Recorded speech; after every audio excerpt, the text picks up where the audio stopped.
Discovery, go and throttle up.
Hello!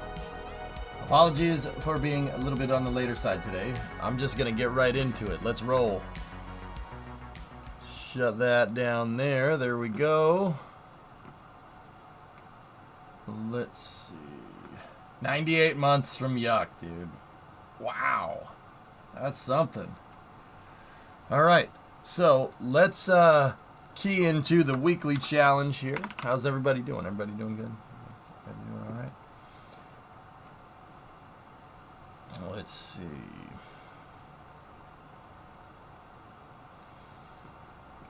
So, in light of the Juice mission being launched this week, we challenge you to recreate the Juice mission in KSP and explore the moons of Jewel. Primary, visit Jewel. Stretch, visit Jewel in Tylo. Jeb level, visit Jewel in all of Jewel's moons. Val, use one or more gravity assists to complete the level 3 goal.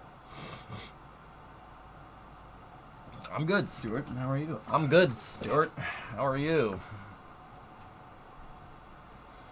Good, good. Speaking of Juice, did they fix the problem that they had with the instrument?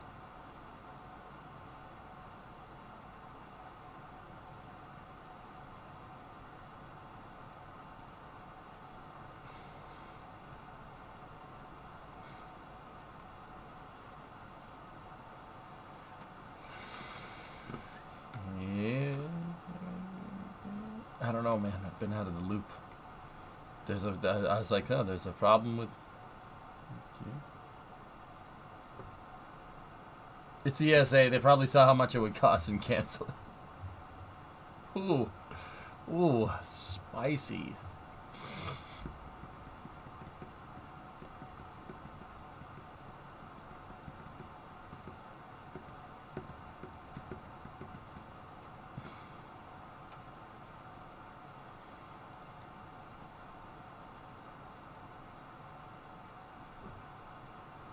Okay. Good day. So how's everybody doing? Everybody doing well?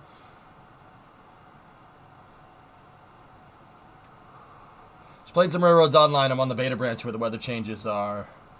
And it's cool. Nice. Cyberlink, you're good? Cool. Railroads, man. Good game. Juice. Oh. Okay. What do you got here? What's that you got there? The antenna continues to move in its mounting bracket. It seems that the EA submission control pulse Juice's large main engine. No full deployment yet. The next steps: 3 more thermal rotations plus thruster burns this week. During the third, the remaining actuator mechanical device to release the other boom will be fired on the jammed bracket, creating a mechanical shock we hope might free the rhyme. Uh-oh. Uh-oh.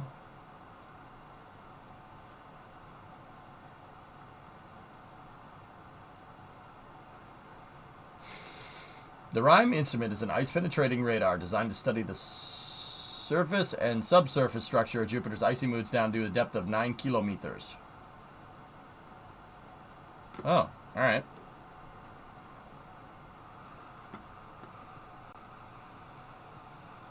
I just made this coffee. It's really warm.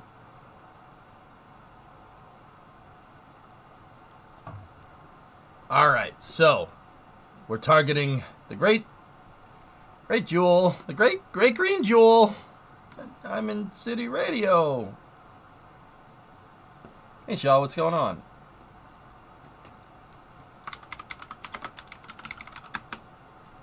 All right, let's read about the Jupiter Icy Moons Explorer.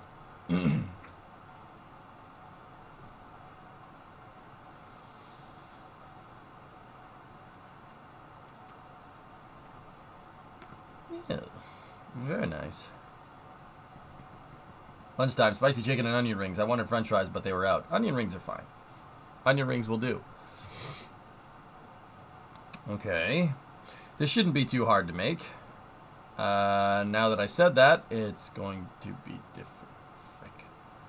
Alright, let's see. What's its trajectory?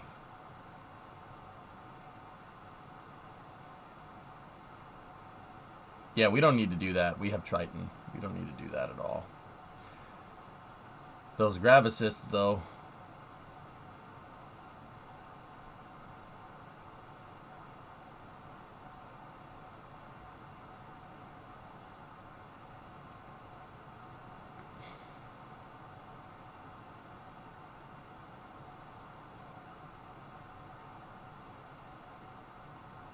Jeez.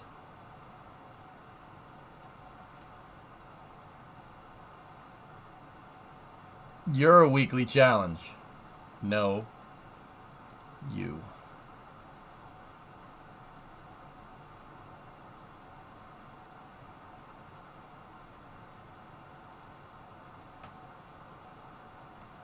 But they'll be dead soon.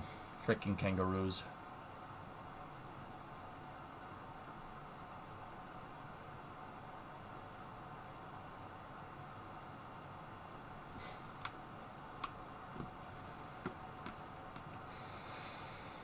He's a daily, to be fair. Oh. Oh. Alright. So we just need to make something that explores all this, huh? Alright, let's load up Kerbal. Let's roll.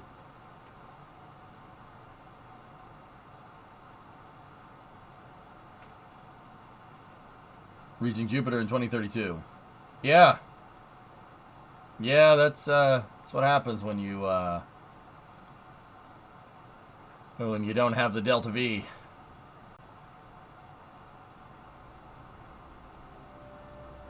Okay, it's been a minute. Let's roll.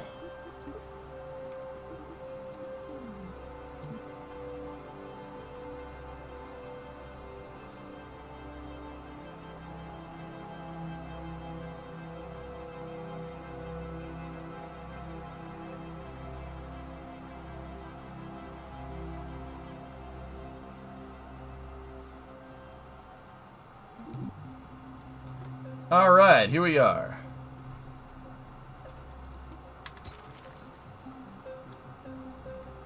So, we need to build a satellite. Let's see what we got. We have the rockets that can move it already.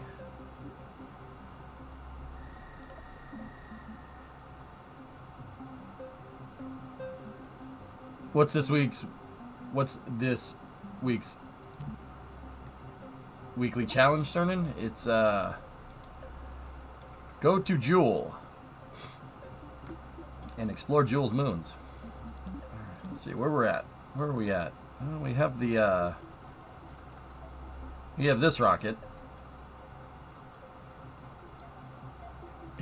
It's the certified juicer.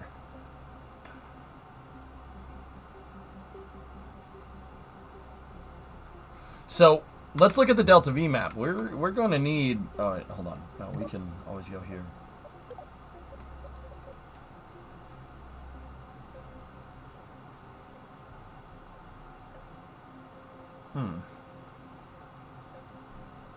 Okay.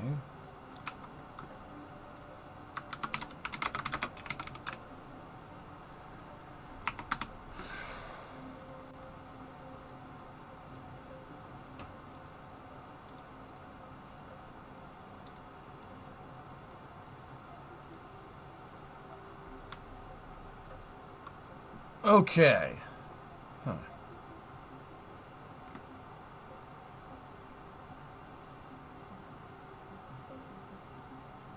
You should print the Delta V map and put it on your wall. That's actually not a bad idea.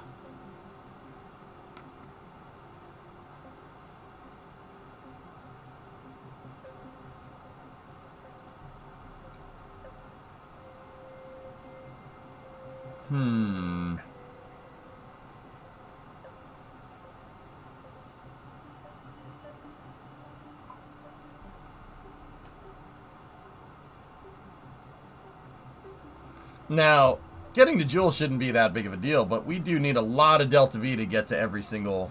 to get to Pole, Bop, Tylo, Vol, and Lathe.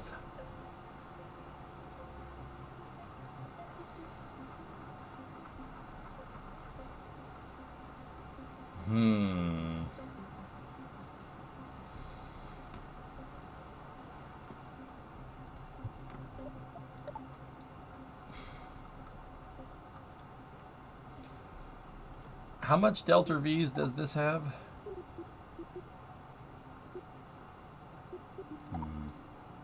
Have they added ISOU yet? No. Patch 3 is gonna be a little bit, Mason. The game is still really freaking bare bones, but that's fine. It's okay. They're working on doing the roadmap out, which is why I've been just kind of messing with other games, you know. But we can go to Jewel. That's fine. Hey, you walk. Jackery, how are you? You only need flybys.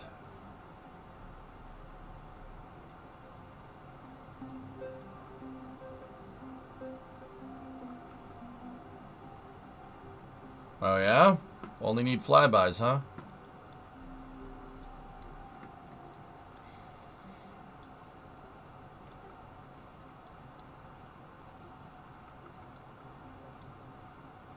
All right.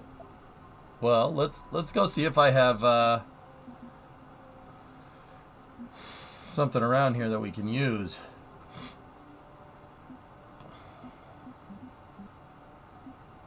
You made cinnamon rolls? Oh, you're gonna have to fax me some. Right?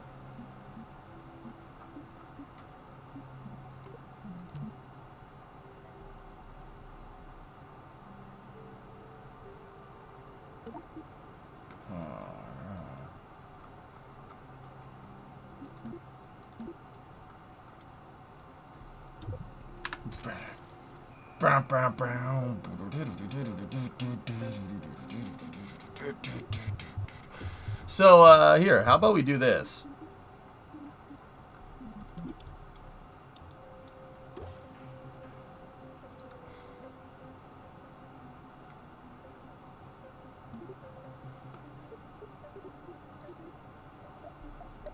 There we go. Guys, we gotta get where the fuel is stored. It works. Ah, that's awesome.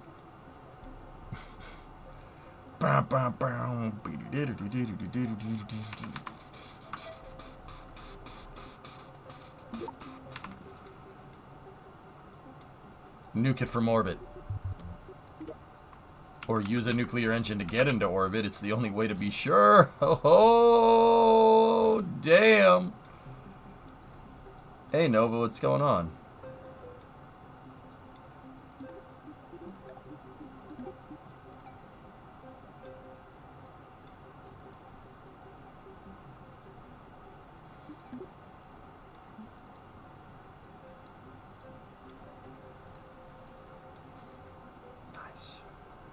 Still no arrow? What do you mean no arrow? Of course there's arrow in the game. There's no re-entry, P-Call. Yeah. Why are using a nuclear upper stage for juice? 'Cause grammar good speak, do I? What are you, dumb?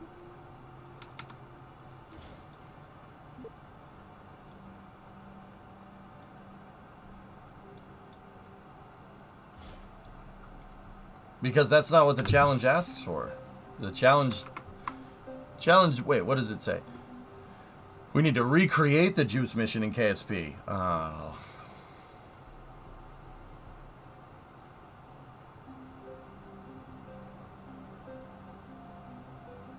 Why use many words when few do trick? right? Alright, how are you?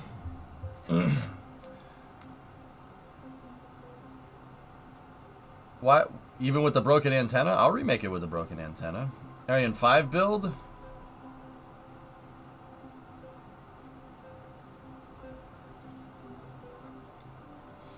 You were going to combine Juice with a Europa Clipper and send it on Saturn V. Well, I was going to combine Juice with Triton in a nuclear upper stage.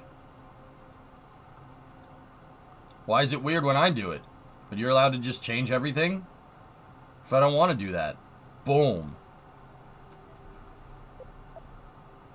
Yeah, I was going to juice my rocket.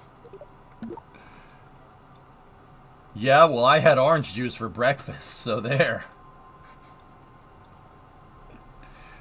My dad works for Tropicana.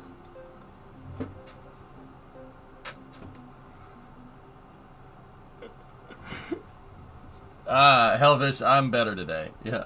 Yeah, well, my dad works for Tropicana, and he'll get you banned from drinking juice.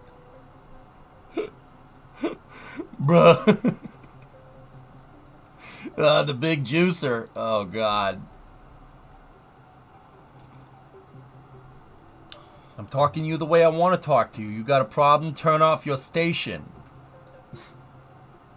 You got the juice. All right. Oh, okay. Good laughs. How's things? Things are good. I also realized this. Triton's first stage could make for a good super heavy replica.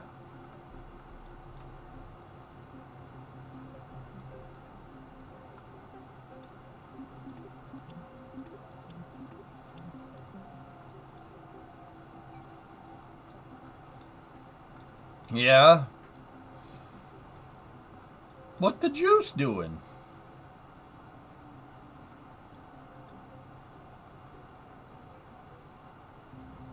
Yeah, I want to recreate juice, but I don't want a low energy transfer. That's not fun. We don't want that.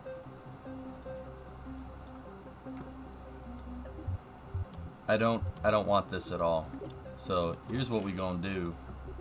I'm gonna make a faithful recreation of juice in every way, shape, and form, except for all the different ways.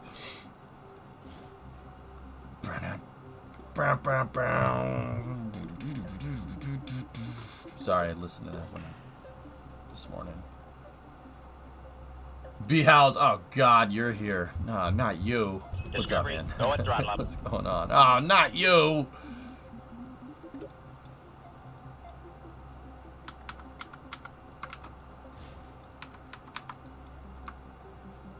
You want guaranteed excitement? Alright. Alright.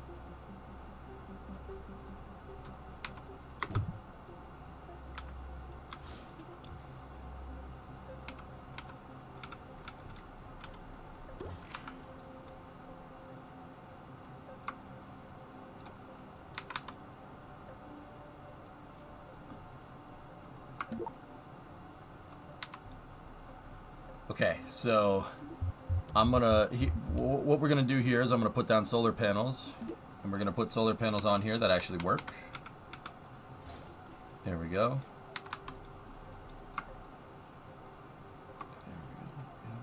Everything's gonna work.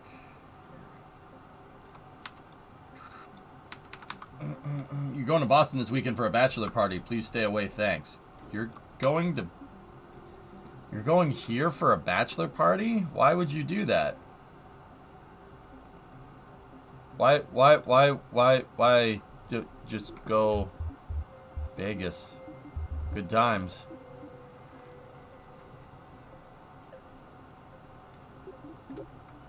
Did you hear that Vin Diesel is changing his name to be greener? Soon it's going to be Vin Hydro. Oh. Missed opportunity, Tessa. It could have been Vin Wind.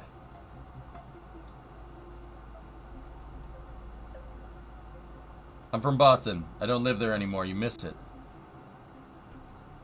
You're from here? Howls? What town? Oh, yeah? What town you grew up in there? Huh? Oh, yeah, you're from here? Yeah, prove you're from here. Alright?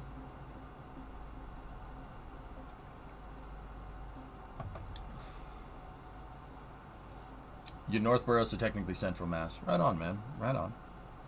I'm from inside of 128, dude. So I'm from inside of the city there, guy.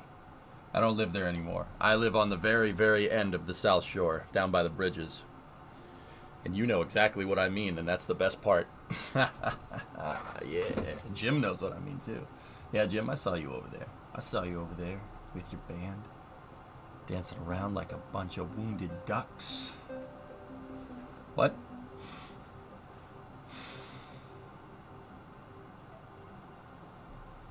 That's cool, man. Right on.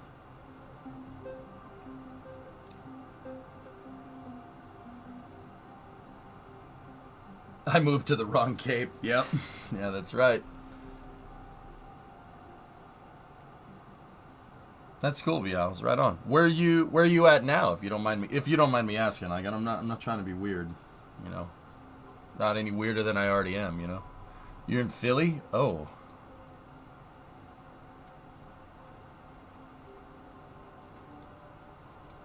Okay.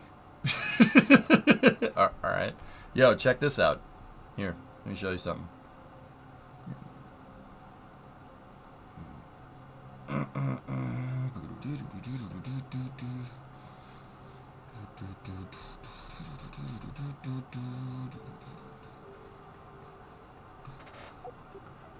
Here. Look, I had a layover in Philly. That's on approach to the airport. See the Navy Yard and the city in the background? I know, I'm like a grandpa showing you. Look at this. I also got a picture of... Yeah! Who knows? Who knows? Who knows what it is? Oh, look at that picture. I don't know why it's chromaing out. Dude, your boy takes some pretty good aviation photos. It's a boat? It's not a boat. It's a ship. How dare you? How dare you? It's the Jersey. It's the Loch Ness Monster. It might as well be. Yeah, dude. That's cool, Bials. Right on, man. Right on.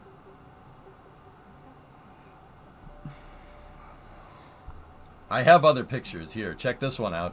So, the active runway at Las Vegas was going... It was heading 260, so it was runway 26. So we went out going towards California, Las Vegas, and we did 180. And when we did 180, I got a view of the entire strip. I'll have to put these pictures up on Discord. Look at that. There's the whole strip right there. And McCarran, which is pretty cool.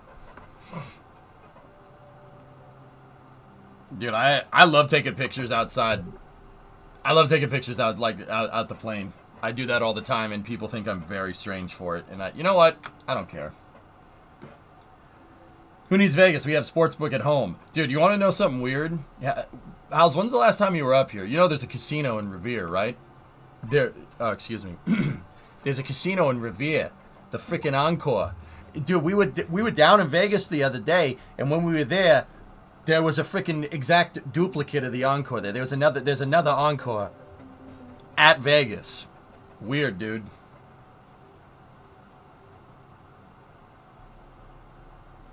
Any pictures of that place that doesn't exist? Yeah, but it's stealth. Like 50 minimums at Encore, though. It's 50 minimums? Is Steve Wynn out of his mind? 50 minimum? I know why it's 50 minimum. College kids. It's 50 minimum because they don't know any better.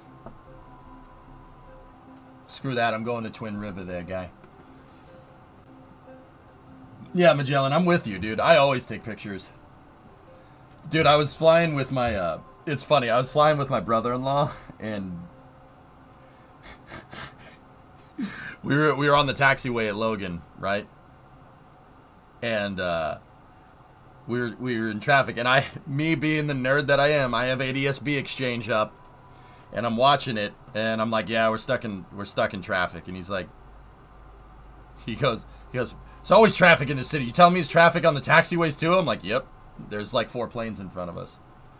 And I was like, this is the active runway. And he's like, dude, what like, he goes, how do you know all this? I'm like, dude, it's me. And he's like, oh yeah, okay.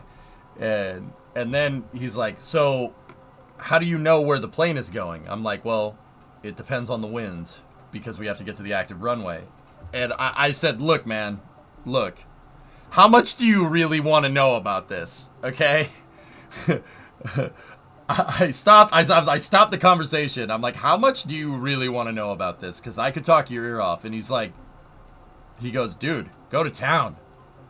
Go to town. I love this stuff. I'm like, are you sure you want to do that? Are you sure?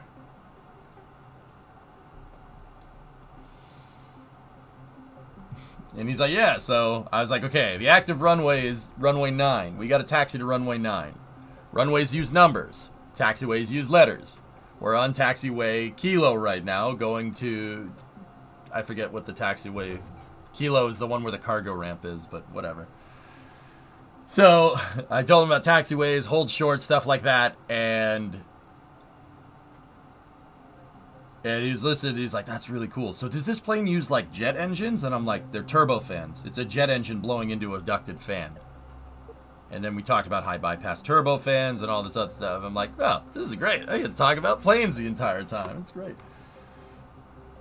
Please sign this form in triple copies and we'll proceed with the knowledge transfer. Yep. The USS Fort McHenry is in the Philly Navy Yard. You can look at it in Google Street View. I think I got a picture of it, dude. Oh, I also got this really nice shot of the Grand Canyon. Also, engine pylon.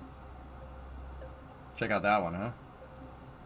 Did he ask if I was a pilot? My brother-in-law? No, he knows me. He knows me. No, he didn't. I just bought an Ender 3 S1 Pro, and it's opened a whole new world. It's a nice printer, Dragon. Yeah, really nice printer. Did you construct additional pylons? Always. What are you calling a pylon?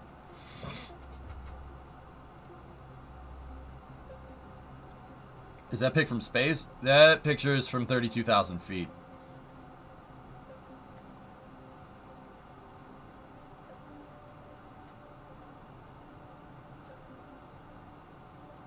Alright, let's roll. So, we want to do the juice mission.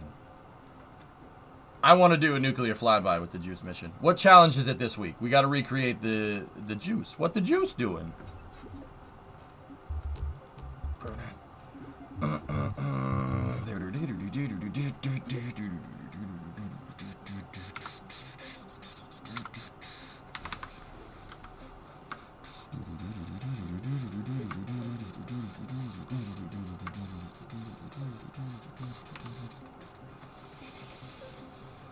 And the passion play. I like to DMC, yeah. You must embrace the juice. AX2 crew has been quarantined ahead of the launch later this month. Well, that's just howdly doodly, neighbor.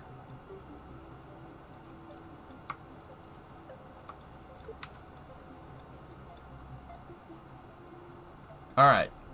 Cool. So, we got a good nuclear transfer vessel here.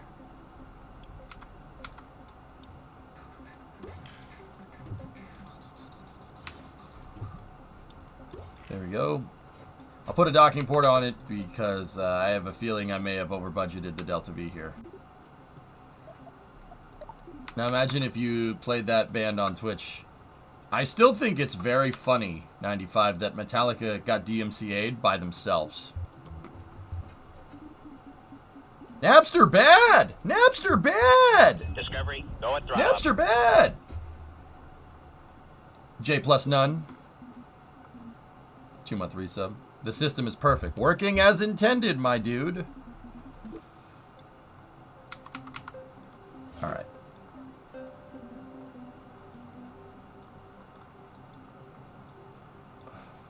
Alright.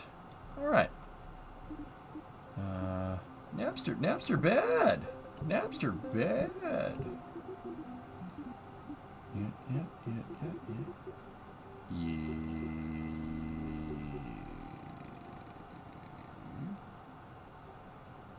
That man hated Napster with a passion. Facts.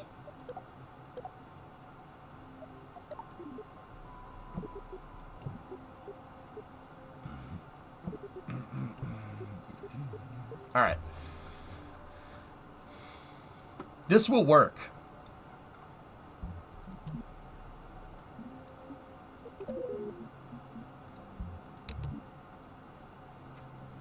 Yes, for us English folk, it's pronounced vessel, but in German, it's vessel. Unterseeboot vessel. Unterseeboot vessel? Explosions. All right. Guys, I'm not going to lie to you. Let's belt this challenge out. I'm going to belt this challenge out. We're going to recreate the Juice mission in every way, shape, or form, except not like it at all. Anyway. Ready?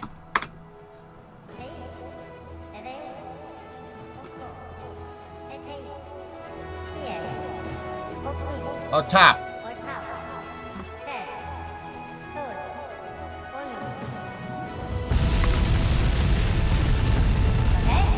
Okay.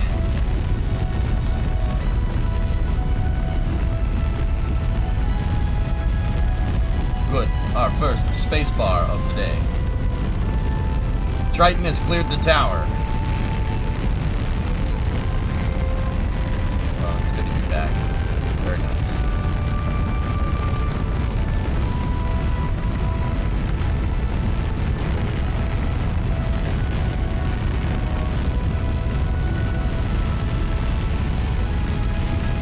Roll program complete.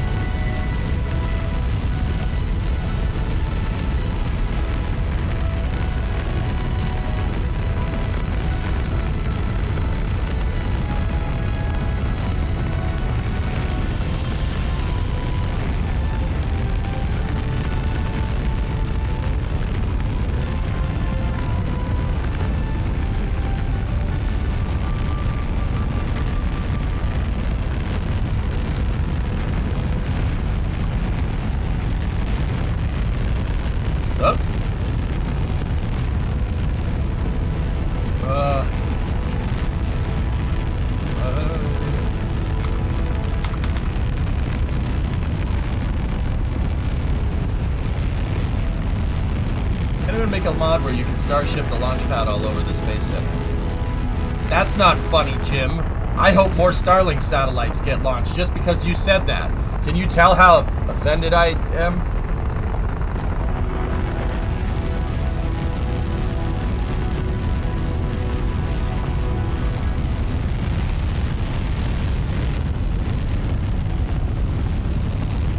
I did. Oh, that was good.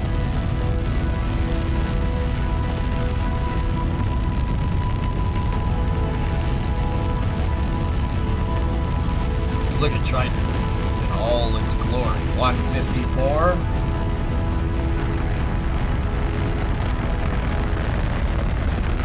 Imagine being made in Florida.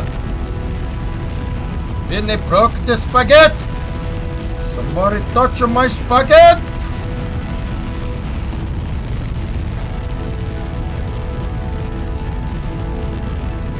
Houston,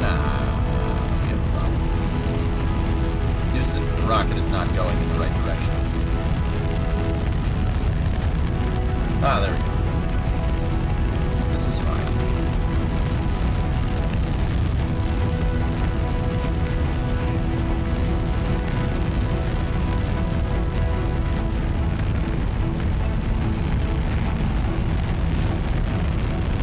That's cool, Tigris.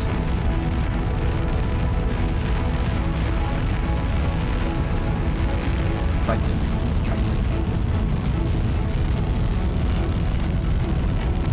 Imagine being media in Florida watching a 1 million Starlink mission every 2 days. That would be pretty dope.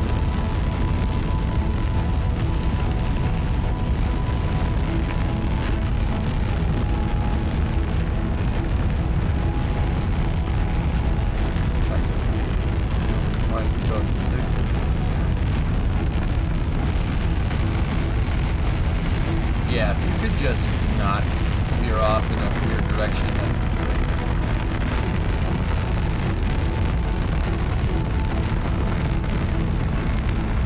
already gets pretty boring after the 100 launcher show. Bro.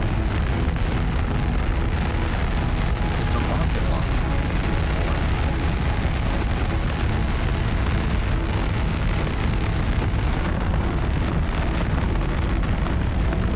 Don't do karate in the garage, fool. What the garage do? 95, you're just jelly because my garage is bigger than yours.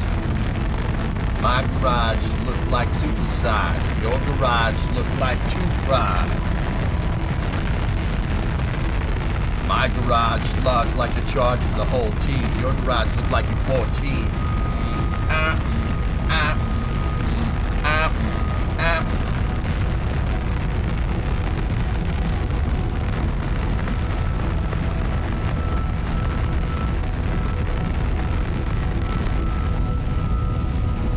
See that the Chicago flight not responding to the ATC. Oh, that's good.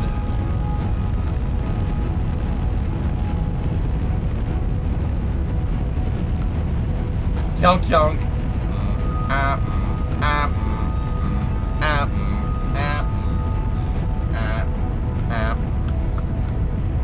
My garage so hot it's stolen. Your garage looked like Gary Coleman.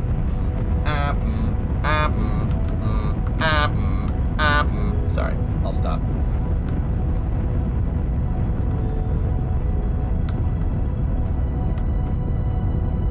We got garages like Jesus.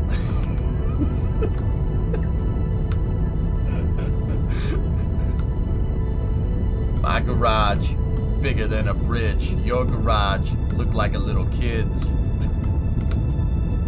What's up, Antares? How you doing? I gotta stop. I gotta stop. I gotta stop.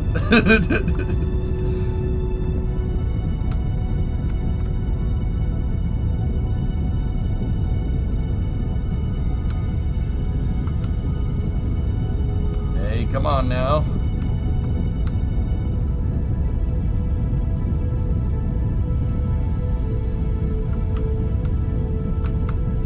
There we go. There we go. In the pipe, 5x5. Stand by for main engine cutoff.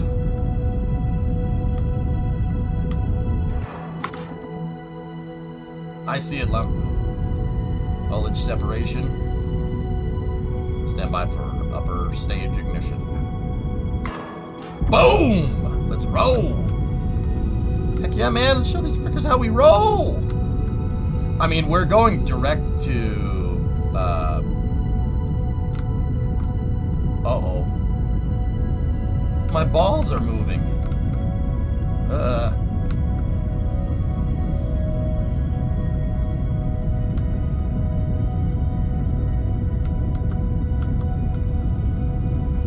If we're going direct to Joule, well, not direct to Joule, but if we can go a high AP because we're going beyond Kerbal orbit. I mean, with that being said, that's a little too spicy.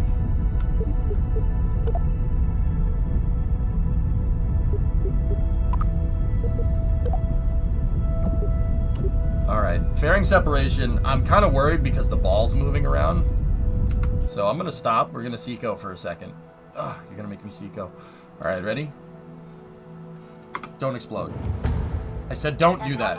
Oh, balls, balls, balls, balls, balls, balls.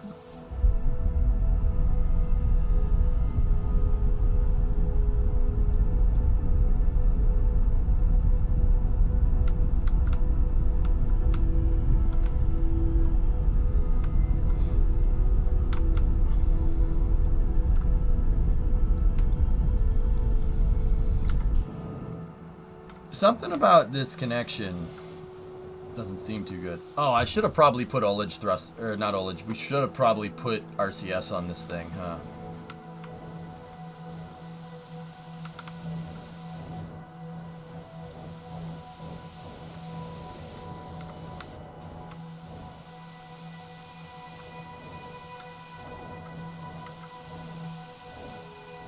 All right, we'll coast. Time warp to app. You guys know fuel is stored in there? I don't know if you knew that.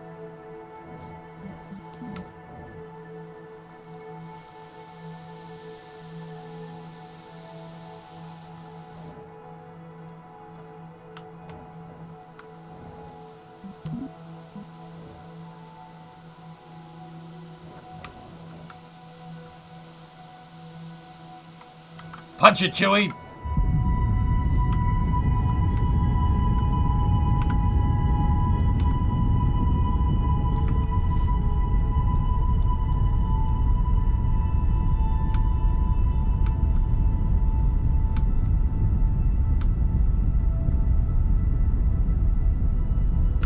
There we go.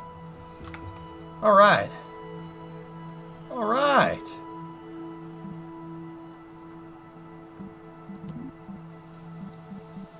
All right, now we just got to make sure we're in the right transfer window. But before we do that, I am going to roll out my solar arrays.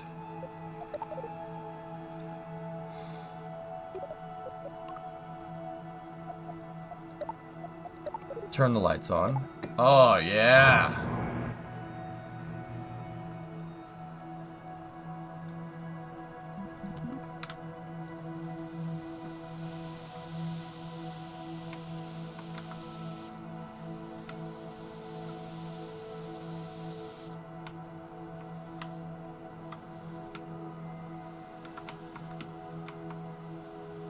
All right. So, we need to figure out where Jewel is. Oh.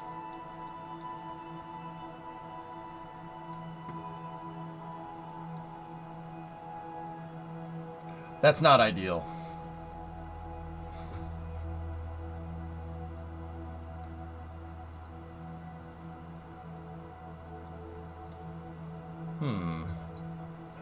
Huh.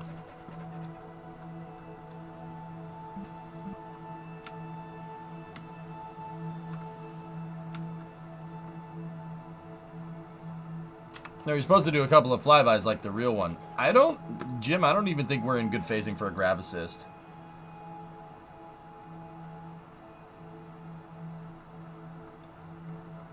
And second part of that is, does Kerbal have enough does Kerbal have patch conics to be able to do a gravity assist? Here, you know what? We're here. Let's play with it. Make sure we get our ejection angle right.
How did the Eve mission go? Oh, he landed. Huh.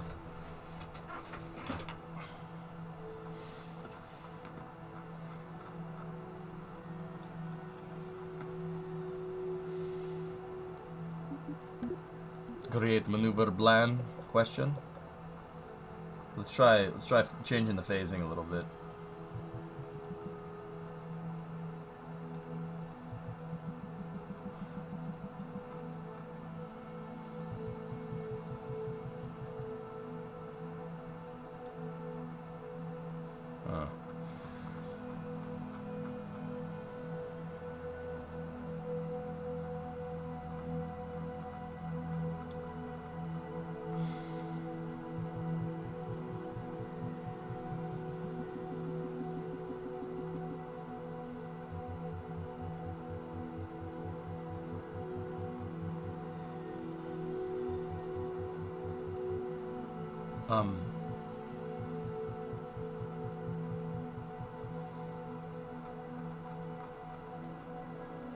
Oh, okay.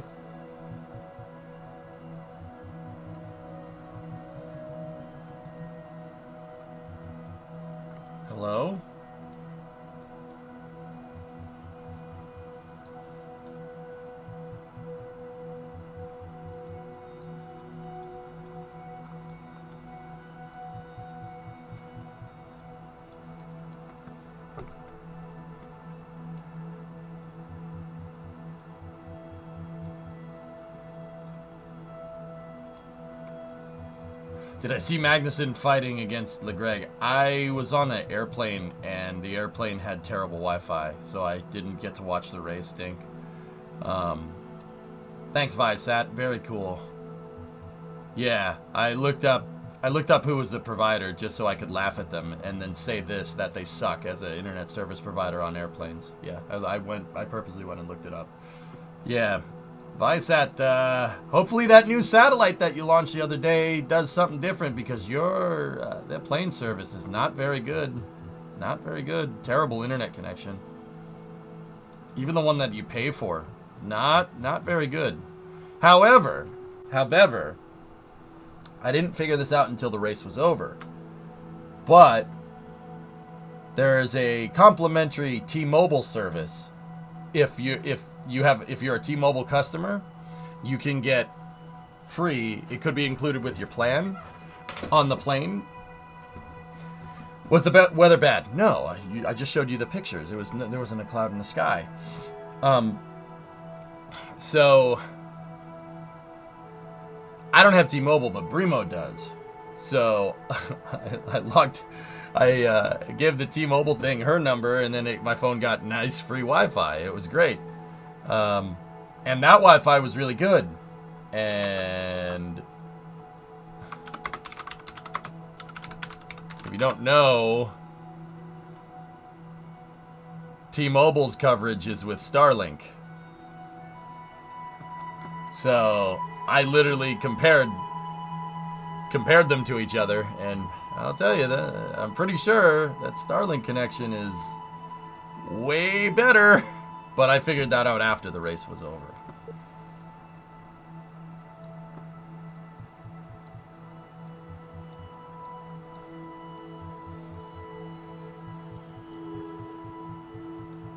Yeah, if this could just stop doing that, that'd be great.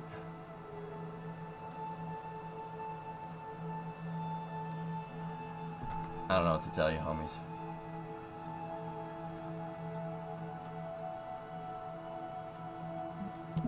Screw this. I'm doing a direct transfer. I'm over it.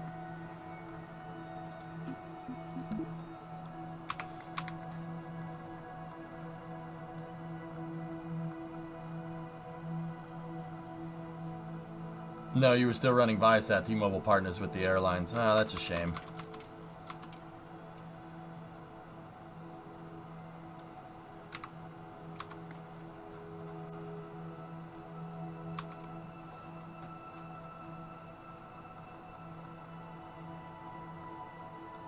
Let me put it to you this way. The free connection sucks. Terrible. Alright, screw it. Let's see what a direct transfer is. The Delta V is all screwed up, guys. I'm not sure why it's doing that. Here, let's see if we can mess with it.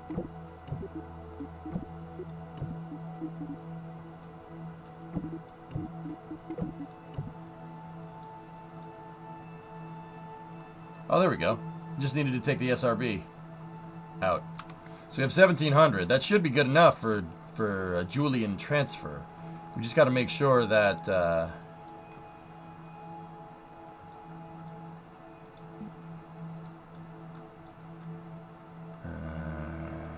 we're going to need an extremely high energy transfer here if we're going to do this. Because we're not in the right phase, it'll end up taking a lot more Delta V than being in ideal phase. Phasing is just making sure the planets are in the right position.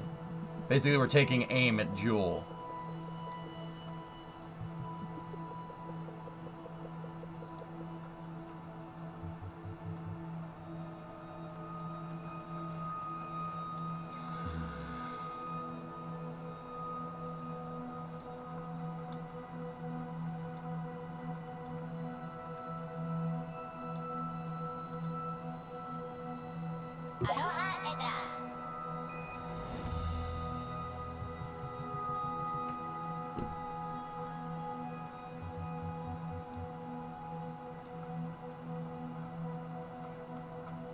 Yeah, it won't really let me make the maneuver node any further than this.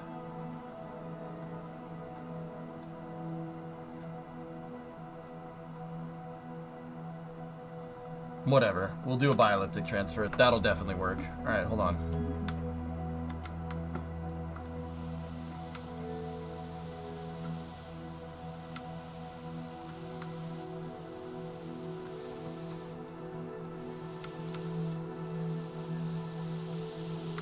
Yeah, Pop Bear, the T-Mobile connection was okay. But dude, that free dude, even the paid Viasat one sucked. It was terrible. Like terrible. Like maybe 128K at best. Like even the one that I paid for, I was a little pissed off. I'm like, all right, whatever.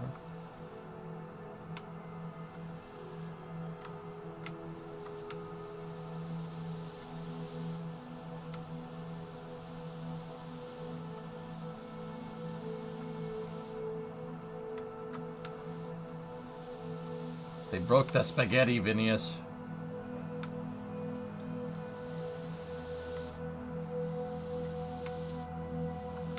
I don't know, maybe it was just the plane, maybe it was my old phone, who knows? Could be anything.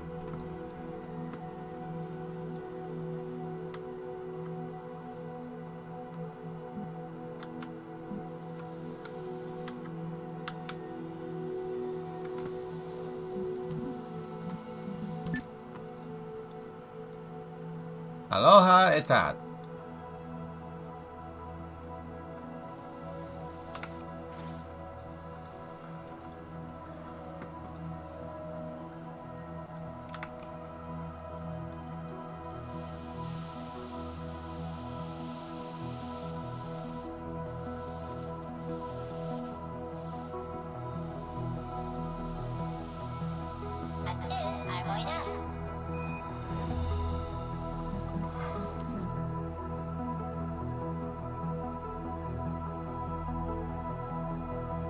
Ten seconds to the burn.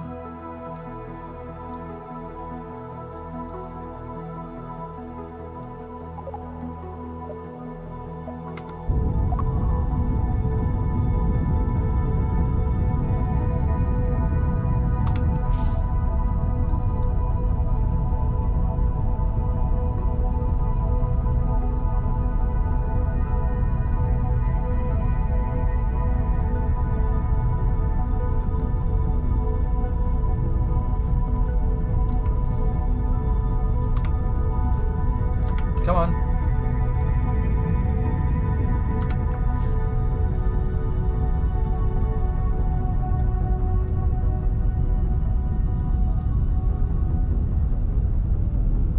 $15 seconds.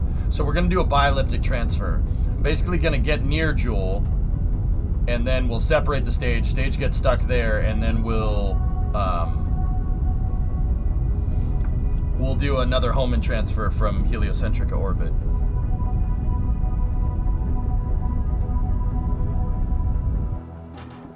Okay. Dunzo.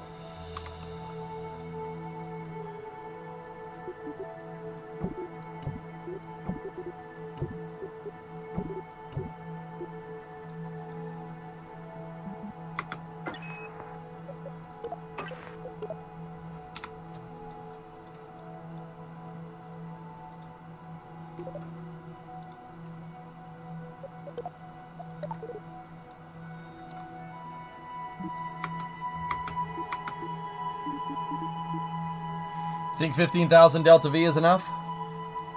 Our Icy Moons Explorer is pretty good, isn't it?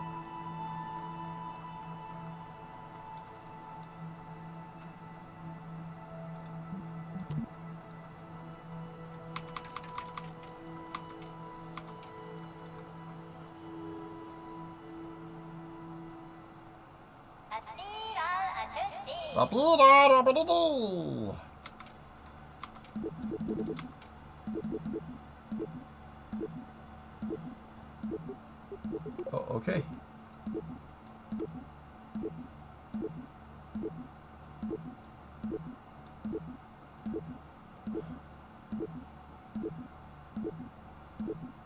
Yeah, if you could just stop doing that, that'd be great.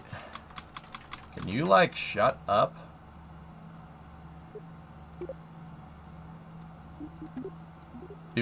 There's something in orbit that was, nope. something that wasn't was running out of electricity. Okay, we got to do a slight inclination change to get to Joule's inclination. No problem.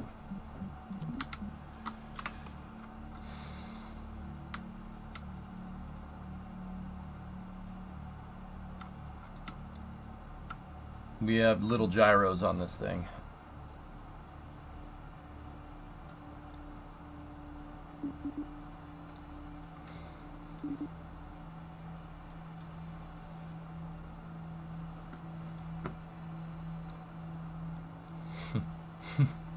Ball. Oh, my solar panels are clipping into the ball. All in all, the fuel is stored in the balls. I'm not sure if T-Mobile is the best network to op. I have, what's mine? AT&T? Whoa!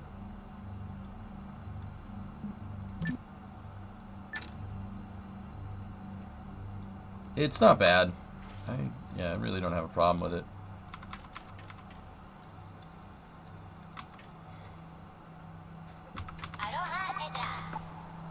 Aloha etat.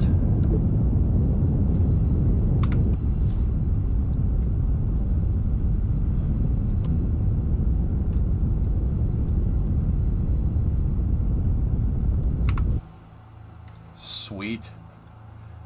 All right. Now, we'll create maneuver plan. Master maneuver plan. Question.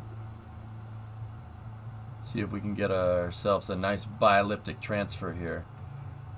Okay, see this? 2A, 2B, 1A, 1B. We're not near it. We ain't near Joule. So what we're going to do is I'll circularize out here. We will do a nice squircularization burn, and then we wait.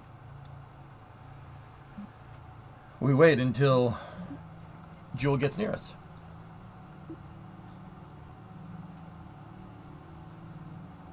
Had to make a run for it. The tide came up, so now we're going back out on the beach. Okay. Hey, Hip. Nice ball. Thank you. Thank you. I have another one. It's another ship. It's ready to go. What did you think I meant? So what I'm doing here is, this is, once again, this type of transfer is something that you use if you're not in phase. Ideally, the Juice mission would wait until, in this case, Jupiter is in the right phase, meaning that, you know, when you're trying to get a spacecraft from one planet to another, it's kind of like leading a target. So think you're like a sniper, like the movie shooter moment. Think you got it figured, you wrong. You know, if you're shooting at a moving target, you have to lead the target. Space works kind of like that. You kind of have to go where, so Juice has to kind of go where Jupiter is going to be, right? And that it's using Earth's gravity to keep accelerating it to get it on that trajectory. We're not doing that. We're doing the opposite of that. I'm literally doing the spacecraft equivalent of brute forcing something into space. When we launched, we were not in phase. We were not in good phase with Joule. But what I'm going to do is I'm going to put myself out in heliocentric orbit. We're already out in heliocentric orbit. But I'm going to put myself out here in an orbit that's kind of near Joule. Kind of near it. And basically, when we get into the right phasing with this orbit, we'll do another transfer. This isn't the best way to do it, but it'll work.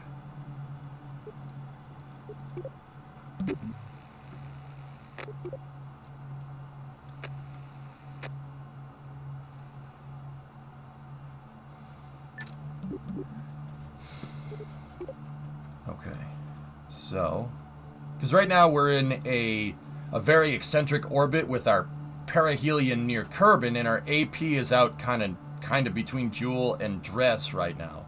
So let's just punch it here.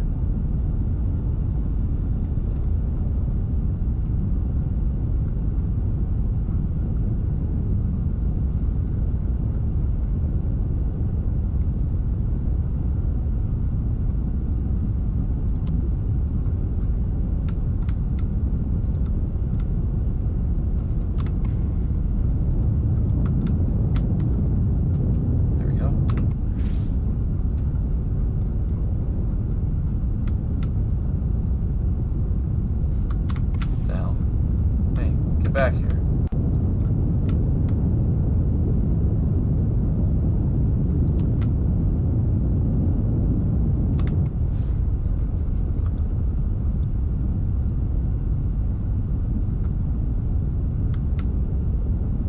This isn't, once again, this is not the real best way to do this, but it's good enough. Do I not have control of the spacecraft in map mode? Guess not. Okay. Okay. Thanks, Twitch, for shoving ads in my face despite being subbed. Very cool.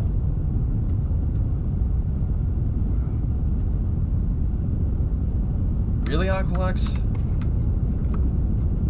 That's disgusting.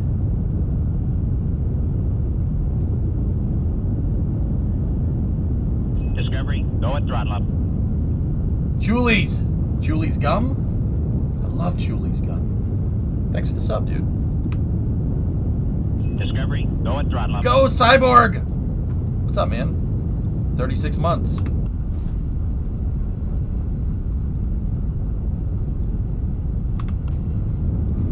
Is that an orb I see? No, it's just my ball.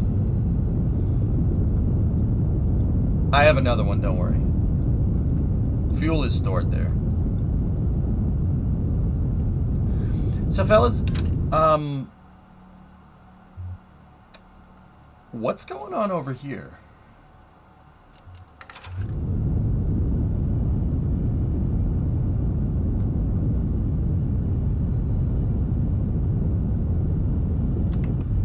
Okay. I'm gonna pull a vice grip and just pretend I didn't see that. Sounds broken. Most likely, sir. I'll bet it was something nice, though. Also, yeah, I can't control this vehicle in map view. I don't know if I've ever noticed that, but yeah, can't control it in map view, so got that going for me, which is nice.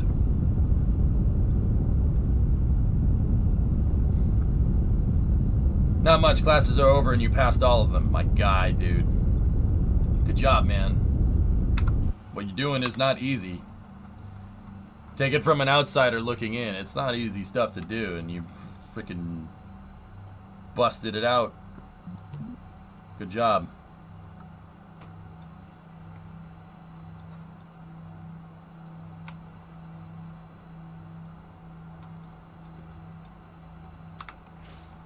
Okay, so... yeah, see, we did that inclination change. That's where the second stage is. So here, how about we just dump that? We don't need that. And now we'll set... now what I'm actually going to do, quick save, I'm going to go to the tracking station.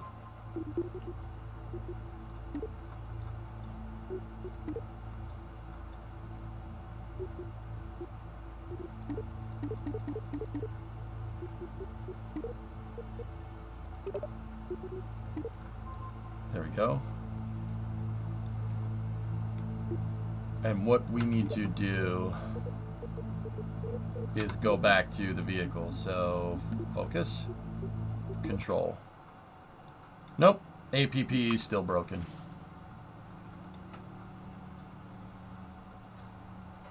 Okay, so we are once again still not in very good phase with Jewel.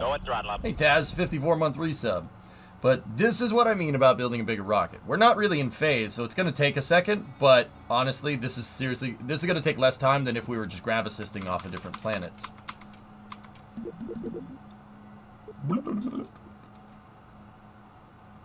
There's our lander on Eve, small boy.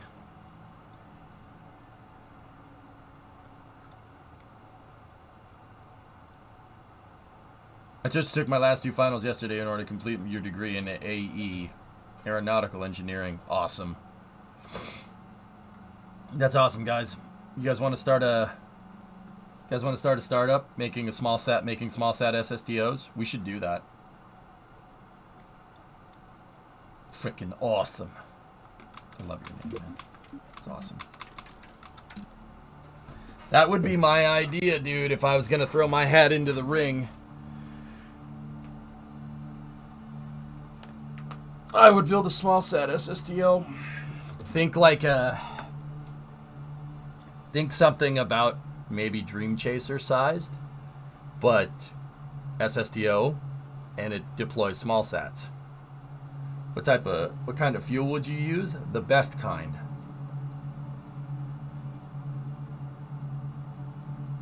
Oh, Aqualex, it's so AIDS, dude. I hate it. I did.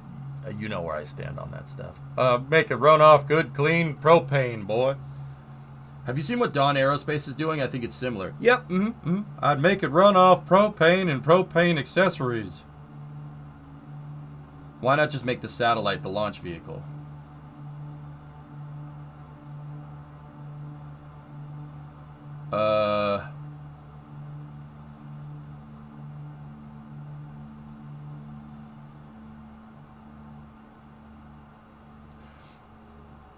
I don't. How does that solve? What? Why would I do that, Hellfish? Where are you going with this? Jared got a good job lined up in DC, and the soon-to-be missus has a special education teaching job lined up. Cool, right on.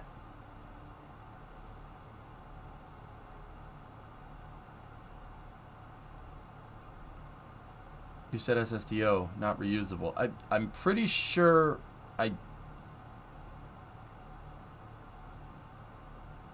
one single system, no ways make it serviceable on orbit. Serviceable from what? By what?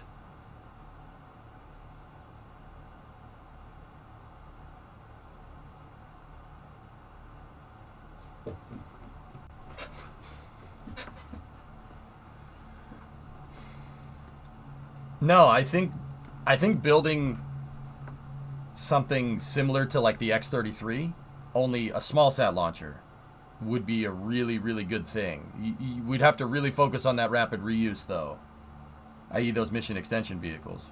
Okay. What would be the point of a non-reusable SSTO? The only thing I can think of a non-reusable, the only application there I can think of, HIP, is like a wet workshop, I guess, you know? My whole idea would be to make small set...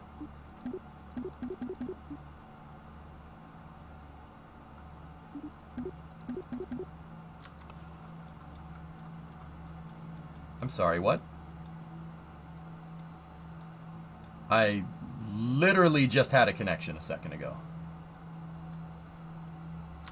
Whatever. Oh, we may have been relaying off of the stage that I blew up. I can still fire the engines, though, so we have limited control. Alright, whatever. We make it work this way.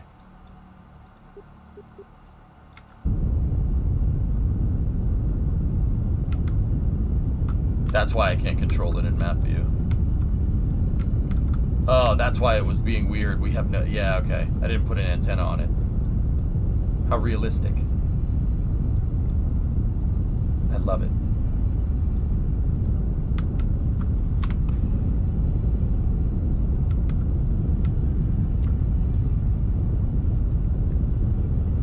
Alright, stop for a second.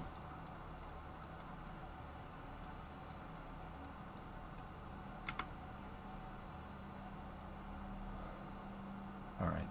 All we gotta do is increase the perihelion or aphelion out a little ways. The whiz past. We can make this work. It's no problem. I knew I forgot something. Here we go. Get that 2 probe right here. Versus a tri-elliptical transfer, technically. And there we go. There's our Julian encounter.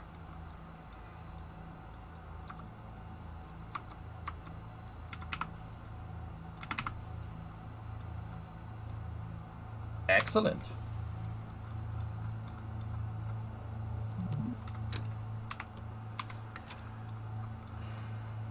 A little bit of a strange way to do this, but, you know, it's good.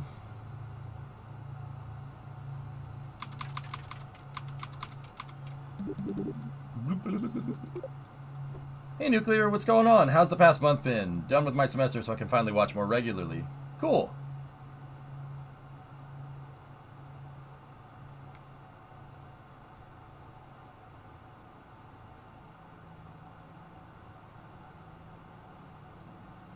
Using the SLS core stage as a wet workshop is such a brilliant idea. Honestly, I'll be disappointed if they never do it. You know what, man? We were talking about this kind of yesterday. Yeah, I agree. I agree with you. You can do so much with SLS if, like, I see why they chose to do it over direct or anything else. I still think that the Ares architecture is 1,000 times better, like pretty much in every way, shape, and form. But I do see why they went with SLS and the way that it is. It's really, really good stuff. I actually really don't hate it, just because you could do stuff like that. I mean, I'd like to say, how about we do this? You know, nuclear transfer stages, right? Wet workshop core stages. You know what I mean? Like, we get satellite servicing vehicles, right? You take the engines off of SLS, so you eliminate the dry mass, right?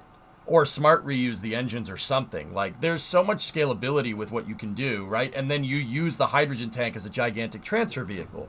Or, I mean, even if you don't want to do that, SLS with a 10-meter fairing could be super freaking useful. Like, super useful. It's a 10-meter fairing. Just make a dry workshop. Just do Skylab. Skylab. Done. You know, and if we're talking expandable habitats, even better. Even better.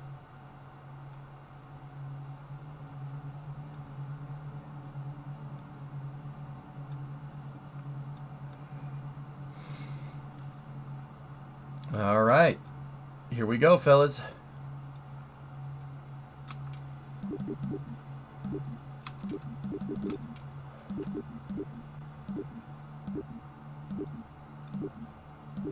The conics are definitely better, Pacey. But yeah, it's a little finicky. All right, we are in Joule SOI. Whoa, Joule music. Huh. Joule music. I like it.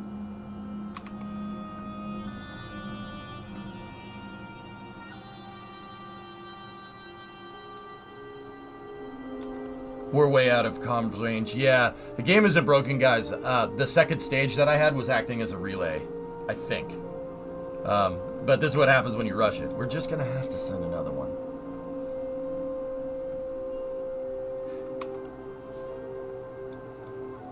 I mean, Duckman, that's kind of why I'm just having some fun playing KSP. Like, you're not going to see me do any integrated architecture or anything. I think I might go back to playing KSP 1 to do more integrated architecture projects, like building out the whole thing. I kind of want to do it. I got the itch, dude. I got the itch to build more GSE. What, like looking at Starship and the pad and everything? Hey, Rezel, did you try yelling louder? Ah! Complete the level 1 challenge first? With limited control, guys, I should be able to get this done. Visit Joule. Well, we checked that one off. Stretch, visit Joule and Tylo. Jeb, visit Joule and all of Joule's moons. Easy peasy. I can do all this manually. It's not that big of a deal.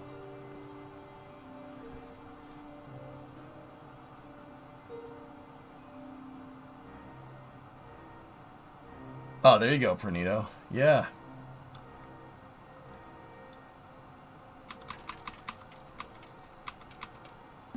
Alright. Never been to Joule in KSP2. Really, really, really, really wish that would stop.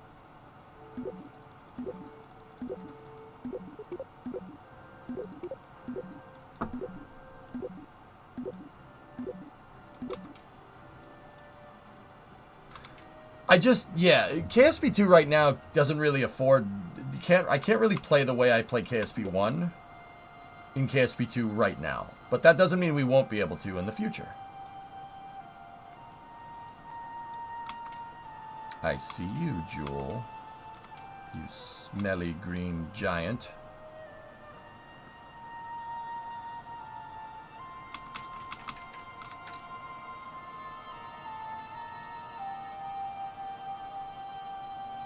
You must get away with it, you smelly planet, you.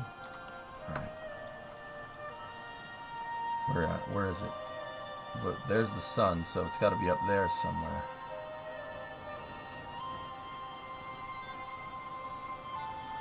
We'll see it. Where are we relative to the sun? Sun? Kerbal? Where are you?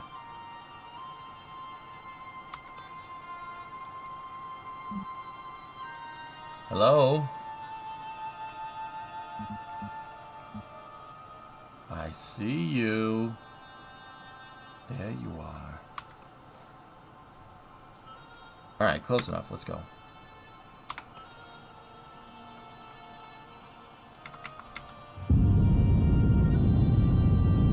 Random thought, would SLS have a reasonable payload capacity if it launched without SRBs? No, Muttery. The core stage can't get off the ground with just 4 shuttle motors. At least I don't think it can. I'm pretty sure it can't. You would need like, I think I've done this math out before, you would need like 8 or 9 shuttle engines. That would be really freaking cool, dude. That would be a really great little launch vehicle. We've captured. Shut the engine off for a moment because we're in limited control.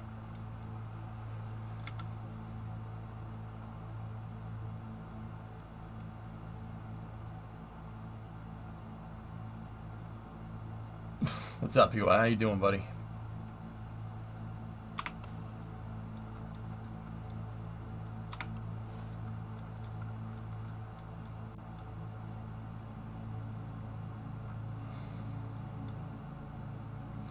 you imagine? It would end up looking somewhat like Rockwell's RLV concept, which is a really, really cool design.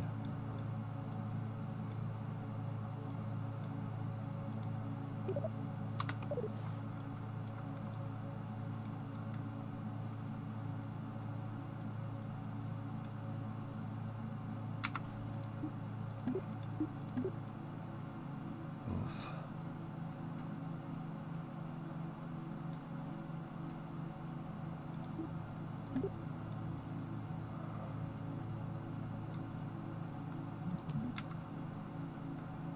We're 141 degrees inclined to lathe, which means we're retrograde, which is not ideal.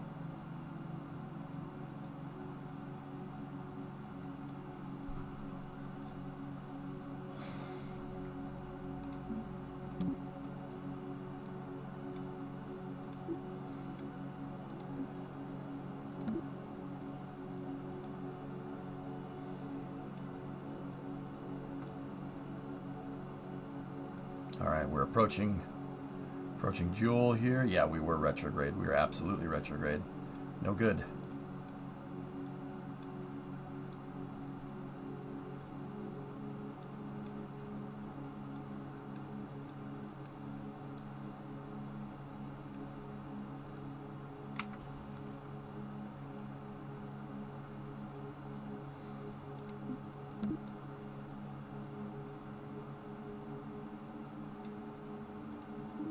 Yeah, okay.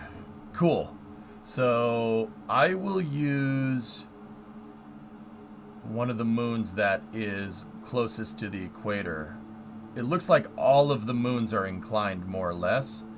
So we're going across the ascending node right here. Let's time warp to node.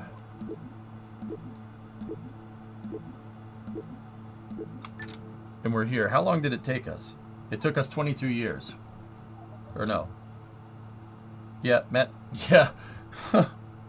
Mission elapsed time. It took us 20 years to get out here. Almost as long as the real one. And the funny thing is that the real one is using grav-assist to get in phase, which is pretty funny. So going across the ascending node here.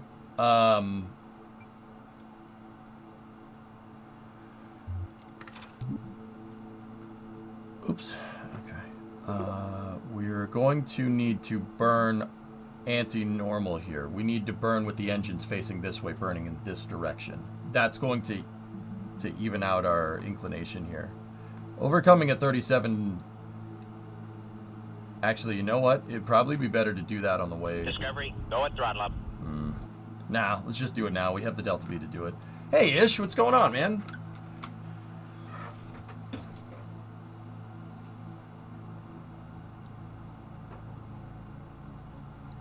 Better yet, super heavy, but SSMEs instead of Raptors. Why would we swap? Actually, yeah, I'm kind of wondering how much the core stage, how many shuttle engines would that core stage need to get off the ground?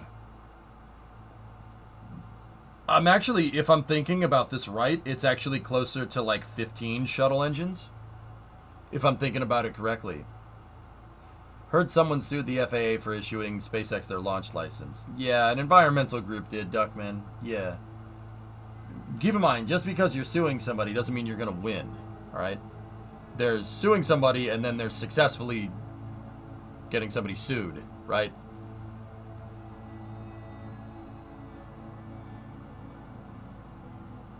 Eco weenies. I mean, I personally, I think they're looking at it the wrong way. I think establishing Starbase will basically preserve the entire Rio Grande Valley around the area because no one can build near a launch site. No one will build near a launch site. It's the same reason why Merritt Island, KSC, they made it a national wildlife refuge because you don't want to be near where rockets launch because sometimes they explode. Case in point.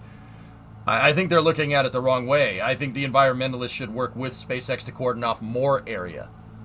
Yeah. Personally. Just my personal opinion. I think that would be a smart move. But what do I know? I hope not, Duckman. I mean, let's be real. Elon has another pad basically waiting in the wings at the Cape.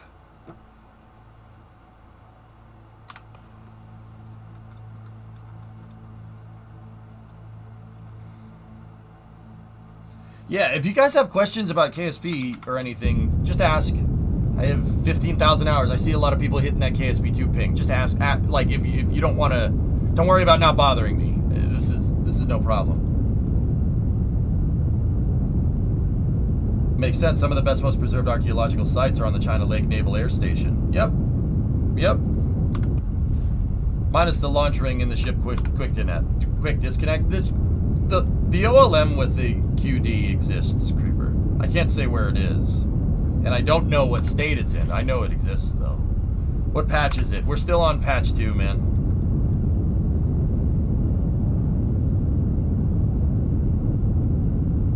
Schools want everything returned to nature. Oh, yeah. Yeah, I know, man.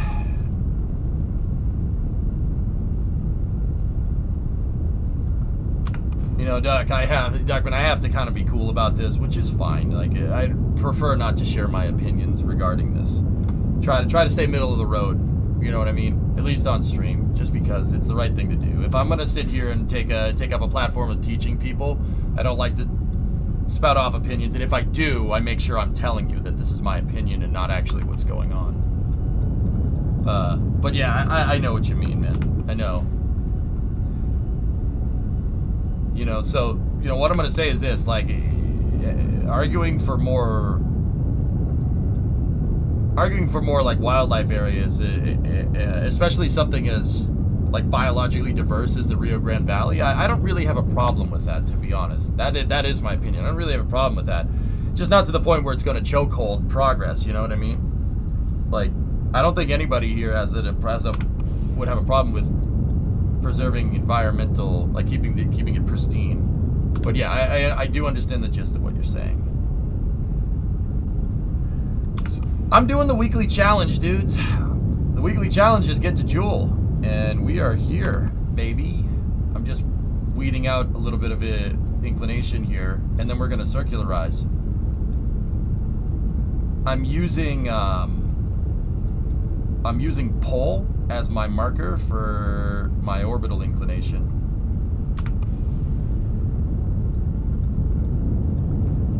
I mean, I don't have a problem if down the road when we have a viable path to space, living in space. I don't think that's a bad idea, and keeping Earth preserved, I don't mind that. Maybe Earth in the future could be one big, you know, national like park or something. That would be really cool. I don't have a problem with that. But the thing is, until we basically can do everything that we can do on Earth and space, that's kind of a pipe dream. That's kind of why I'm like all on board for, you know, doing this whole space thing more. Kind of a good idea in my opinion. So what exactly is the reason they're suing? The reason they are suing Mutter is that the FAA, they said that the FAA's environmental impact report was not comprehensive enough.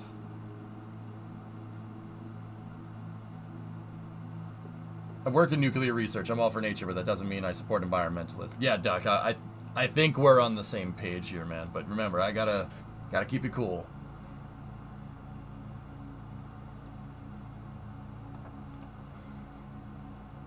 I mean, if anything, Earth should be preserved as a control group because there's no other planet like this in our solar system.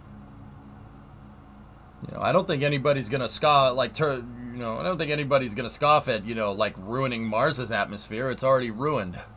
It's already wrecked. Who cares?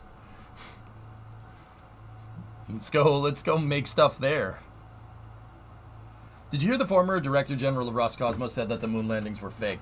Kaharia, Dmitry Rogozin really, really likes attention. He likes attention. And for the longest time, I gave that guy the benefit of the doubt, but I think he's gone full schizoid. Like...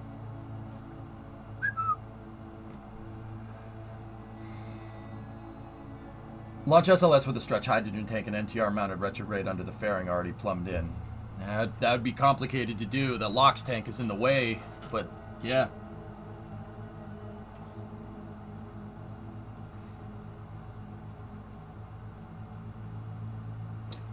Yeah, Uncle X, that would be pretty cool. Here, Uncle X, I'll do you one better. How about we have an SLS with nuclear engines down at the bottom of the core stage instead of shuttle motors? If we can belt out a nuclear engine that makes, 2,000 kilonewtons of thrust, which shouldn't be too big of a deal, put 4 of them down there and air start them. You can air start a nuke motor. Of course, it's supposed to be an upper stage engine. Then solve all your problems. Just SLS, the nose cone, and a docking ring at the front. The LOX tank could just be a dry workshop, and the hydrogen tank's a wet workshop. Have the SRBs do the work. Just saying, probably a good idea. I specifically said former Director General because his name, because he's that infamous. The guy's a clown, dude.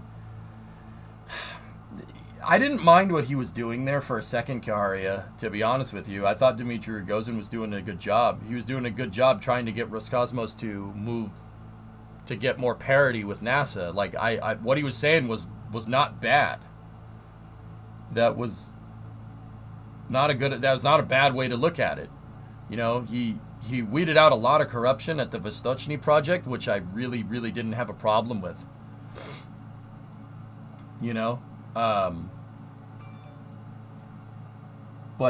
Yeah, ever since last year, he kind of went off the rails a little bit, man.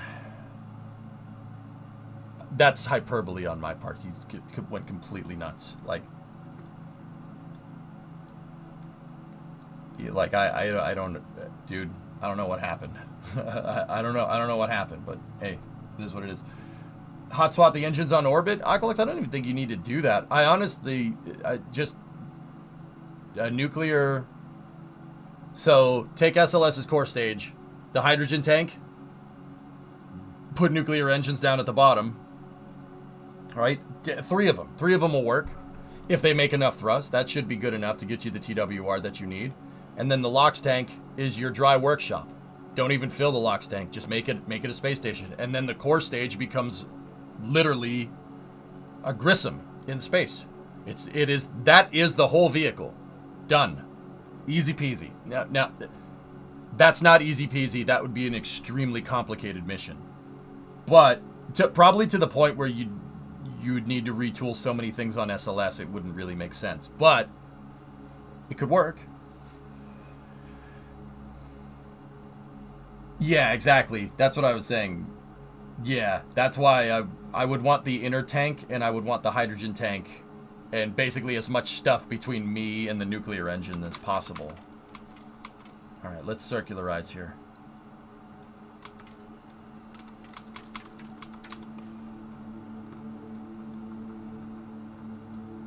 Rosen has to maintain a political stance and he's simply following it piece by piece.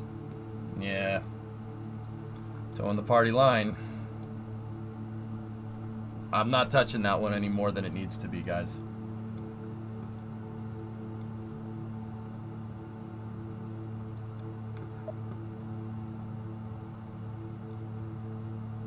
EG, I'm curious, how do you reconcile Roulette with stuff like Ragozin's comments?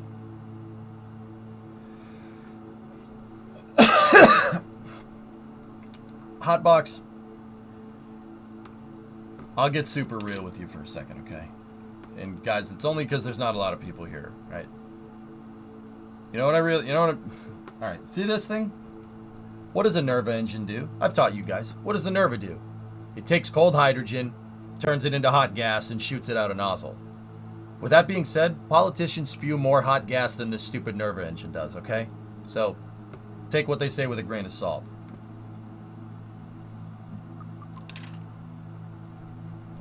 That's it.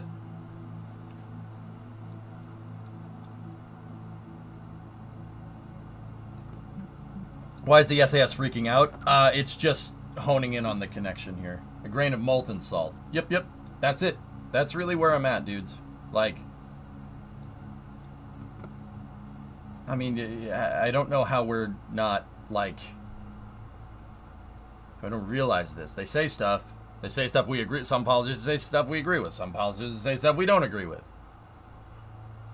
And we play the games. Screw that game. I don't like that game. That game sucks.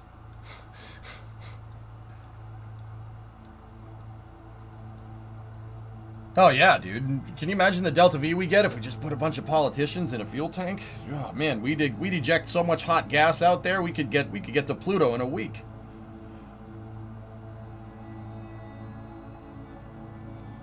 You know?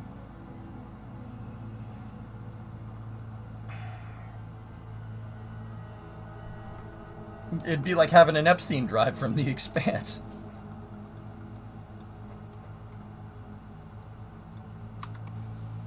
Farm, it's a gigantic it's a gigantic hydrogen tank. Are you going to see Oppenheimer? Yep. Wouldn't we have to liquefy them first?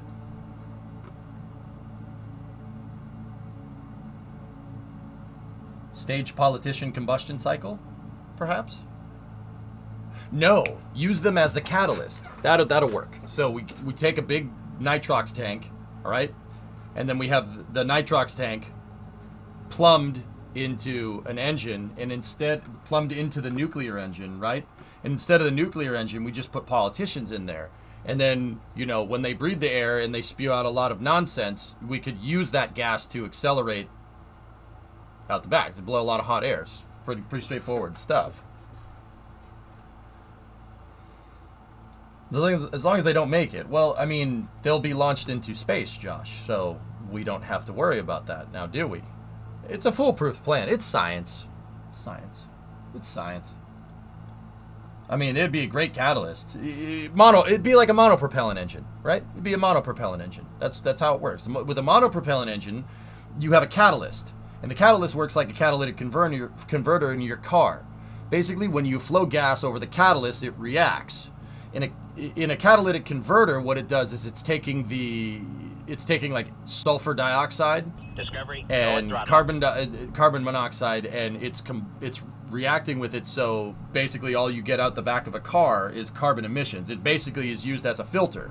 It is catalyzing with the rare earth metals inside of the cat to reduce like greenhouse gas emissions, right? That's what a catalytic converter does. Now, on a rocket with a monopropellant system, you have like a hydrazine tank, and the hydrazine tank gets plumbed through to a catalyst. And when the hydrazine reacts with what's ever in that catalyst, it heats it up and it shoots gas out the back. That's how monopropellant systems work on satellites, for instance, right? The catalyst could be the politician. We just take nitrox, so take just air, flow it over the politician, and boom, you get gas coming out the back. You get a lot of hot air coming out. It's genius. It's genius. We should do that.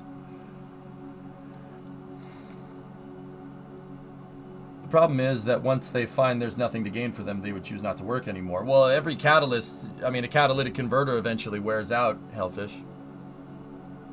I mean, it's fine. Hey, Twidget, 30-month resub.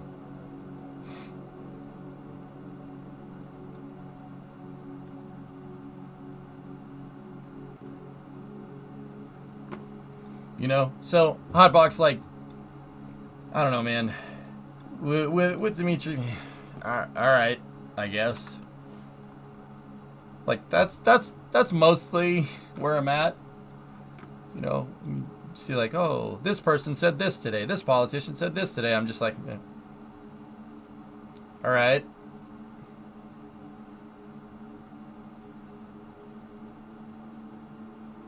Okay. It's almost like the same kind of thing when, like, you know, like if you have a kid and the kid like wants to, like, oh, I want to be a fire truck, you know, like, you know, it's like, all right, okay, that's great. Is it bad if I look at politicians the same way? All their words will be lost in time like tears in the rain. I mean, when I was 5 years old, I wanted to be a steam locomotive, so literally, that was like my Halloween costume. I wanted to be a steam locomotive because I thought the big boy was cool. I still think the big boy's cool, but, you know, parents were like, oh, that's good.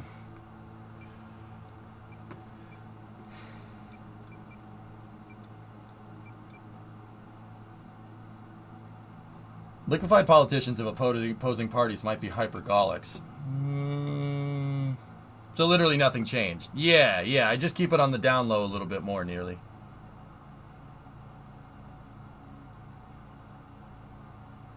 When I was 5, I wanted to be a politician. Now I'm a lowly steam locomotive. Steam locomotive blows a lot of hot air, too. Just saying.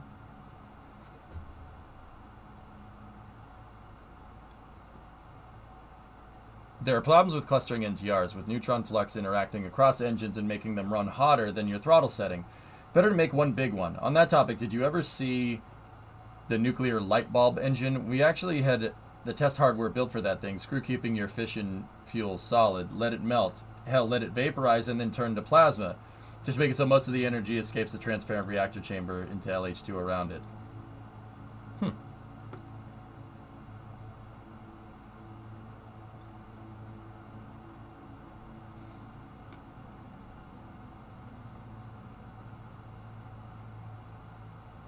Yeah, Alex, good point. Check these out. Let me see.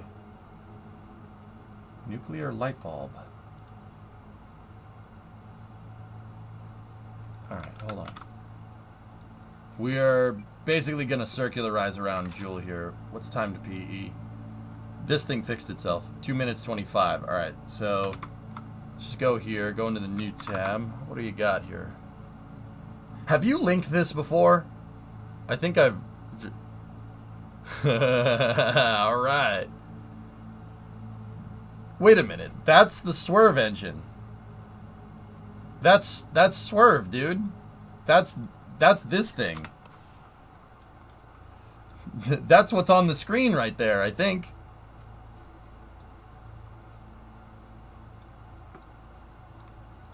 How does this thing work? Hold on.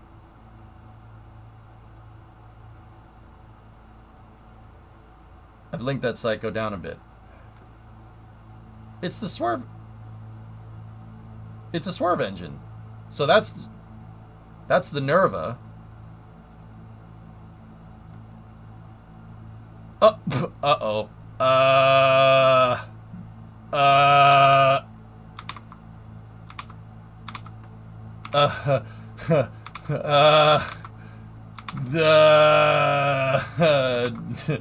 Well then. Okay. Mine's only 10 meters. My balls are 10 meters. That one is 15. Which scales perfectly with Kerbal's scale. Oh no. Oh no!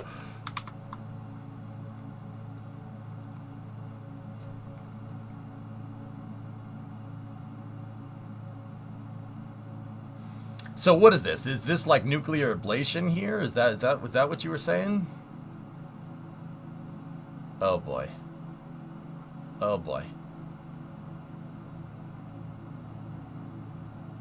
I'm gonna make your balls Kerbal scale. How can I? I'm human scaled.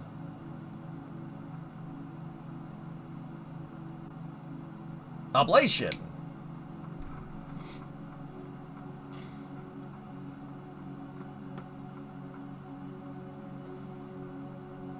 Up a bit, the photo of the quartz chambers. Well.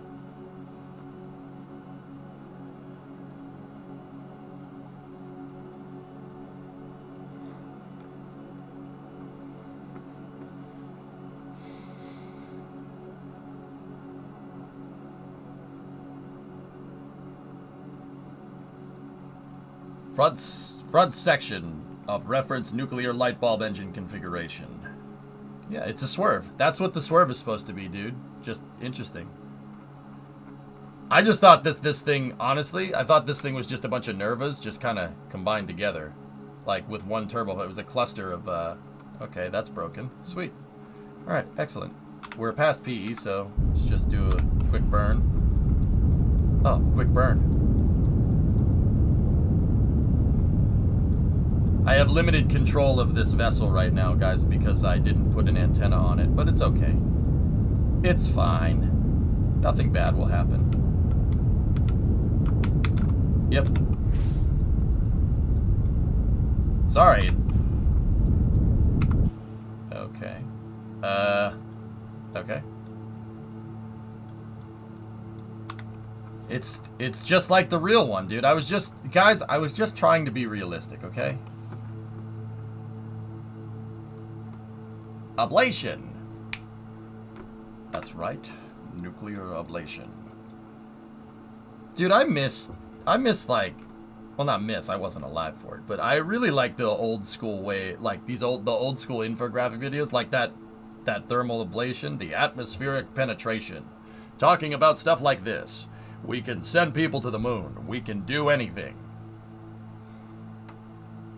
You know, like, how about that proximity war? Like, just, I like that. That's cool. I think that's neat. Cave Johnson, narration. I think we should go back to doing that. It is extremely simple to understand.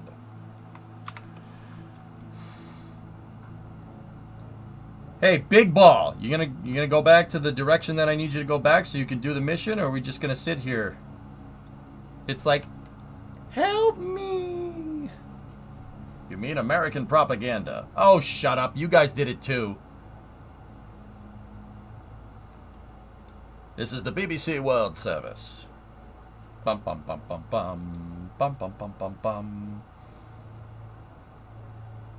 They had actual test hardware for the reactor chambers. The nuclear fuel is moved into a quartz chamber and then allowed to melt down until it turns to plasma, radically upping the exhaust velocity of the hydrogen. So that's the reason why the swerve in this game makes way more thrust. It's not basically a glorified expander cycle, right? Like, I get you. I see what's going on in here. All right, we'll just watch that.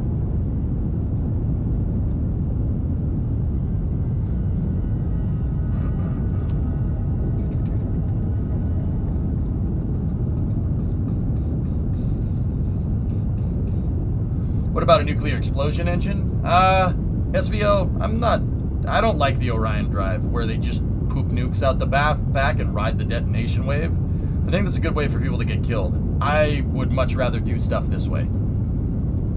Also, did I see your comment as the top-rated comment on a Vice Grip Garage video the other day? I'm pretty sure I did.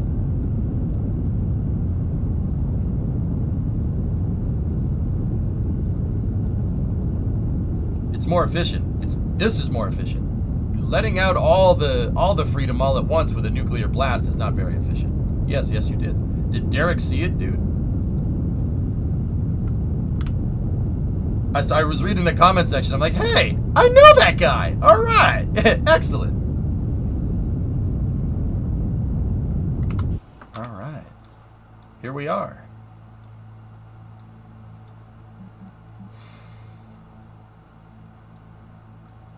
And I've expected to, but no response. Discovery, go at throttle up. That truck he's building is really cool, man. The burnout truck is is legit, man. Let me see, is your comment still top rated?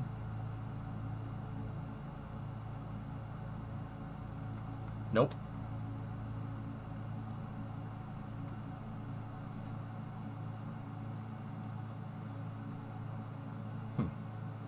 I do have a question about Hearts of Iron, though. Ask away. Hey, Pythos. 49 months. Is this jabbing at me turning 39 in 14 days? You're turning 39? Oof. Love your shop. I'm jealous. Yeah, well, dude, I worked hard. Worked hard for it, man. Worked hard for it. I don't take it for granted. Actually, you know, speaking of the shop, dude, I have 2 new front leaf springs and 2 new U-bolts, or 4 new U-bolts. We gotta rebuild the front end of the truck.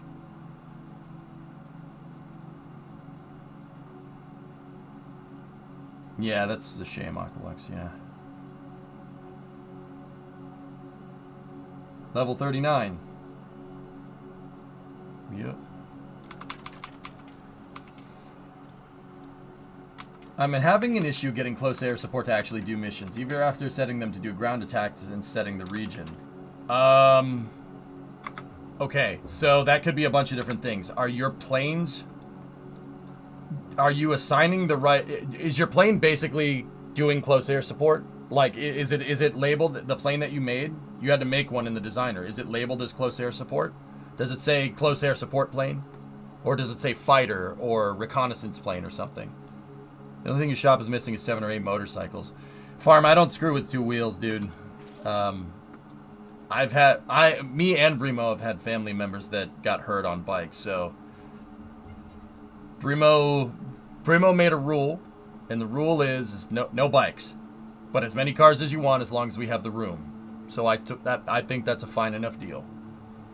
It should be a close air support plane, but I haven't looked in the designer, I don't believe. Check the designer and make sure you assigned a plane that can do close air support to that. Because, like, here's the thing.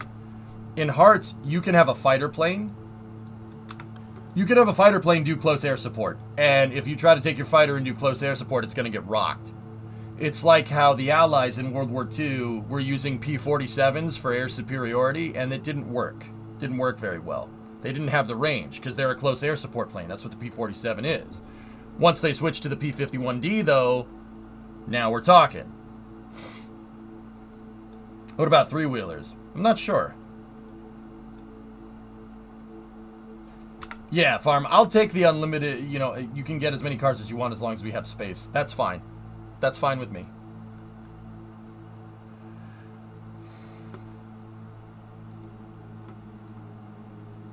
That's cool. Very neat, Aqualux, yeah. Check this out. Yeah, dude, prototype hardware. It's so annoying.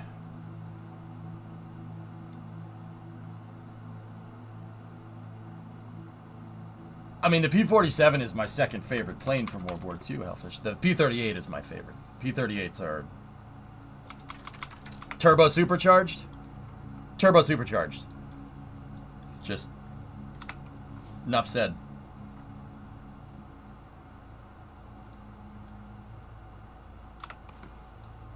Alright, we gotta...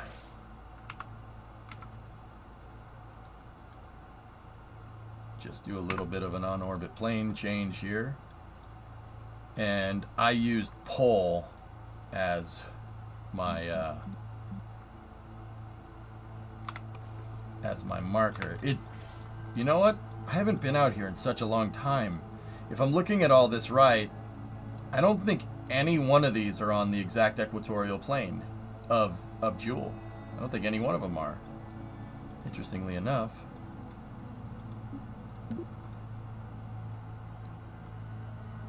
My favorite plane depends on the faction when it comes to World War II. That's fair, Stuart. Yeah, yeah.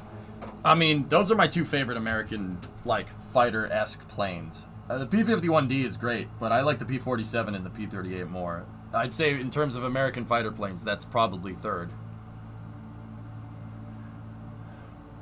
I asked ChatGPT to design an engine to run off politicians. Here's what it said. The engine worked by pulling in air from the politicians' speeches, which was filtered through a series of pipes and chambers. In these chambers that the magic happened, the air was heated to over 1,000 degrees Fahrenheit, turning into a searing hot gas. The gas was then blasted through the engines at incredible velocity, propelling the spacecraft forward. Yep.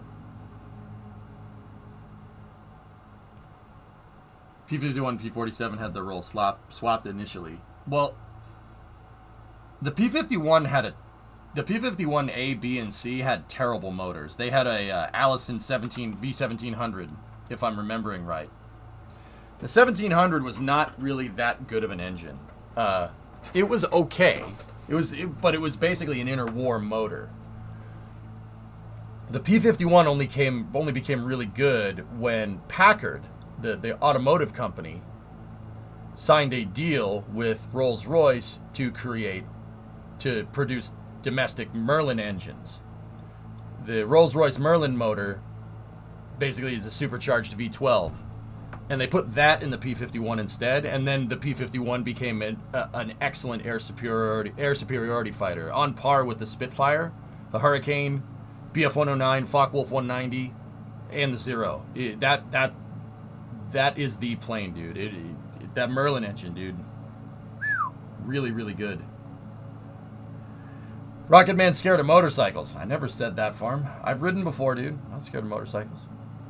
With that being said, dude, dirt bikes aren't off the table. This is like Harleys and stuff. Dirt bikes aren't off the table. Get dirt bikes, four-wheelers, whatever. Is this a Chinese spy balloon? No. It's a weather saddle balloon.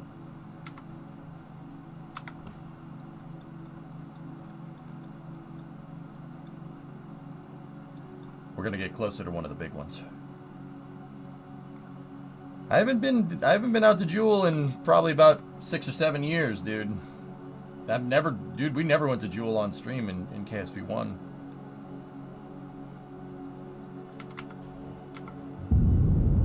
Yeah, Farm, it's gonna sound nuts. I don't trust other people on the road I barely trust other people on the road if I'm in a car. I will not ride in Massachusetts. That's a really stupid idea. How is the truck? It's good, Deds. Yeah. It's good, man. I have 2 front leaves if we want, after we do the challenge, or a little later tonight if we want to do a longer stream today. We have some leaf springs to replace on the truck, and I got one of the perches on the truck I need to fix. One of the leaf spring perches. We got to rebolt it up all together, so...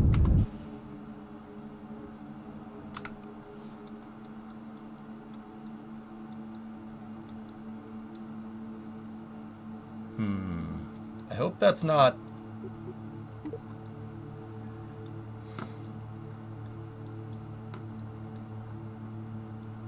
There's something on Tylo if you're landing out there.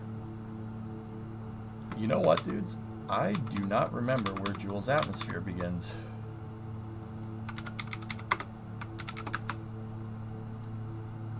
I don't remember where interface is.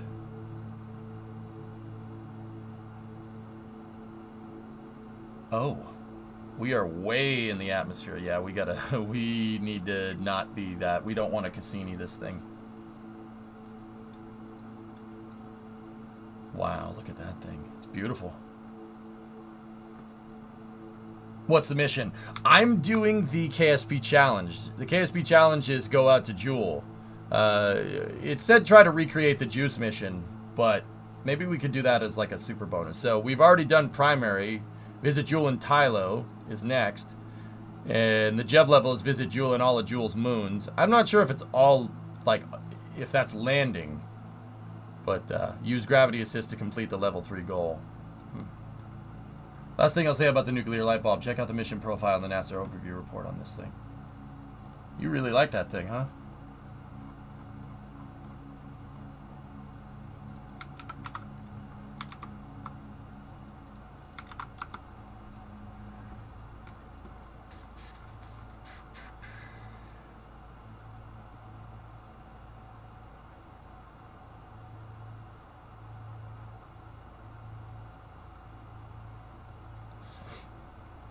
So this thing intentionally lets its nuclear fuel melt down. That's the whole idea.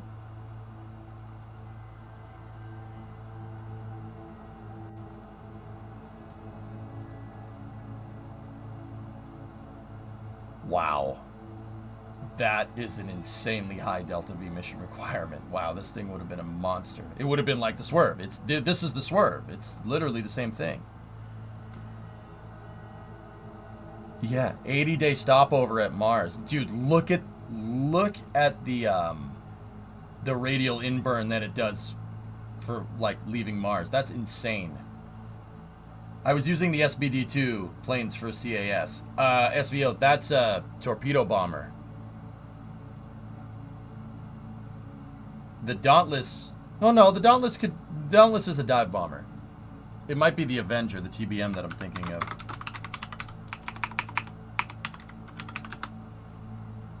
Or TBF Avenger. Yeah, that's what I'm thinking of. That's the torpedo plane. The Dauntless, yeah.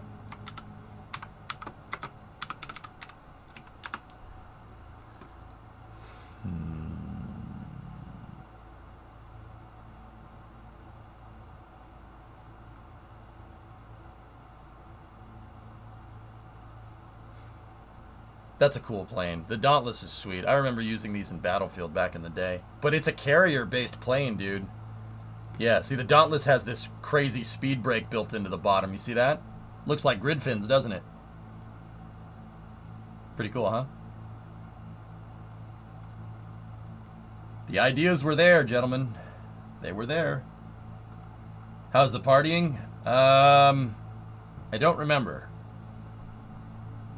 That's half right.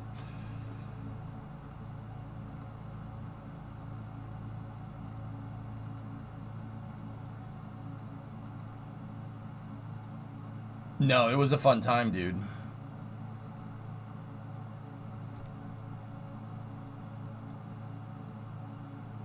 Huh.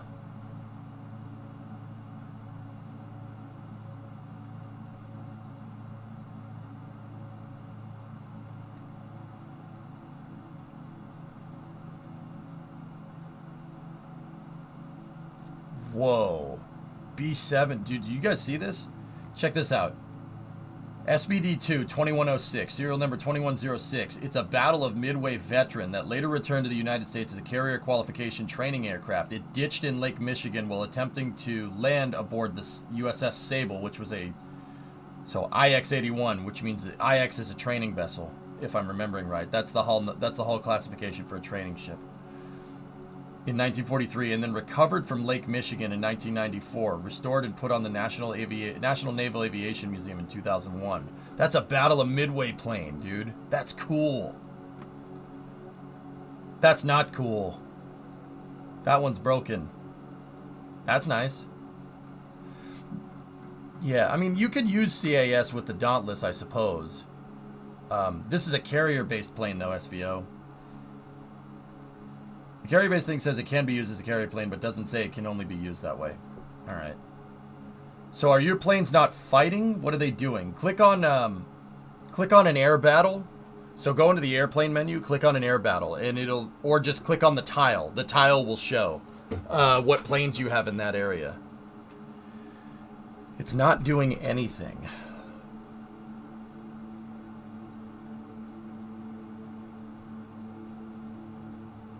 So, your planes are at an air base, and you right-click on the tile with close air support selected, with the SBD group selected. What does it do? Does it make a clink noise, or does it go... He's playing hearts, Tigers.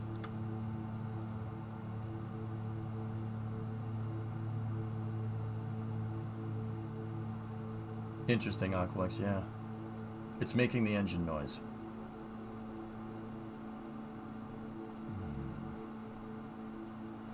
Okay, so click on the tile now. First of all, what color is the tile? Is it red, is it yellow, or is it green?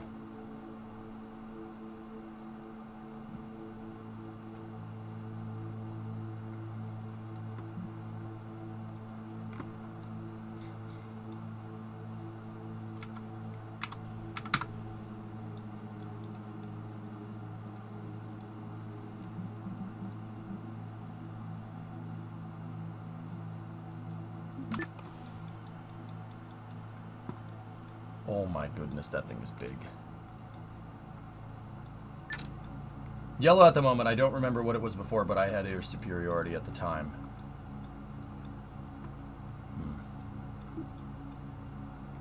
Look at all these little moons that we can go to. That's neat.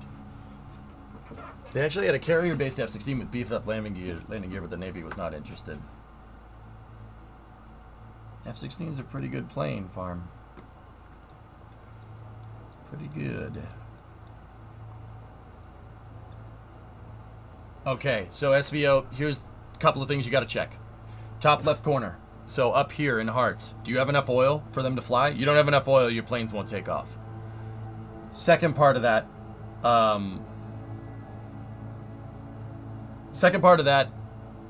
if you don't have infantry that's fighting on the tile, you're not gonna. The close air support means nothing because that's what CAS is.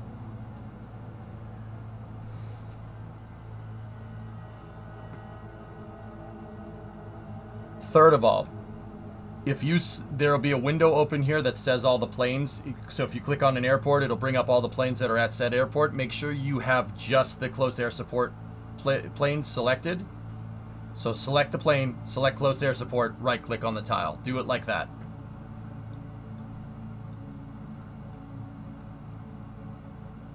Something on your craft is colliding, I can hear it. You're probably hearing the air conditioner in the background or me playing double bass with my feet. You're removing the Japanese from New Guinea. Okay.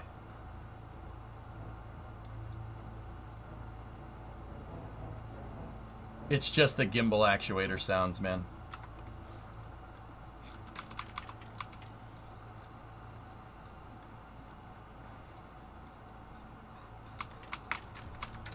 Dude, look at this thing, huh?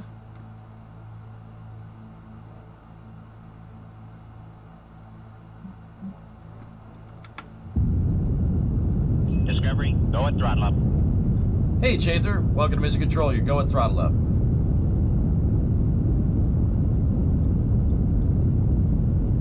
Dude, look at the clouds.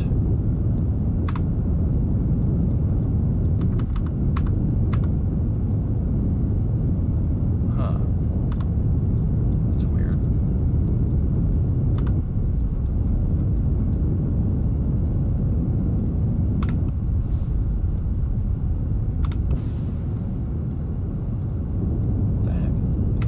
Oh yeah, that's the comm.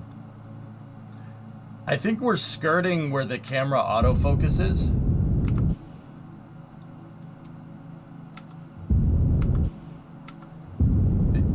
The autofocus is trying to go from orbital to ground to orbital to ground.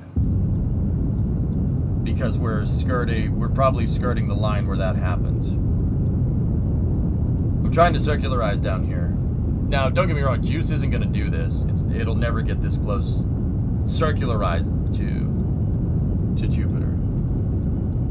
But we can, because we have the Delta V.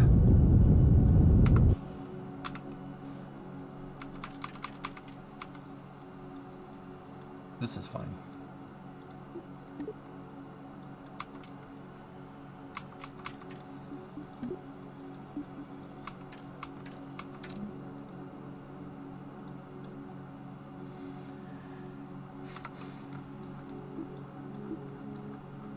I always see a camera like this and it scares me. I'm like, oh no. Discovery, go at throttle up. There we go. Hired. 52.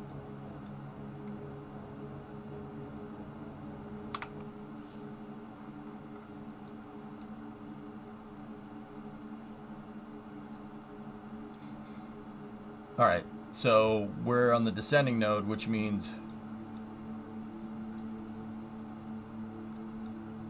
that's where we cross Joule's equator. So we need to, yeah, we need to go normal burn. Something is weird with the camera controls, and for whatever reason, the game won't unhighlight the ball. But I'm not sure what that's about. But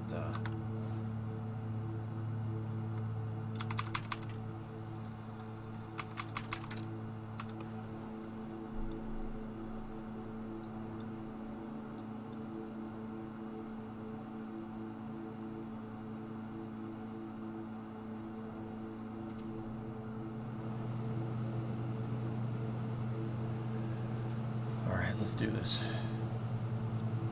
So I'm trying to just weed out my inclination here.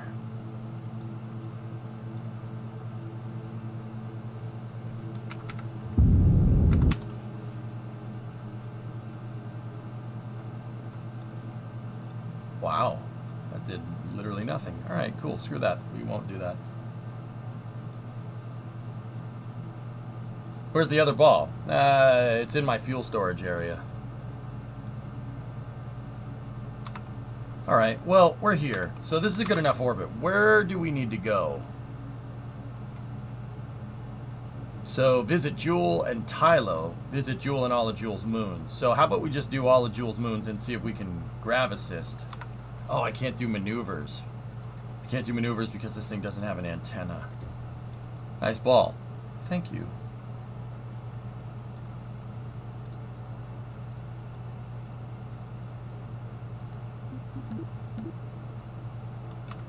Crap. Well, it wants Tylo.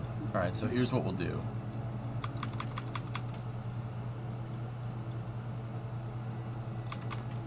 We'll get Tylo with this one, and then I'll send out another one.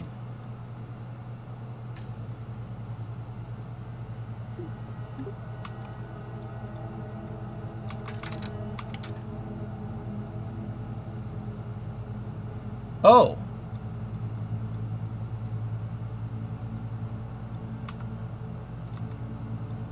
Was my...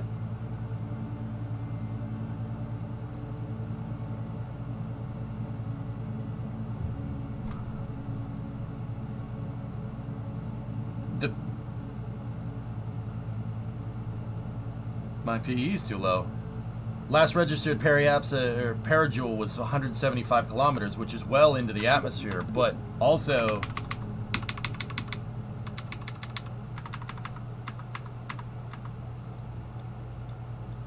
That is not what it was when I finished that burn a second ago.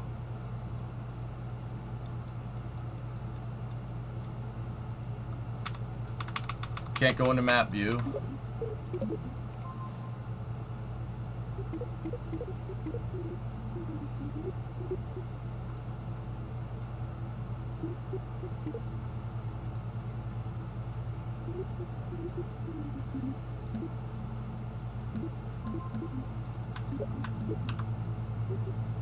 Maybe that inclination change burn that I was trying to do screwed me up. Cause she gone, man. Yeah, we skirted the atmosphere too much. I didn't see it. I think. Either that or the game just decided to eat it. It could be that too, but I don't think it was. I think I actually screwed up that time. I haven't played in a little while. Give me a break. We're just gonna have to do it again.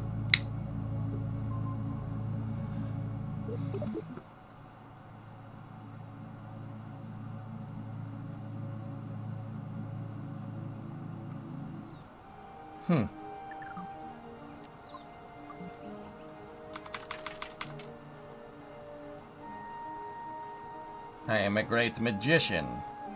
The sun is coming up! Oh, how does he do it? It does, Tigers, yeah. Mm-hmm.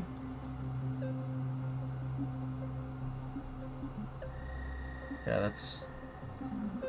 Didn't catch it? Yeah, I think I missed it. Sorry, I missed it. Oh, we're just gonna have to do it again. Yep. Yeah, that was me. I missed it completely. 175. I missed it with that last inclination burn, but that mission was FUBAR already. We got way further than I thought we would, which is not bad.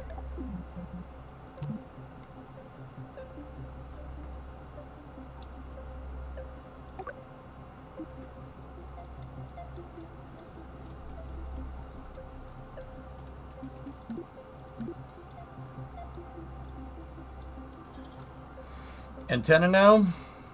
Yeah, I think that would be smart.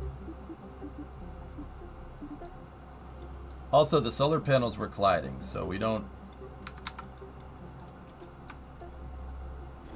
need to move those up there. And I'll extend them real quick to make sure that they don't clip.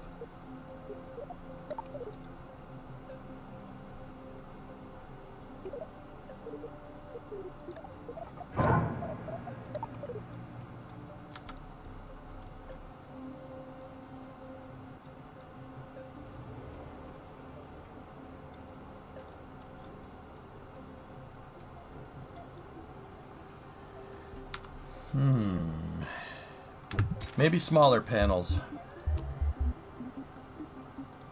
Nope.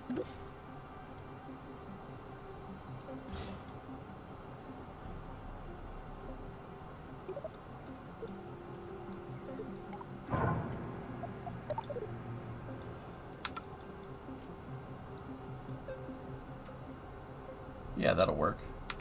Gotta put them in symmetry, though.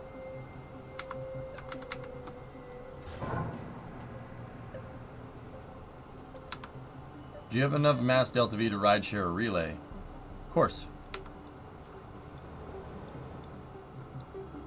I mean, it's the fairing that's the constriction hired. I could literally launch another one of these. I could put another ball on top and Triton would have the delta V to get it. We could have 2 balls.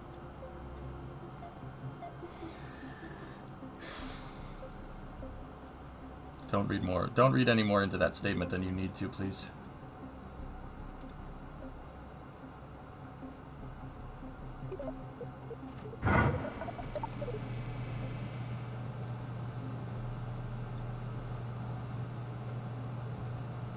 No, sir. You got away on that rocket that looks like someone's privates!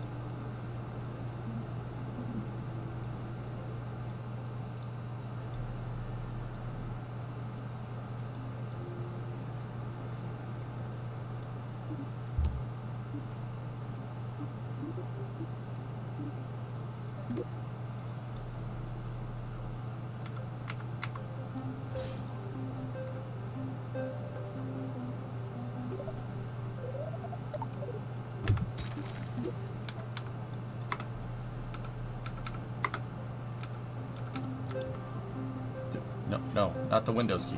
Go away.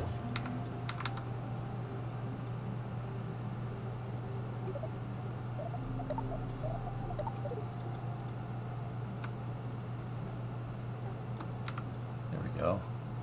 That should be good enough. My girlfriend was watching your stream the other day and was fascinated by the amount of pop culture references she recognized. Yeah! That's what I'm talking about. No, that doesn't work.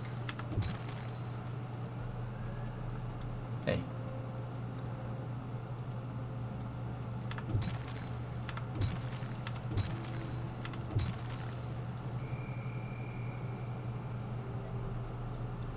I wish you could strut to the fairing. Maybe if you gizmo some decouplers up, you could strut to them.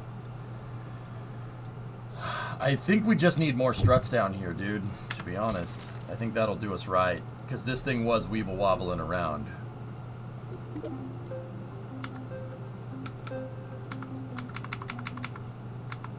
So let's do...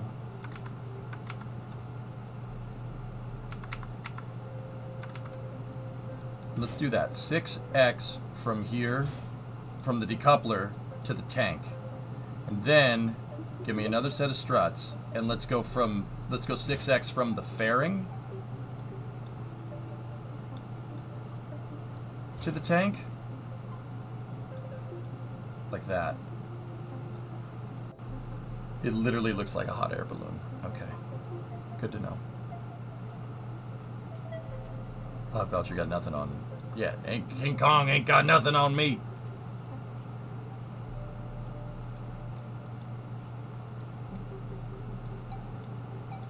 Okay, so for down here, I'm going to copy my panel design that we had kind of going here.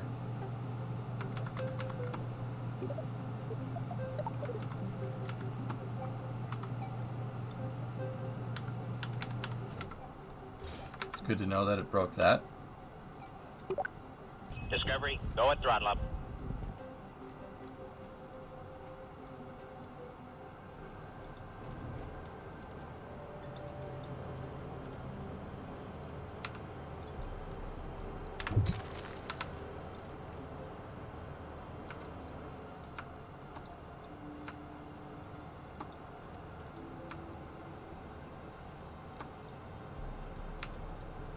The mission reminds me of an AC/DC song. Yeah, probably TNT, right? Maybe Down Payment Blues or something? No. Whole Lot of Rosie? I'll tell you a story about a woman I know. No, I don't think it reminds you of big balls. No, I don't think that's right.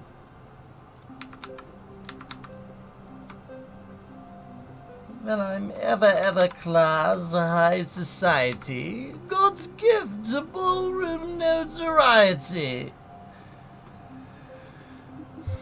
And I always fill my ballrooms, the event is never small. The social pages say I've got the biggest balls of all.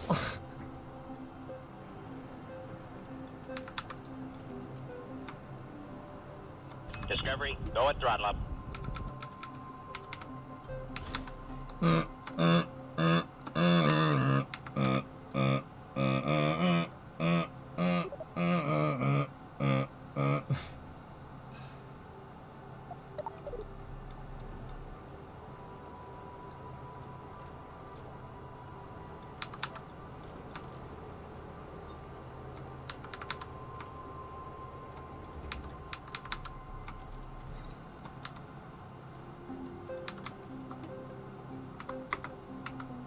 Some balls are held for charity and some for fancy dress. But when they're held for pleasure, they're the balls that I like best. My balls are always bouncing to the left and to the right. Play it on guitar. Guitar's in the other room, man. Stop opening up the parts menu, Kerbal. Let's go. Stop it. Swiggle. 3-month resub and blue tie with the 28er. Thank you. You'd like to name your Pikachu Angus. Good call.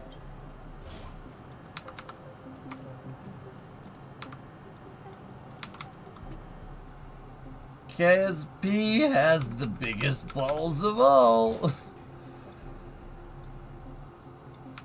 Aguado, good call.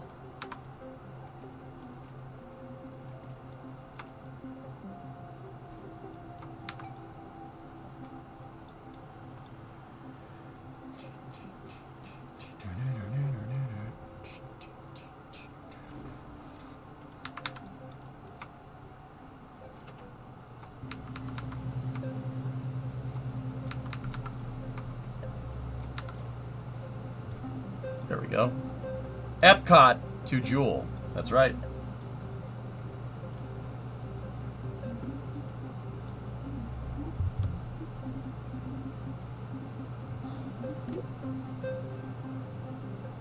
Actually, I got an idea.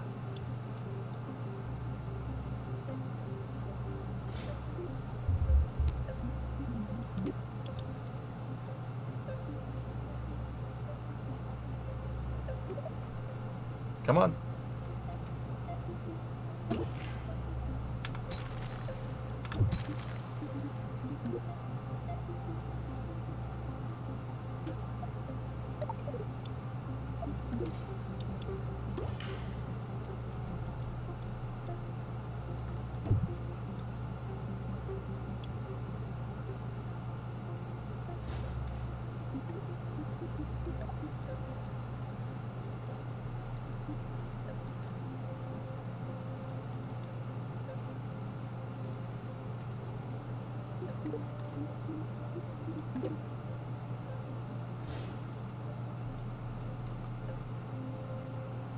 Ventura. Yes, Satan? Oh, I'm sorry, sir. You sounded like someone else. Never mind the wisecracks, Ventura. You know that was the same guy that played Hector Salamanca in Breaking Bad? Yeah, just thought I'd let you know.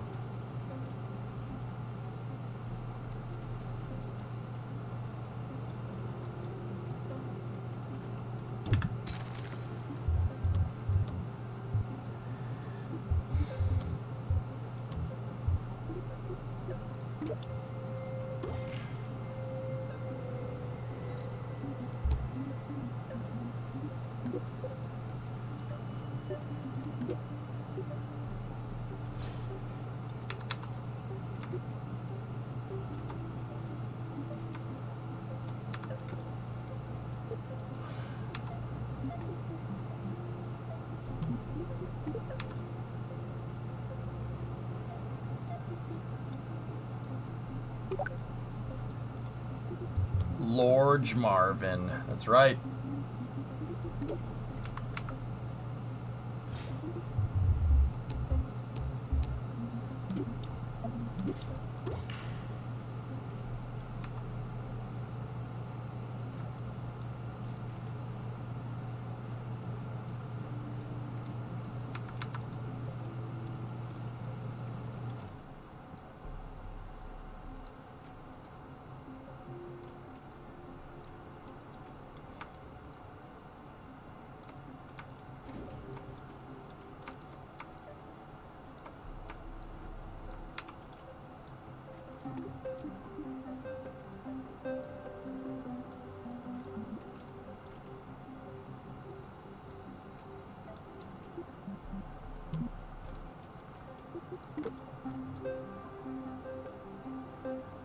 There we go. Ball Mark II. Welcome back. Thanks, Dangerous.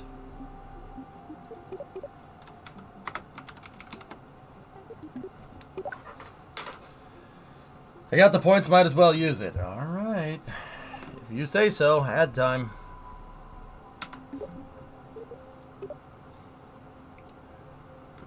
All right, this time we'll get in a better phase with Jewel. Ow. Hey. Hey. All right. No, get that off the screen. Where's Jewel? There. Okay, we gotta do.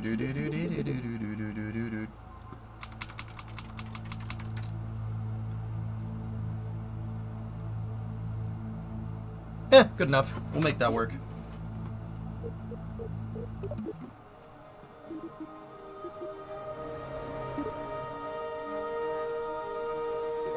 The SS Ventura.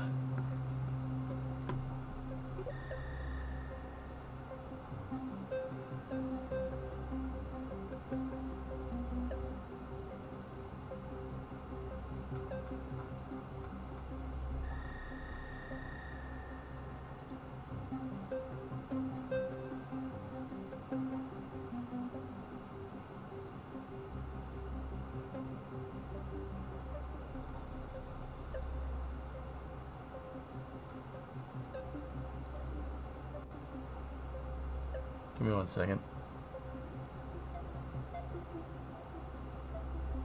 All right. Cool.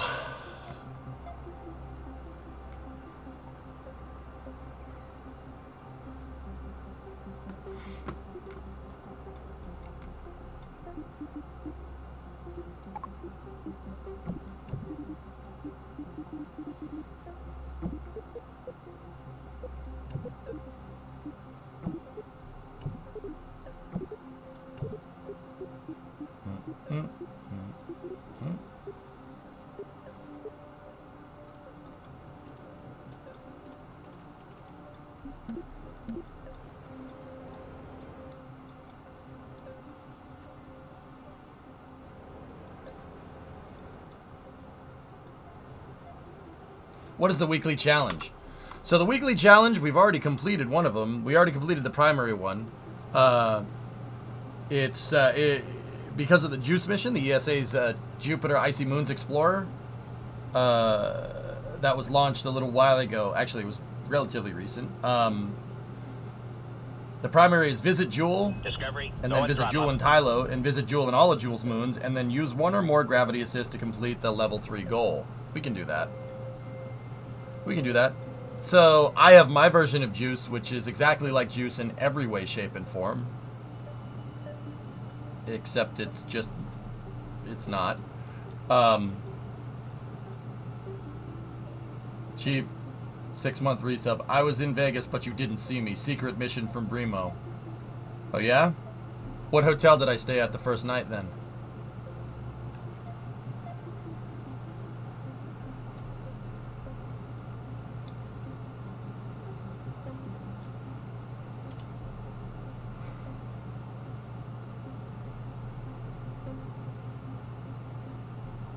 I'm waiting, Chief. None. You were up all night. Nope. The horseshoe. We didn't stay at Caesar's stream. I was at the Horseshoe first night, and then because it was just me and my brother-in-law, and then when everybody else came in, we were at the Palazzo. The Palazzo. Were you really, Chief? I don't believe you.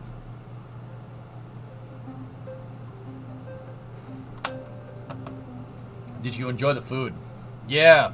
So, Stream Chat, my best man for my wedding lives in Vegas. He lives like right next to the Strip. And he knew, like, he frequents the Venetian and the Palazzo for dinner and stuff. Guy has a little bit of a lavish lifestyle. And, so we ended up eating at some really nice restaurants in the Venetian Palazzo combination. Did you meet Mr. Chow? No, I was looking for him, but there's this like French restaurant that's like in between the Palazzo and the Venetian. Yeah, my buddy knows the chef there apparently. So like it was some real high roller stuff. Like my buddy walks in and they're like, "Hey, EJ's buddy. Oh, hey, how you doing? Oh, the chef's really happy you're here, and you brought people too. Well, we're gonna feed." It was weird, man. It was weird. And then like, yeah, the waiters and waitresses were like, "Oh, hey, how you doing, EJ's friend?" Like they knew his first name. It was strange, dude. They're like, "Oh, hey, it's good to see you." I'm like, "You know these people?" Okay. Ocean's 154. There's a super good steakhouse underground between the Palazzo and the Venetian. We went to the Golden Steer. My buddy also knew people there, and we got to sit at Elvis's table at the Golden Steer, which is a famous steakhouse where like Sinatra and Dean Martin and Elvis hung out and stuff. Yeah. Yeah, it was weird, man. It's weird times. Fun. But yeah, that was just very strange. They're like, "Oh, hey, how you doing?" Yeah. "Oh, yeah, Chief. Yeah, it's pretty cool."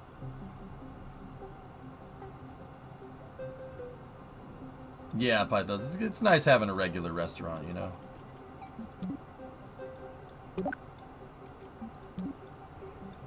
Alright. I think we're ready for the Mark II. We have gyros. I have better antennas. We have more lights. Oh, I didn't know. There's no lights on this one. Hey, wait a minute. There's no lights on this one.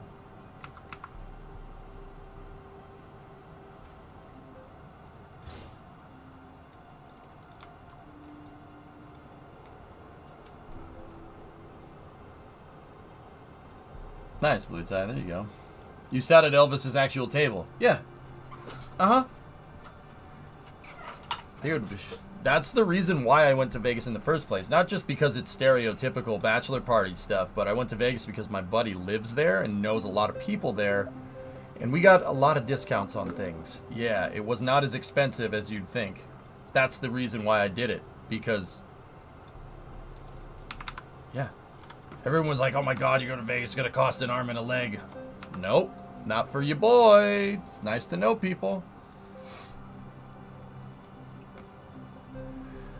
Still lost 20K. I'd say all told, dude, I was that bachelor party was maybe I was in, I don't know,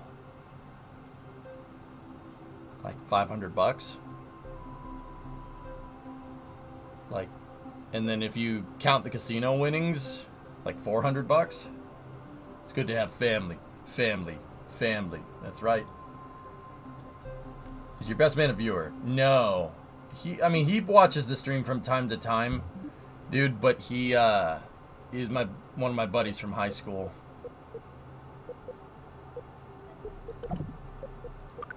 My best man, I've known him for 20 years, dude. Easily 20 years.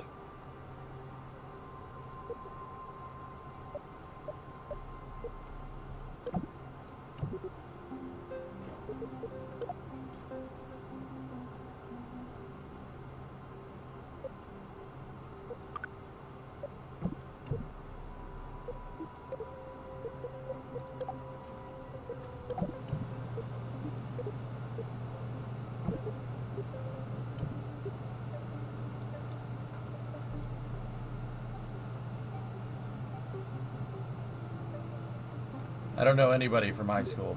Yeah, Pythos, I do not keep up with my high school friends, to be honest. It's just that guy and like one or two other dudes. The vast majority of my high school class, I don't care. Dudes, and it's not because people in high school were bad people or anything. That's the stereotypical story. The truth to that is that, dudes, I was a weird kid. I was a weird dude. Just weird. Like, yeah.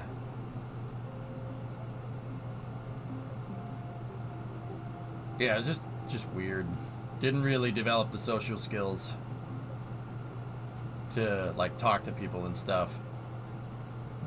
The reason is because when you're on the internet all day, and everybody tells you... the internet is not good for learning good interpersonal skills. Because most of the time with the games that I was playing, I was just told that people like having, intercourse with my mom the entire time. That doesn't build good social skills. So, yeah, I was really awkward in high school. Like, strange. Like, just keep to myself. Because that's changed so much versus today. Well, Big Pig, the only difference between then and now is that I can explain why I'm weird. I'm just a weird dude. The stuff that I like is weird. Like, I don't know. I like cranes and stuff. And, like, spaceships. I don't know. But the other thing that I learned to do is that, if you just sit there and get somebody's attention and then just talk about what you want to talk about the whole time, it turns out that eventually they just don't want to talk to you. Yeah, that's the other thing I did in high school. I would just talk to people about stuff that I liked and really wouldn't care what they had to say. That's not how you make friends. Yeah, don't do that. It's not how you make friends at all.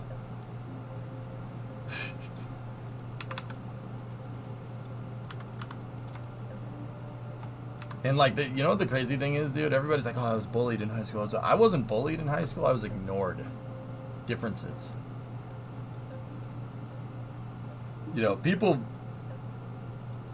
used to give me crap, and then they were just like, I don't want to talk to you. So, yeah. Develop those social skills. That's important. You need that. If you're a low percentage personality, I don't know what that means, Gaw. Social norms suck. I know my type's only 2%. I'm not sure what you mean. So, in another universe where I decided to know what I know about interacting with people now, I probably would have a lot more friends from high school.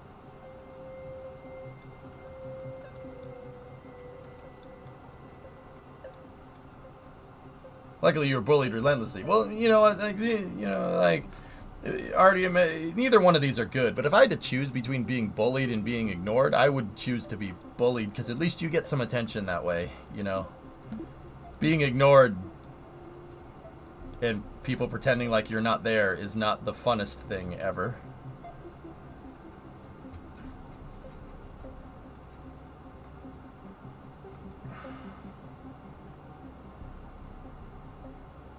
Nah, nice, Chief.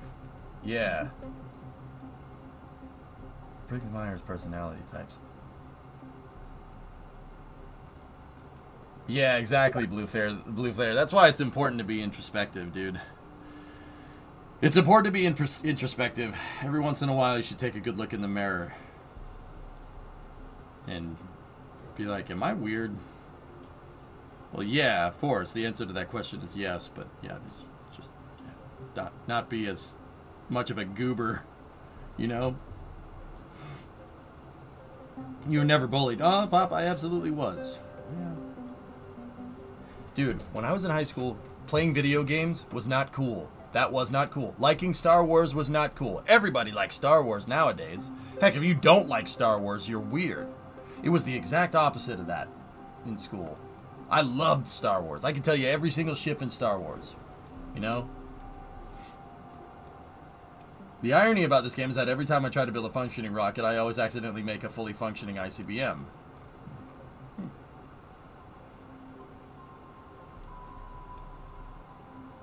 The most frustrating part of being ignored is people during the last few weeks of high school telling you they wish they had taken the time to hang out with you. Oh, God, Jeff Tort.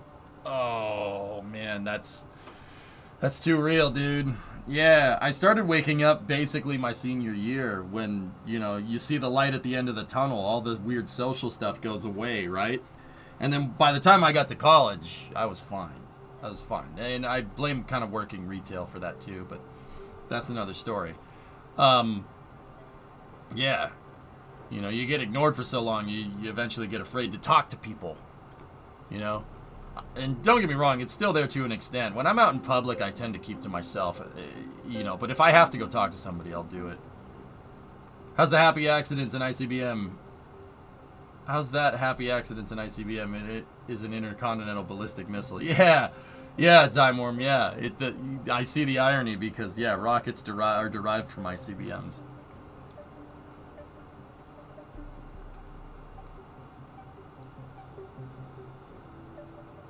Remember the get a life comments from girls when you talked about games with your buds and they overheard it? Absolutely, Chrome. Oh, yeah. Absolutely.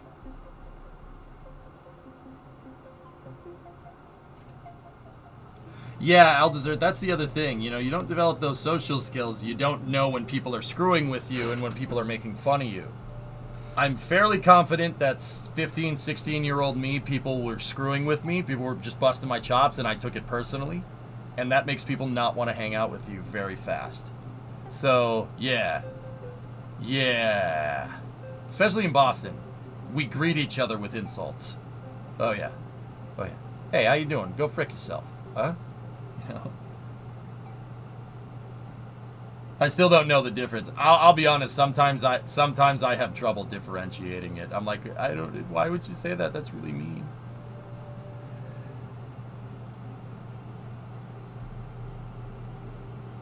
But I'm fine with it nowadays. Like, dude, the way I look at it nowadays is that if somebody's not giving you crap, then there's a problem. You know what I mean? So you just kind of learn to take everything with a grain of salt. With that being said, sometimes stuff that people have said on stream has pissed me off. I'm not gonna lie. Sometimes people make me angry. It doesn't happen very often. I get more pissed off at the game than I do you guys, usually. Sometimes, though. Sometimes somebody figures out a way to push my buttons and...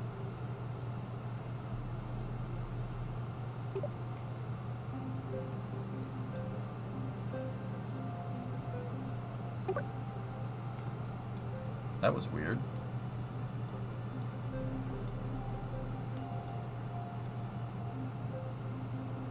If you can't handle shop talk, get out. Oh, man. And I did a lot of auto shop happy. I took a lot of auto shop. My senior project was a video on how to do preventative maintenance for your car, doing oil changes and tire changes and stuff.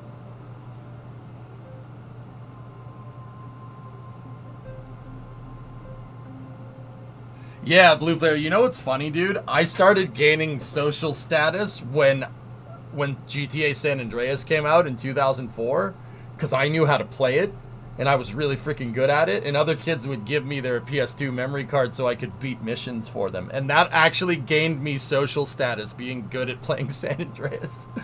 Like the train mission, all you had to do was follow the dang train. I remember, kids hey, can you beat this mission for me? I can't beat it. I'm like, yeah, I got you, man. I got you. And I'm like, ooh, people are noticing me. Attention! I'm good at video games. Please pay attention to me. I'm not even kidding. Dude, I'm not saying that makes a lot of sense, but that is how teenagers think, man. And one time I was in math class, we had to do different math equations out, and we had to put our math equations on an overhead projector, and I drew out Grove Street's logo. After I solved the math problem, I put it on there. I'm like, GSF for life! It's like a little 15-year-old white kid doing that. The people there thought it was funny. My teacher didn't know what it was. Yeah, the teacher thought it was like an actual gang thing, and yeah, got in trouble for that. Oops. I found the typical messing around with each other at work isn't so normal outside of work, oddly enough. Yeah.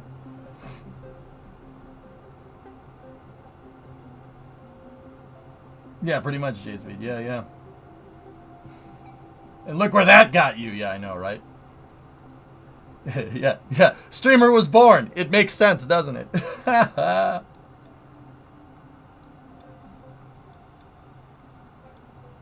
Started coming with a green bandana. No, I wouldn't have done that because I was too scared. I was too scared that people would make fun of me for it.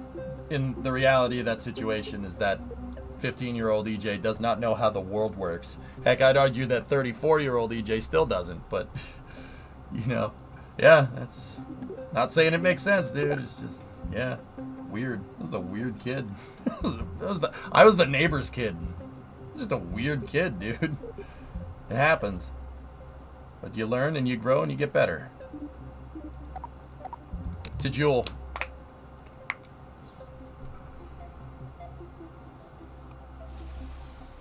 I used to take apart the carburetor on my T-Bird, clean it, and put it back together. I love rebuilding carbs. Panta, I have a carburetor for the Coronet that needs to be rebuilt. I didn't hit anything.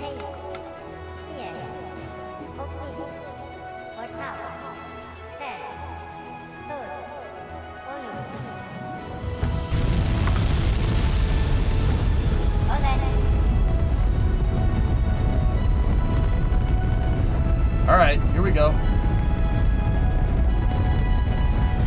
Okay, we got a lift off on Triton.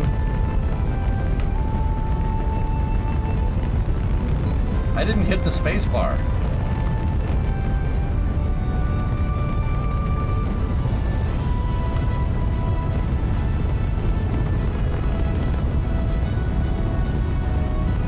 KSP redeemed.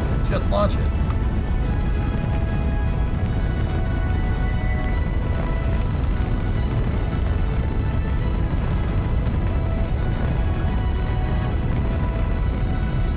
Fly, baby, fly. Roll program complete.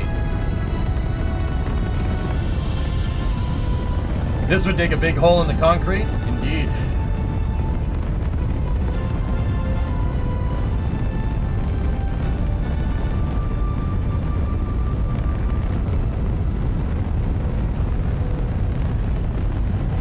"36 missions and counting for Rocket Lab." Nice.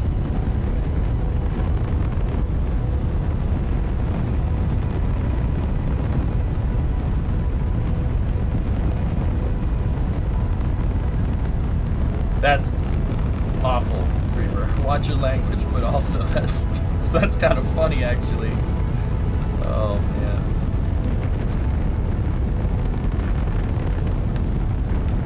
Dude, one time I pissed my gym teacher off by shouting vegetables in gym class. Vegetables. Like, that was the joke.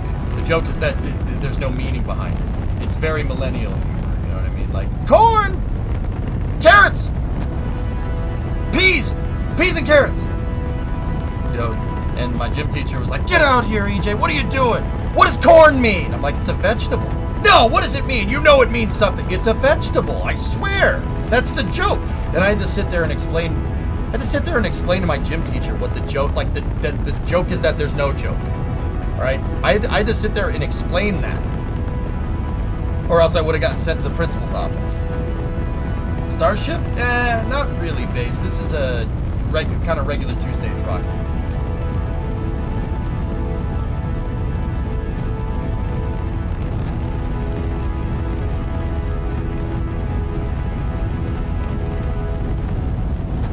Yeah, base. This is my Triton rocket. It's a 10-meter diameter, super heavy lift vehicle. Basically, I designed it for doing the KSP challenge because it could basically get anything into space. Yeah, Poison, exactly. How's KSP2 been coming along? Haven't been around as much. I've been moving into a new place. Hey, congratulations, man.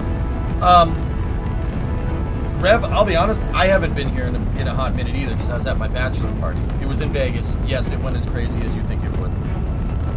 EJ plus casino plus tres comas. Not a good idea.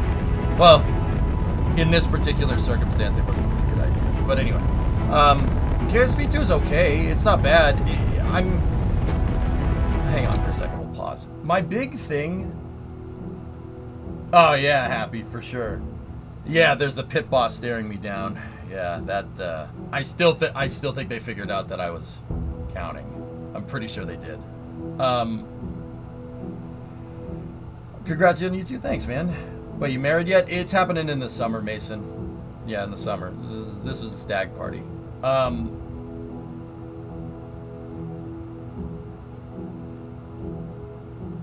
So, KSP has been coming along fine. Patch 2 really improved performance on the game. I mean, look at that. That's beautiful. I mean, the clouds still kind of do look a little weird, but you're actually trying to count cards. I was counting cards. Well, I wasn't exactly counting cards because you can't keep track of a 6-deck hand. Or a 6-deck blackjack table. There's no way that's happening. Like, there's no way someone can do that in their right. I'm sure someone can, right?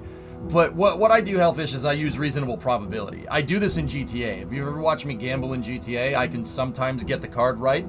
Like, literally predict exactly what the card is.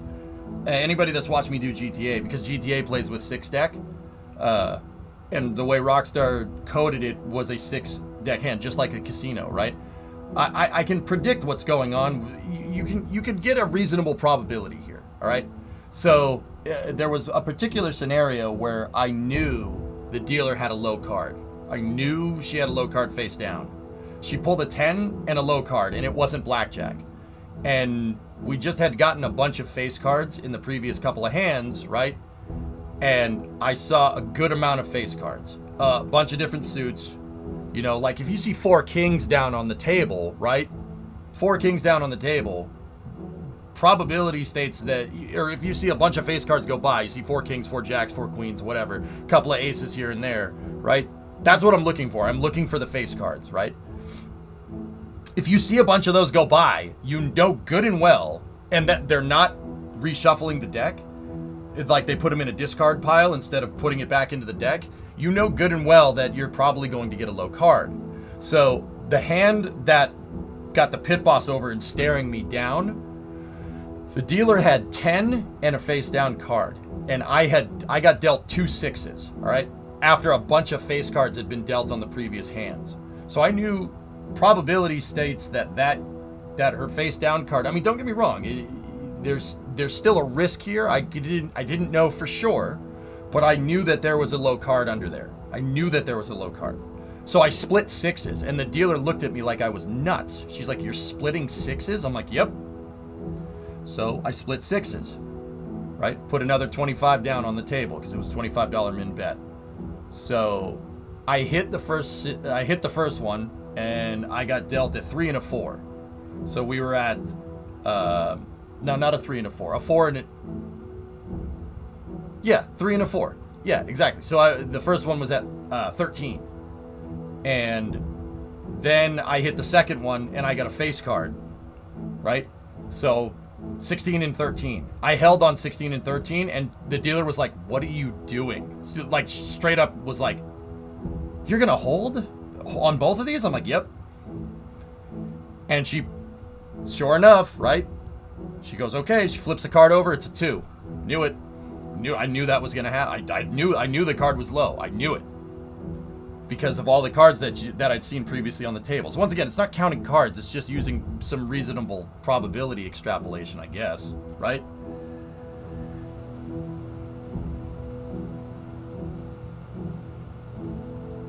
So she pulled a 2, and then she pulled a face card and busted on 22, and I won like $200, or not $200. I had 25 down, so 25. I won like $50 or something. No, it had to have been more than that. So I forget if I put 25 down on the table or if I was betting 50s at that point. Anyway, I won a ton of money, and right after that, the dealer was like, "Wow, really lucky." I'm like, "Yeah." And I was like, I thought like saying something would be the right thing to do. So I was like, "Yeah, I'm kind of new to this. I'm not really sure how to play. I don't do this." I said, "I don't do this very often." And she's like, "Wow, that's really lucky." And then right after that happened, the pit boss came over and started staring me down. Like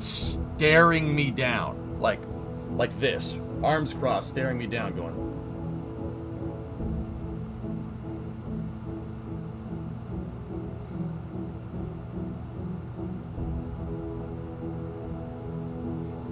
And then after that happened, I think I won like No, I didn't win anything after that. I did, like, after the pit boss came over and started staring me down, the dealer pulled 20 off the draw 4 times in a row, 21 off the draw 2 times in a row, and then another 20 after that. So they yeah, I had Stormcrasher calculated the probability of that happening. The dealer pulling a 20 4 times in a row off the draw. So a 10 and a king, a jack and a king, like a queen and a king, and, you know, and then like a 10 and a 10, and getting 21 off the draw 2 times in a row after that, and then getting another 20 after that. The statistical probability of that happening is 0.00053. Of that happening in sequence like that with 6 decks. I had Storm do the probability out for me. I knew the number was low off the top of my head, like when we left the table. I knew it was low. Long story short, all the money that I'd won off those weird hands, they won it right back, and I ended up pushing and left the table.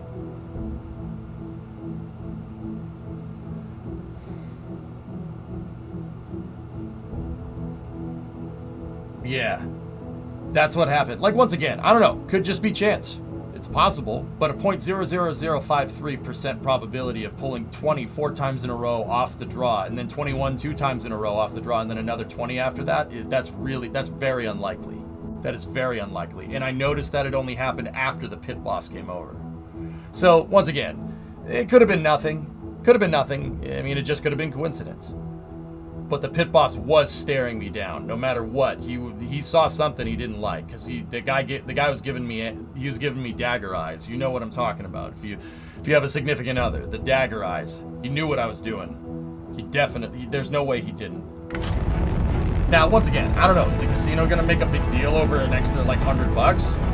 I don't know. Maybe.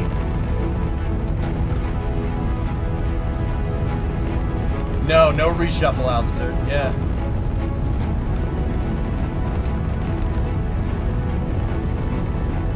So yeah, very strange.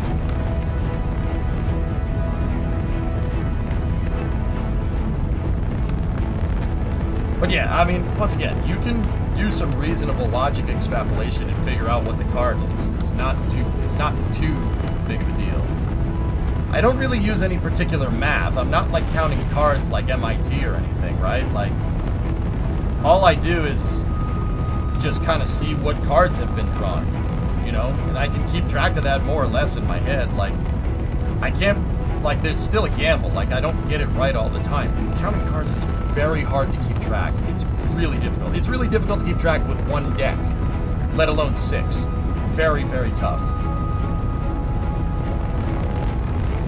Like, with one deck, I might be able to do it. Maybe. I don't know. Tough to say. But with 6, you know, I'm just looking. If you see a lot of face cards go through hands, right? You're just likely going to get a number card, not a face card, right? Like, that's just like, it's not even like compounding math. It's just statistical probability.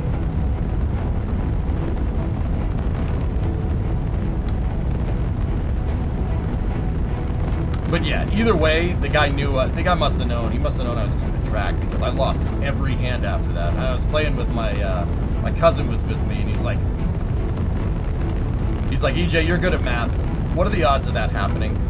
He goes, I swear, all I do is, every time my cousin goes, every time I come to Vegas, all I end up doing is stimulating the local economy. This is ridiculous. And then he was like, what's the problem? Like, he said, he said, what are the odds of that actually happening? It's ridiculous. And I started thinking about it, and I'm like, 6 times 52, that's 300. 312 cards.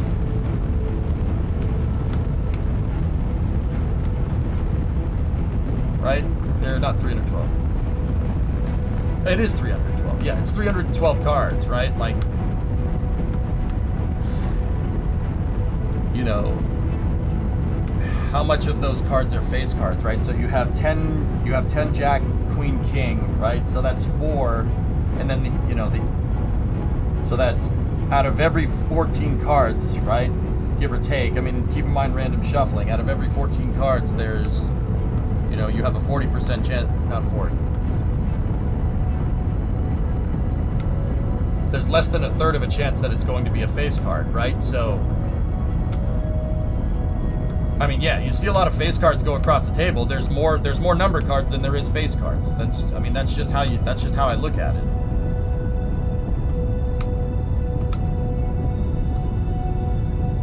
Okay, stand by for main engine cutoff.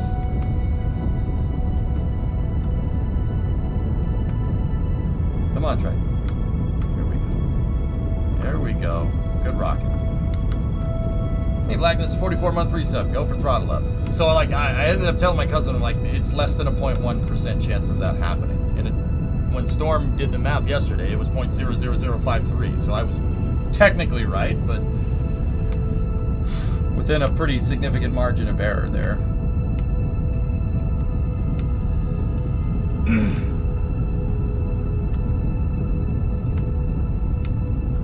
If you done that mimic on the table, what, doing this? No, I wasn't. I didn't do that at the table. Whenever I go to the casino, I poker face. I don't do anything. I'm just, hey. It's one of the times where being a little bit introverted actually does really pay off. Okay, we have good separation, ullage motor, main engine ignition.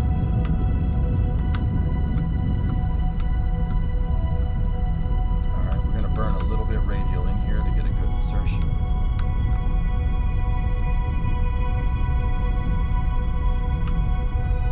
Without a reshuffle, the odds are super low, but you said multiple hands before this happening would have reduced the intermediate cards available. Bingo.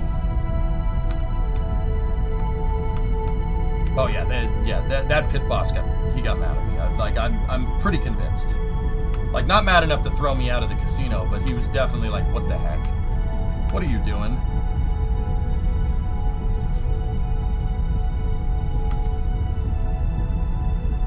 They were going to make a sequel to Lord of War. Ooh. Okay. He's definitely looking for an excuse. Yeah, probably. So after that, I kind of said, screw Blackjack. I don't want him. Blackjack's dumb. Craps is my new best friend. So I had my buddy that lives in Vegas teach me how to throw dice. And honestly, Craps is not bad. It's pretty... It's despite its name, it's not very crappy. Alright, hold on. Fairing separation. Don't explode on me. Thank you. Go away. Come on, do the, yeah, okay, there we go. So, yeah, you know, I learned how to throw dice instead. Throwing dice is not bad. It's actually kind of fun. And if you play pretty conservatively, you can win a lot of money. It just takes time.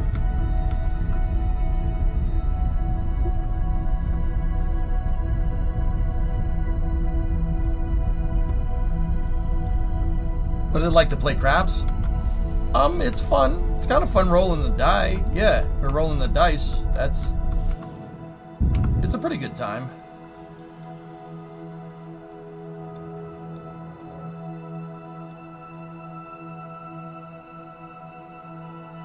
All right.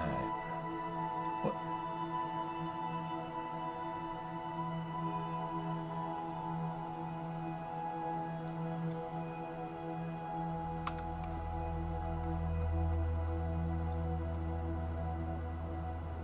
Once again, if you play very conservative betting, so just basically if you just play the fallback line on dice for a little while, you'll win. Once again, probability. Can you tell me a little bit about Long March 9? I was reading that Elon confirmed that it was a rival to Starship. I just don't know that much about it. Nobody does, High Vise. So Long March 9 started as something to compete against SLS, but from what I can see, from what China's space programs are doing, sorry, allergies. Keep getting crap, the freaking nose, it's dripping like crazy. Long March 9 started out as like a 10-meter core, so something like similar to Saturn V or SLS, but it seems like with the Starship test that The Chinese have taken some liking to the design, so supposedly they're working on a reusable second stage for it.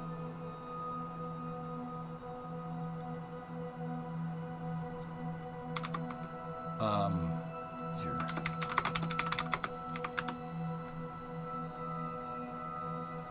So Long March 9 was supposed to be like basically this. That's what it was supposed to look like for the longest time. That was the renders that we saw.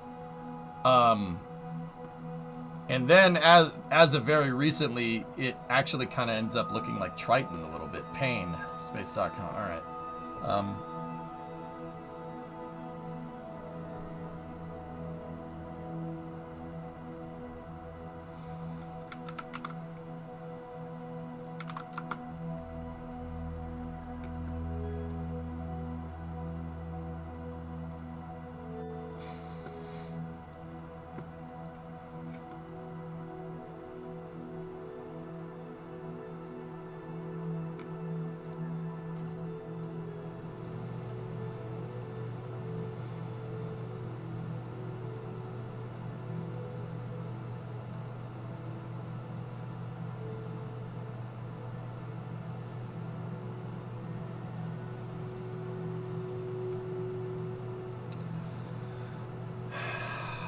Why would they do that? They don't have any space. They don't have any space anymore, and you really can't move this thing, guys. It's the size of a small warehouse. The only thing that can move it is the mobile launcher. You'd have to take it apart if you're going to put it in a museum. If you're going to take it apart, yeah. I mean, like I said, this block right here. See, look at the door, fellas. That should tell you everything you need to know. This thing is 3 stories tall. It sucks, man. It sucks, but what can you do? Imagine if they made it into a museum. I mean, Aqualex personally, I think it would be cool to break this thing down into pieces, ship it to the California Science Center, and put Endeavor on it. Put Endeavor on it. Make this part of the museum. It's strong enough. Absolutely. It's strong enough to carry a shuttle stack around. Abso-freaking-lutely. It's strong enough to carry a fully fueled shuttle stack around, right? Unfortunately, MLP3 was pretty stripped from the Omega. Oh, this is Omega. Oh.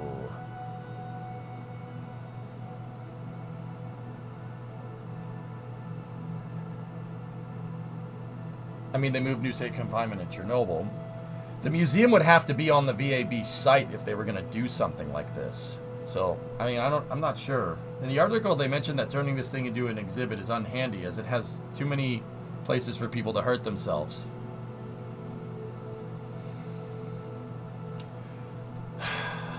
Onward to oblivion, I guess.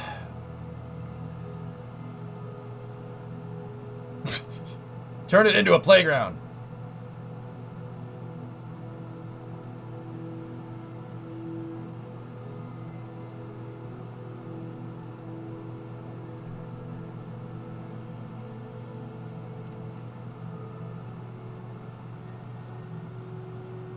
That's the question that I was wondering, actually.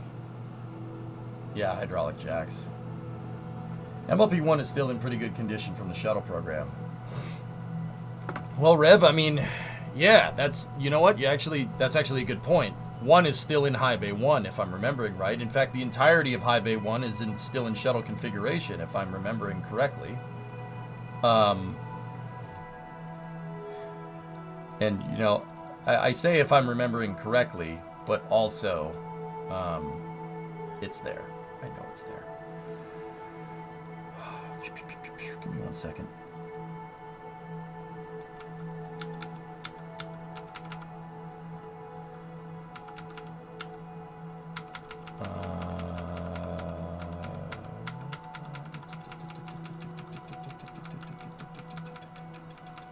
Give me 1 second.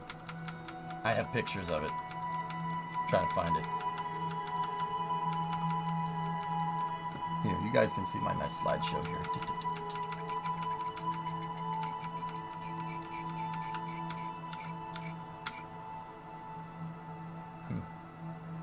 Start at the top. Yeah, there it is.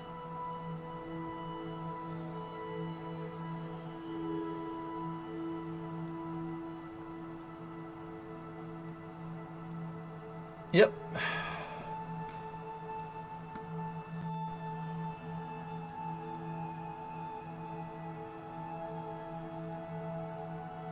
But see, Rev, so two things. So taking one and moving it to the California Science Center would be cool. I'm not sure how the heck you do that, though. It's definitely too wide to go through the Panama Canal, I'm pretty dang sure.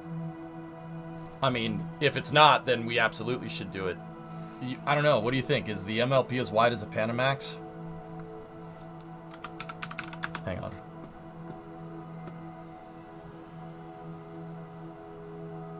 How expensive would it be? It'd be pretty expensive, but even if you got this thing to like Port of Long Beach, how the heck are you going to get it to the California Science Center? They had trouble.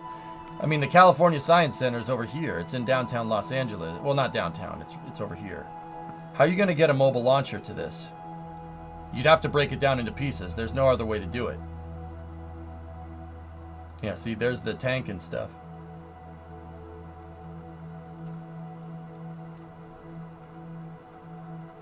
And if you broke it down into pieces, I mean, that would be kind of cool. Kind of cool to do that. Let's go down here.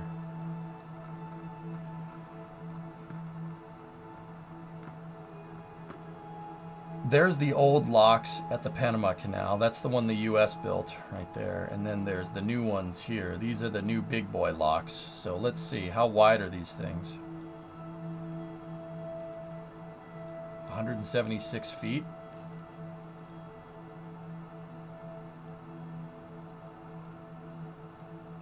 Okay.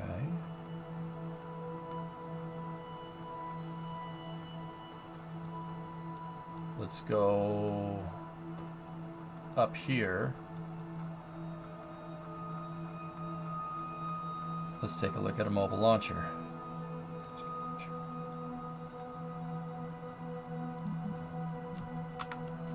Yeah, I'm not sure what to do about that. We'll figure out that in a moment.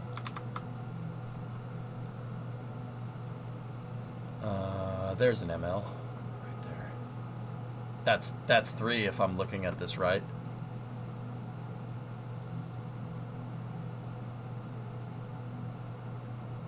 Oh. Yeah, it'll do it. Yeah, you could do it. I don't know how you're going to get this thing onto a barge. You'd need to try to do it at the turning basin, which is probably not going to work. Either that or make a crawlerway that has access to the turning basin. And then the ML would have to drive onto the barge, set it down on a barge that basically has a pad. Basically has the pegs for the pad. I mean, it's doable. But even if you do that, I mean, you gotta make more crawlerway, right? You gotta make more crawlerway, more crawlerway that you're going to use once. And then, I mean, yeah, you could lift it onto a barge, sure. You'd need, that would be a complicated lift, though. Those mobile launchers are not light. And then even if you did get it out of there and you could get it through the Panama Canal, which seems to be pretty doable. I mean, that's a complicated operation, but it's still doable. Okay, so you get it to Port of Long Beach. Now what? Port of Long Beach is a heavy enough port to receive something like that. How do you get it to the Science Center?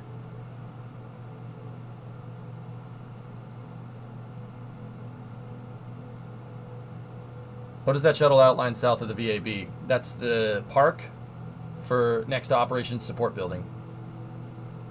Next to OSB2, the Operations and Support Building. That shuttle shape it's a park. That's a footpath that's shaped like the shuttle. So you got to get it up here through one of the busiest cities in the world, and you have to take it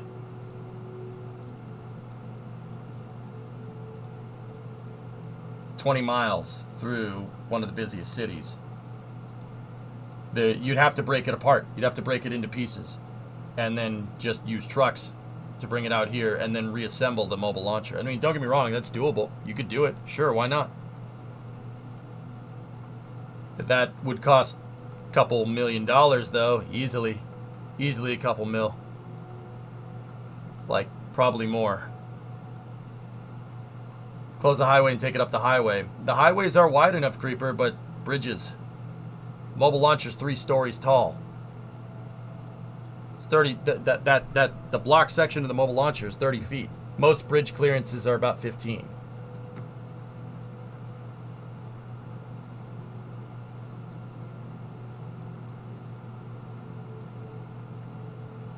I mean, you could do it. Like I said, totally doable. But even now you have it going down the highway. How do you get it off the highway? The on-ramp is not big enough. You'd have to break it into pieces. And if you're going to do that, you just break it into pieces at KSC and send it. But what we have here is clearly a lack of will. Nah, Cybern, I know what you mean. I understand exactly what you're saying. I think we should do it. And I think, you know, the fact that, you know, NASA is just willing to scrap the damn thing over trying to put it in a museum or doing something like that is pretty pathetic, to be honest with me. Or to be honest with you. I think that's stupid. There, I said it. I think that's stupid. You're telling me you can't get a bunch of guys, that there's no budget to get a bunch of guys to break this thing down, which is what you're already doing. Transport it in pieces on a barge and put it up, set up shop in California. More importantly, like, even if you wanted to go that far,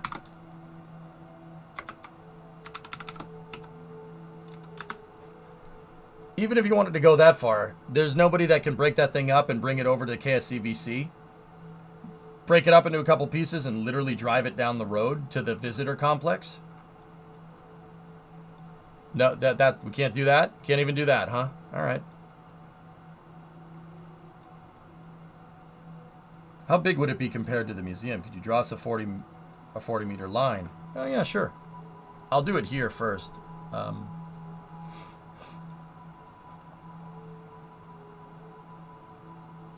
Here, we'll use the path tool.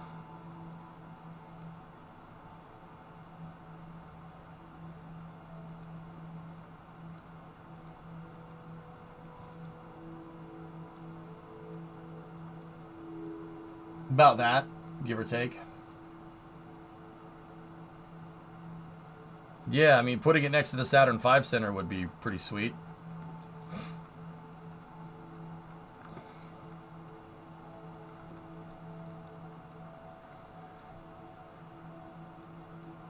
Like, the point is that I can think of 1,000 other things other than scrapping it. They already scrapped MLP2, which... Okay. I just don't really understand. And Rev, this kind of goes back to Constellation, dude. I don't really understand why we wanted to build a brand new mobile launcher for Ares 1. Why would we do that? That's really stupid. Just refit a shuttle. Just refit one from the shuttle. Like, literally Ares 1X. Like, what? Why couldn't we just do that? No, MLP-3 is the Apollo launcher. All three of the mobile launchers, Pythos, were built during the Apollo program. And the reason why they're going to scrap 3 is because they need a spot for the SLS Block 1B launcher. That's why they're doing it. But yeah, I don't know. All right.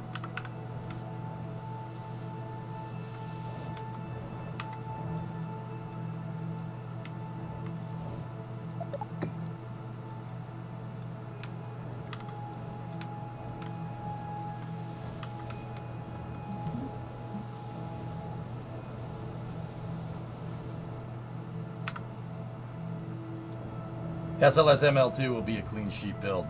Yep. For those asking, yeah. I mean, I just don't understand why we didn't build a new one. Why we built a new one for Ares 1 back in the day. Why would we even do that? Why, just refit the shuttle. Like, that doesn't make any sense. But what do I know? I mean, I can understand Ares 5 needing a clean sheet. There's no way that the MLP 1, 2, or 3 would be able to hold an Ares 5. Heck, it had problems holding SLS. And if it had problems holding SLS, you could be damn sure it would have problems holding Ares 5, right? Like, something wasteful spending. Yeah, I don't know, man. I mean, I don't think necessarily that it was wasteful spending, Creeper. They probably figured out that you don't need that big of a mobile launcher for something like Ares 1. So they probably made a bare bones one. That I'm not sure, because there's no reason Ares 1 would be too heavy. Yeah, exactly, right? Very strange.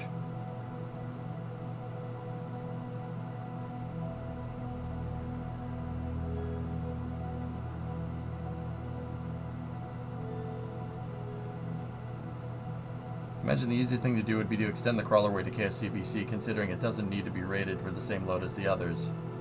Yeah.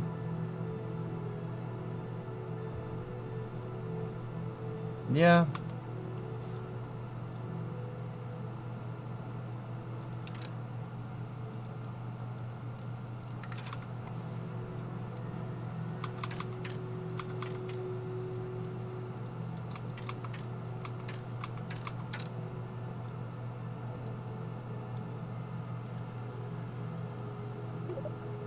I don't know, but hey, whatever. It is what it is.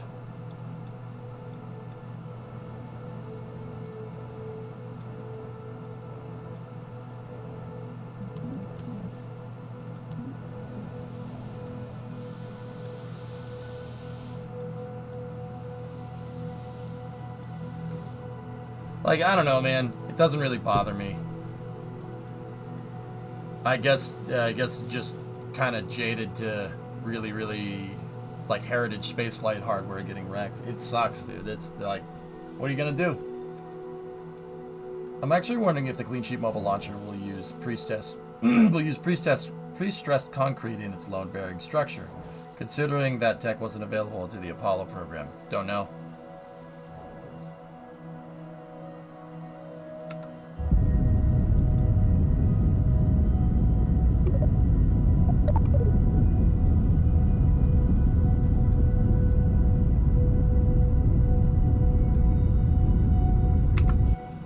.353 by 316.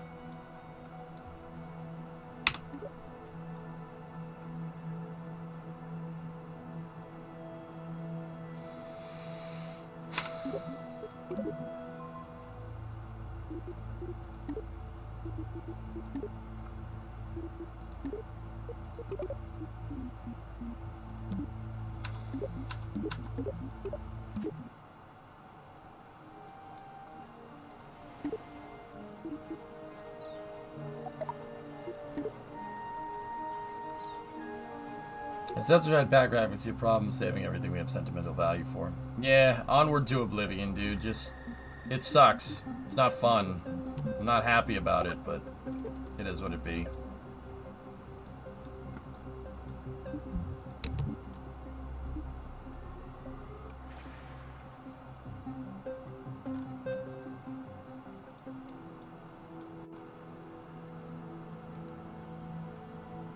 Okay.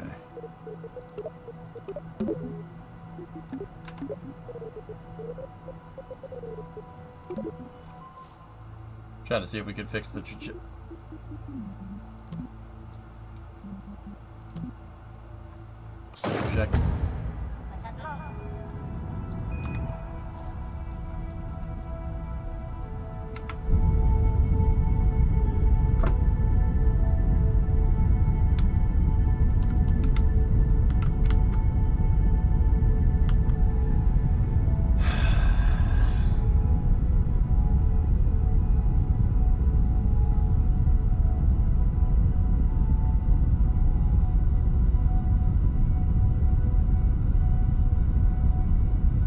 Stuck in a perpetual landed state, guys. I have no idea why, and my trajectory isn't being shown.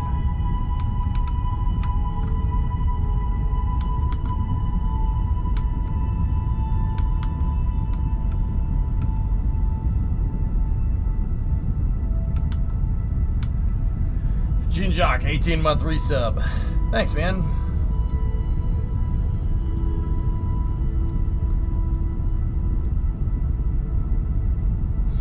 We could try that, Pythos.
Yeah, staging it gave me what I was looking for.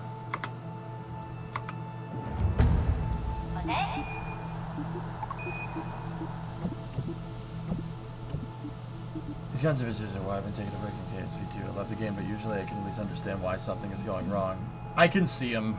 I can see why they're doing what they're doing, dude, but yeah.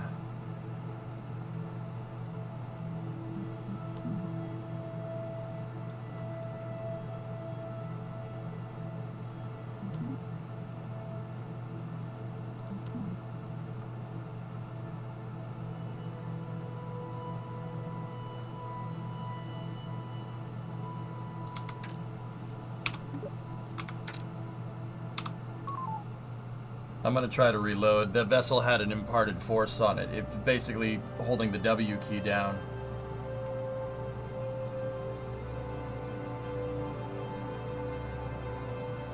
Yeah, guys, this is what I was trying to talk about a little bit earlier when we ended up talking about the casino. But you can do stuff in KSP. I can do it, and I can figure out ways around it, etc., etc., like what we just did. That's not a problem. My thing with KSP is that it's not, right now, it's not really suited to how I play the game. My plausible realism stuff doesn't really work too well in KSP. I have to kind of go back to a play style that's similar to like 0.25, where you don't build a single rocket for every mission, or you don't build a single rocket to do everything. So like something like Triton works, right? But like it's tough. You usually run into some weird issues like this if you try to reuse a rocket from a prior mission. So that means you're trying to basically make the same thing every time, or you have to make a different launch vehicle every time. That is very much the type of gameplay from like KSP 0.18 or 0.16, basically when I started playing the game about 10 years ago. And that's not a bad thing, I suppose, but yeah, it's just not really suited to the whole mission mode style play. And that's, whatever, it's early access, I get it. I'm not gonna make a big fuss out of it, you know? Like, I get it.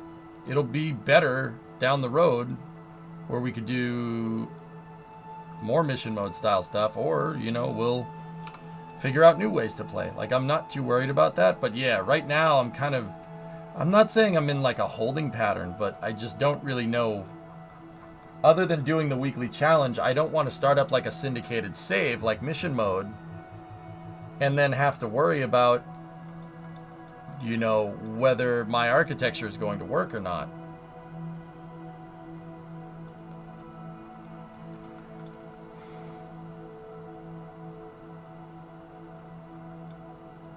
Cool. 1900 Delta V, we have...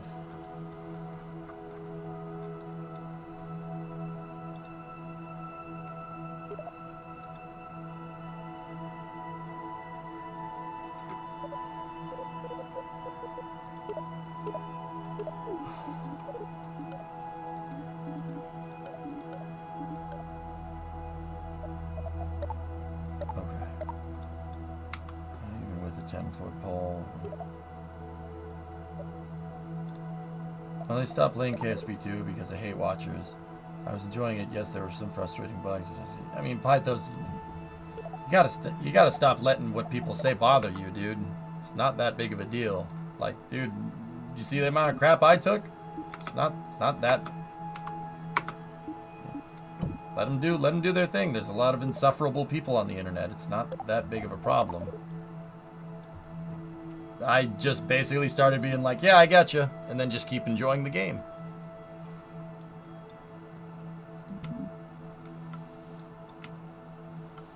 Did you remember the antenna this time? You could say that.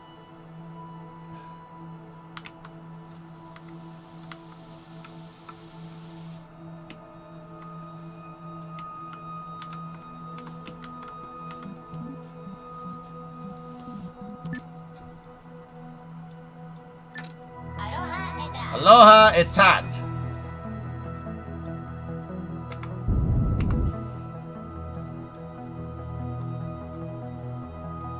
It's Big Marvin, Big Marvin.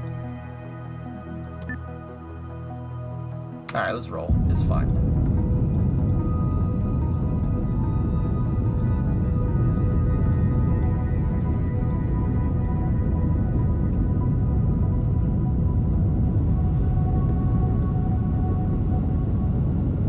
When they ruin the fun for other people in chat or join them. Yeah, but the other people have fun when you're having fun, Pythos. Rule of streaming, dude. So reconsider. People have fun when you're having fun. And the best part about it is that you can ignore them. And guess what, dude? If you ignore the crazy people, chat usually does too. And you can't say that I'm wrong. I have a lot of experience in this. You don't. Well, you do, but not as much as me.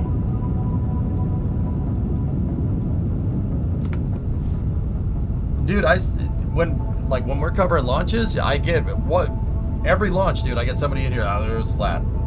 I usually just ignore them and I answer questions that people want answered. You know, so don't let them bother you, man. People gonna people, dude. Just look at this giant snowball that I'm freaking launching into space. Yeah, right. Yeah, you ain't wrong, dude.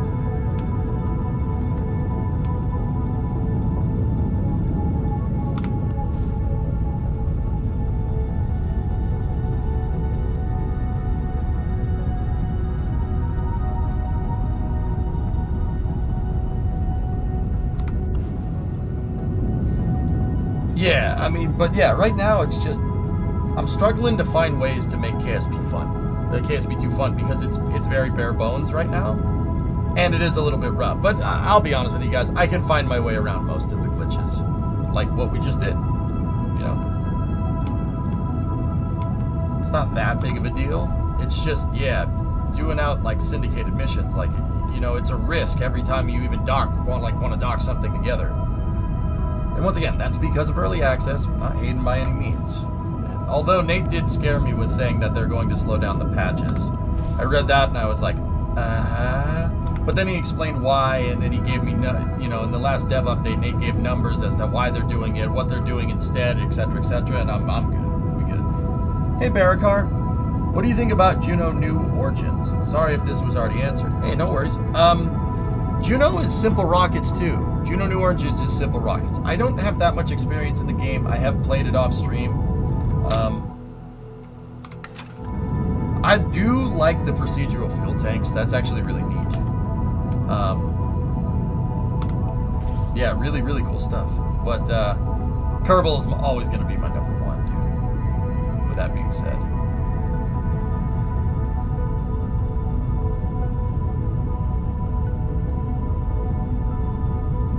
Thanks for the bits, Barrow. It is Simple Rockets. It's a good version. It's a better version of Simple Rockets. Hey, it's Al. What's up, man?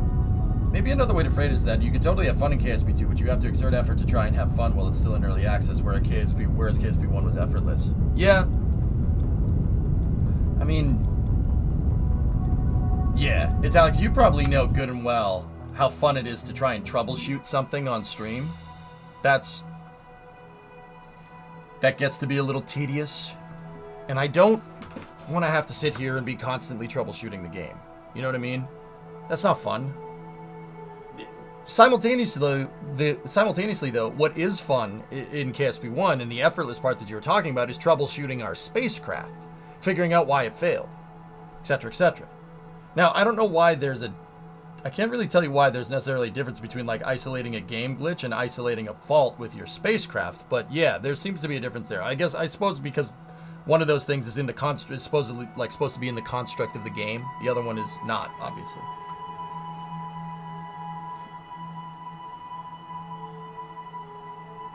But yeah, either way. Dude, that X4 game though, I was watching while I was working on the truck last night. I was like, huh. One thing is your problem, the other is someone else's problem. Yeah, indeed, indeed.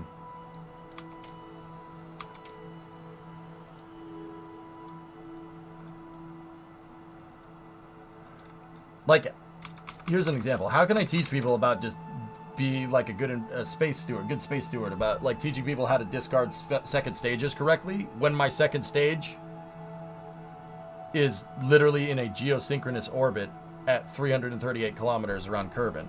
See, the second stage is not going away. I put it on a disposal burn and it's just sitting there. Like, that's what I mean. It's hard to work with my play style. But it'll get better. Like, it will get better, obviously. Hey, Schmoog. 98 months. Only 2 more to go till the big old landmark. Crazy. Crazy, dude. But yeah, it's... Like, I can play around the bugs. I just... KSP is kind of at a point where it's too much playing around the bugs, dude.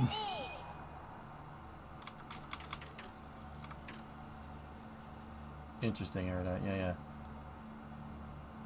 Yeah, Juno released 1.0. It's not in early access. They released a little bit ways before Kerbal, and I don't think that's a coincidence either.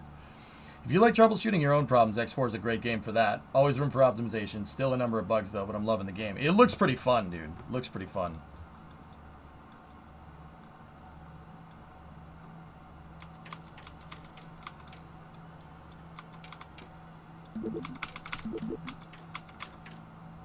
Okay, so we're 1.2 degrees inclined to Joule.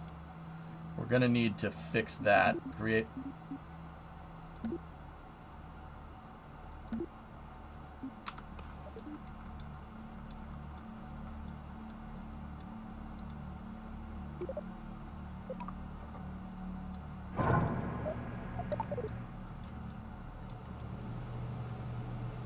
Almost ran out of power. In fact, I'm not 100% sure why it let me deploy the solar panels, but it did, so we are good. That's good. A new game will have bugs till they're found and fixed. Yeah. An early access game will have bugs, Clayton. Honestly, yeah. Kerbal's early access, so I don't mind the bugs. It's more my play style at this point. Like how I play the game. But...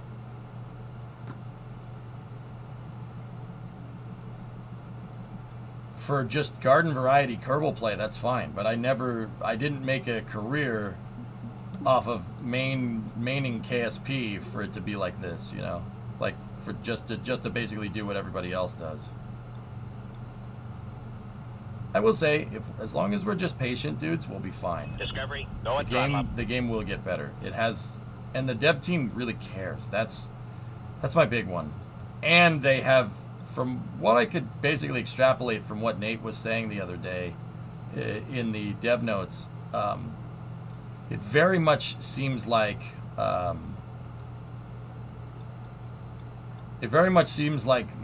they understand that KSP is a long-term project and that Rome wasn't built in a day. So as long as they have the funding and the overhead to stick with this game for 5 years at the very minimum, then we're good. We're good to go. Hey, Devious. 37 months. Sweet.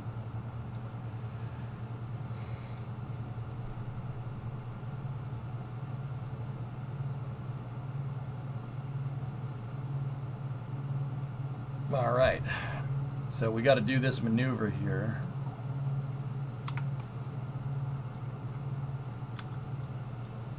Let's set Big Marvin for the maneuver node.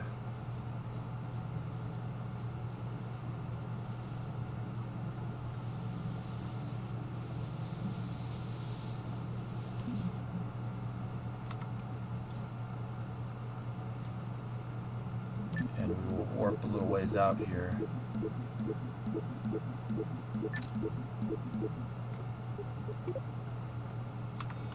Hey, Olicule, I asked you a few weeks ago about Railroads Online, and now I can tell you that the spline system is fully functional in beta. It's fully functional. I recommend that you play it again. Yeah, maybe. Maybe.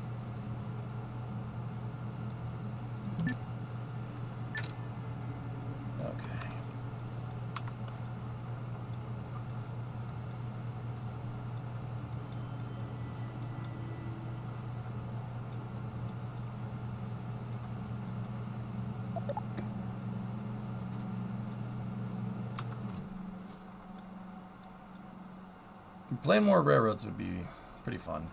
Alright, let's initiate the burn.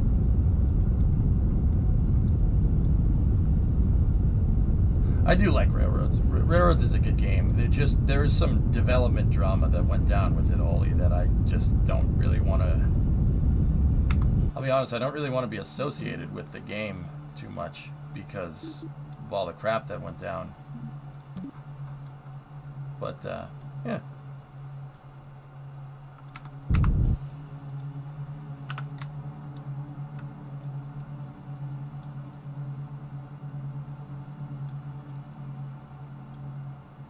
But maybe, I mean, I heard that it's got a new development team. Like the guy that was being a jerk sold it or something. I think that's what was going on. I'm not 100% sure. What happened? Just some drama. Just drama that went down with the game. Like, okay, so like the development team left. Through the course of my tenure of playing Railroads Online human person, the development team left 2 times. Like, one development team left, and they brought up another, and the guy who was running the game like hired another one, and then they left too. And then on top of that, the people that were one of the guys that was writing the music left because because of personal reasons with the people that were running the game and stuff, and I just too much drama, man. Too much drama. I just didn't really want to be a part of that. I mean, not that is like the only reason. Yeah, the other reason, and I guess this is kind of a bigger reason. No one cares. You guys didn't like Railroads Online. Yeah, you guys didn't like it.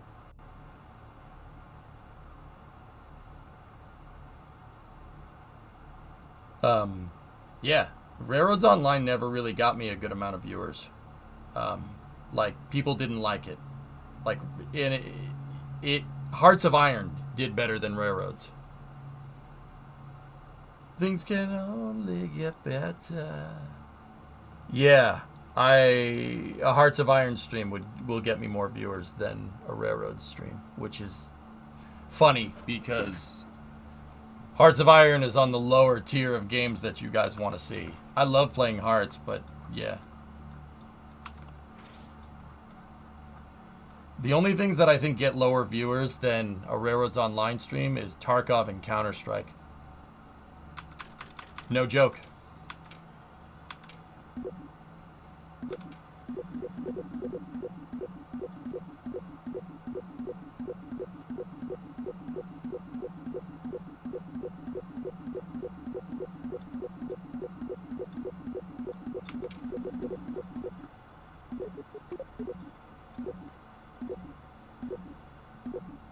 No, I've never streamed Transport Tycoon. All right.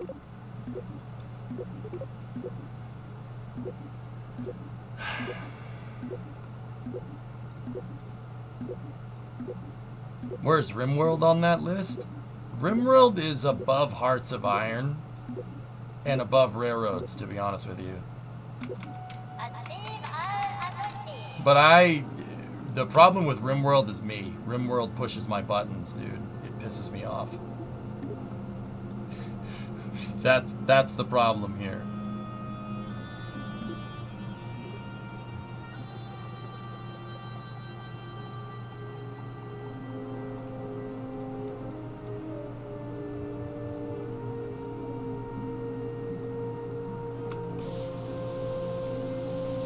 You famously have no idea what they want to watch. I mean, I'm sure you've heard this before, you know, when you say, oh, what do you guys want to play? And everybody says, oh, we want to play this. And you go and play that and nobody cares. It happens, dude. When that, like, a long time ago when I was a little bit less experienced with it, I took that personally. I'm like, are you kidding me? I should have just kept playing Kerbal or something. This is ridiculous. But eventually it's just like, all right. Thanks, Dimit. Yeah, fall. Play Minecraft with Waffle. Linus, Minecraft is below Hearts on viewers. Yeah, it's below Hearts.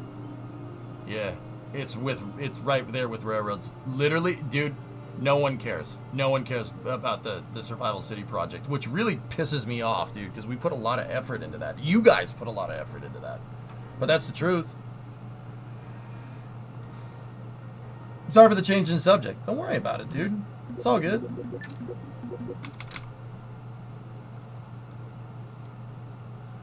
You know, and like, if I want to keep the stream going on an even keel, you got to play games that people want to see you play. You know, like, that's the reality of it. And it kind of sucks. But, yeah, going against the grain of what your community wants really, really, really is not good for your stream. Rimworld pisses you off, too. Yeah, it's Alex, you're way better at it than I am, dude.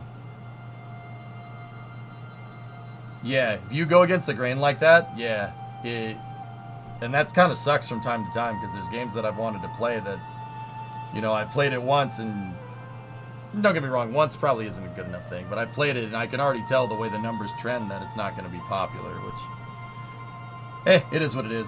What about Satisfactory? Satisfactory does better than Minecraft, it does better than Hearts, it does better than Tarkov, obviously, it does better than Railroads. It's below Cities, below My Summer Car. It's like a mid-tier game for me. I could always get good numbers with Satisfactory, like decent enough numbers.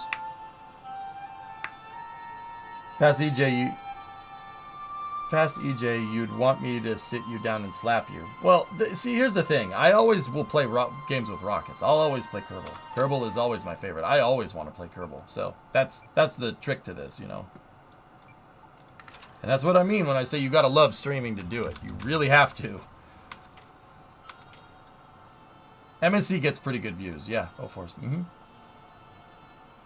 I'm not playing Zelda, no.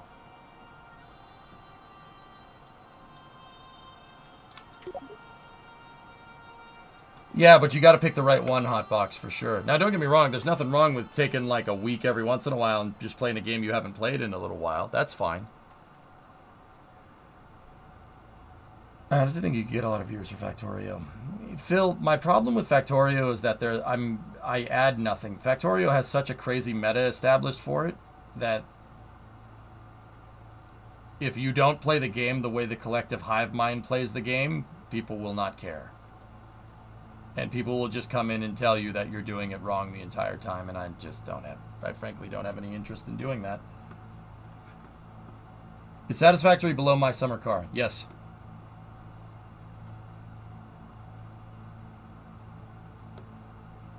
Sorry, got to bring it up again. That's why I think Railroads Online wouldn't be too horrible for you, because it's still KSP.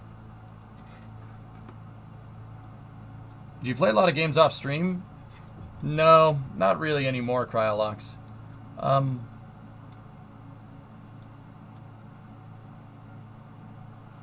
about a poll with several choices? Polls never work, damn it. Polls are stupid. Polls, yeah, they don't work, dude. Remember, those two things. It's not supposed to be one. It's supposed to make a story. Two.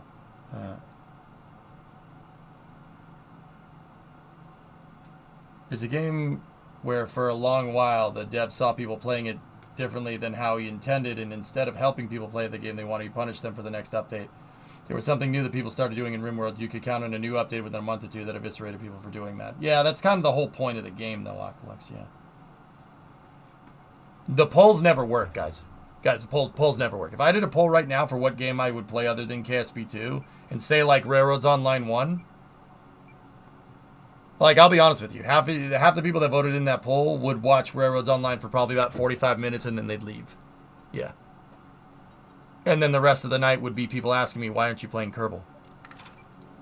Dude, it's just the reality of the situation, man. Streaming's rough, dude. It's rough. Gotta have nerves of steel. And you gotta tell yourself that, you know, people aren't gonna care what you do from time to time. Like, they aren't gonna care. You know, the best thing that you can do is try to pay it forward and try to build the community, so they do. So they wind up caring, you know? But yeah, at the end of the day, people have, you know, there's a lot of things out there that, you know, people can do other than watching a stream nowadays. And that really does, yeah. It's tough to hold people's attention for the long format streaming, the long format content that streaming provides. No poll survives the first 30 minutes of gameplay with the game that won the poll. Yep, that's Alex. It's good to hear that happens to you. I stopped doing polls a long time ago because I would poll in, and unless it wasn't like my main, like Kerbal or something, and people were like, "Oh, play Counter-Strike today." I went and played Counter-Strike, and say, like, this was like 5 years ago. Say at the time I would get like 400 viewers for KSP, Everyone, the poll would like, everybody be like, oh, go play Counter-Strike. I go play Counter-Strike, I get 100 viewers.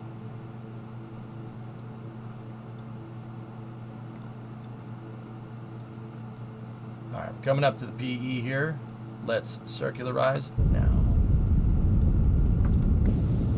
Like, I don't mean to be like morbid about it. I'm not being morbid. It's just an observation, you know. Like, that's just how it works, man. It's just how it happens. It's fine.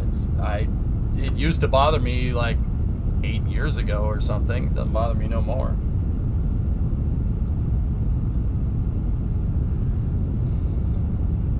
You know, so you got to be careful about what game you want to play. Like, I'll give you guys a perfect example. The last stream that I did before my bachelor party, I did a nice long stream for a lot of VOD viewers. I played Hearts of Iron for like 10 hours straight.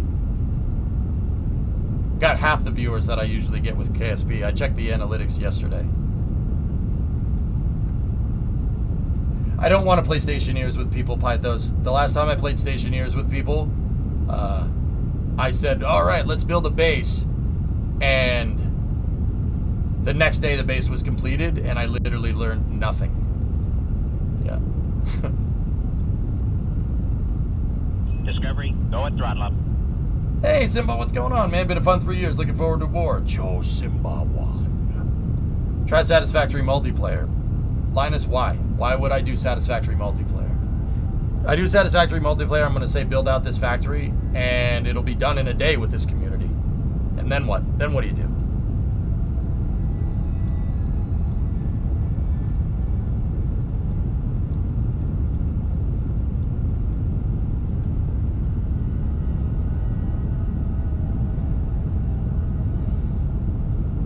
Like, guys, I'm not, like, once again, I'm not trying to be a stick in the mud, but you got to be careful about what games you play. But sometimes, dude, I'll just turn on the stream and play a game that I want. And the stream will do awful. It is what it is. Because it takes too much time making it all yourself. That's why Stationeers, Linus, doesn't get very, very much views. Stationeers is an amazing game. It's honestly, like, one of my favorites, just like Hearts is. Same with Stormworks. But honestly, if you do it by yourself, if you play by yourself, it takes forever to get anything done, right? Because you have to sit there and code life support systems, etc., etc. If you play with the community, everything gets done in an hour. See what I mean? There's no balance. You hope for more Hearts of Iron streams? Okay. When you were first playing Flight Simulator 2020, you were getting good numbers. Yeah. Flight Simulator usually gets good numbers, sure, but it does fall off after a while. Yeah, like about a month in of playing Flight Simulator every day, yeah, the numbers fell off. I mean, same thing happened with Etel, dude, and you're just like, all right, that's enough. You got to know when to hold them and know when to fold them, dude. Sometimes the game runs its course. Heck, KSP2 when it came out, I was getting 2,000 viewers a night. And then after 2 weeks, it was 1,500. After a month, it was 1,000. After 2 months now, it's no more than what I would get for a KSP1 stream. Maybe a little bit more, because we grew the community a little bit.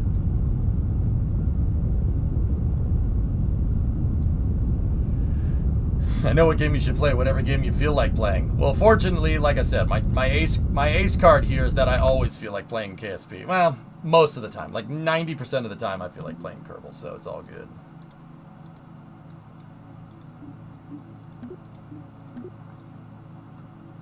Alright. We're at Jewel with Mark II Snowball. Rocket Lab earnings report thread.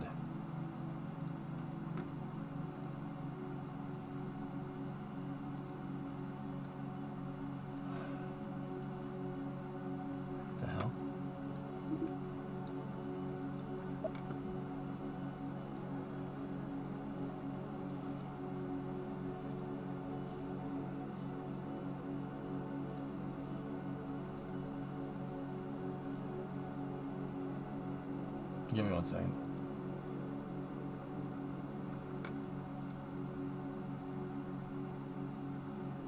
Yeah, Mad Humph, that's kind of the reason why I'm kind of okay with them drip feeding KSP content, as long as it's on a regular schedule, and I'm totally cool with it.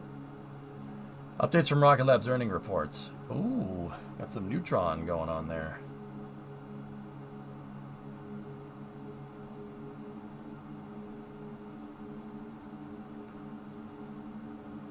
Nice. Very good. That's pretty neat. That's not pretty neat. That is pretty neat. That also is.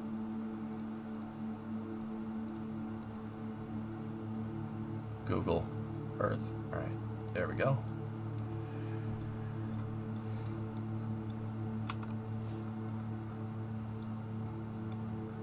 Yeah, chilling. Games fall out of favor, dude. It happens. And yeah, like I said, you can't take it. You don't take it personally. Like, there's a reason why I did. You know, people harp on me for doing those launch pads for that long. But if honestly, if I was doing this every day, people would have lost interest very quickly.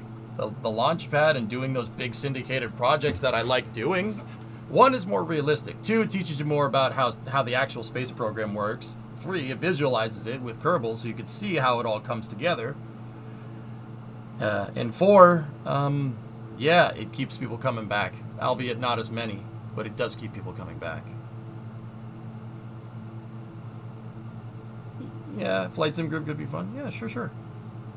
But once again, guys, yeah, it's, you know, like, it's, you know, it's the same thing with the truck streams, dude. People don't really care about the truck streams. Like, don't get me wrong. I know my core community does it, but honestly, car content in Twitch is a little bit weird.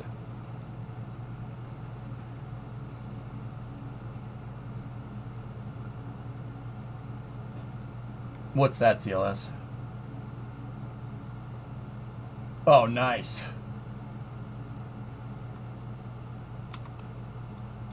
No, you. Yeah. There's definitely content for Sim Racing X, if that's what you're trying, if that's what you mean by the no you, for sure. But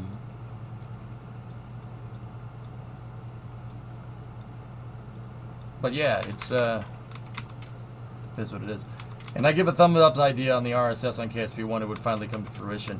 The thing about playing Real Solar System is that it's so far removed from how Kerbal looks when you go and download the game that honestly no one cares.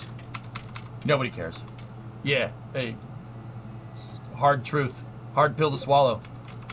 An RSSRO playthrough will not get as many viewers as a regular vanilla playthrough, working with more advanced spaceflight concepts. It's facts. Alright, we need to grav assist to Tylo, huh? Let's do another orbit around old Jewel here.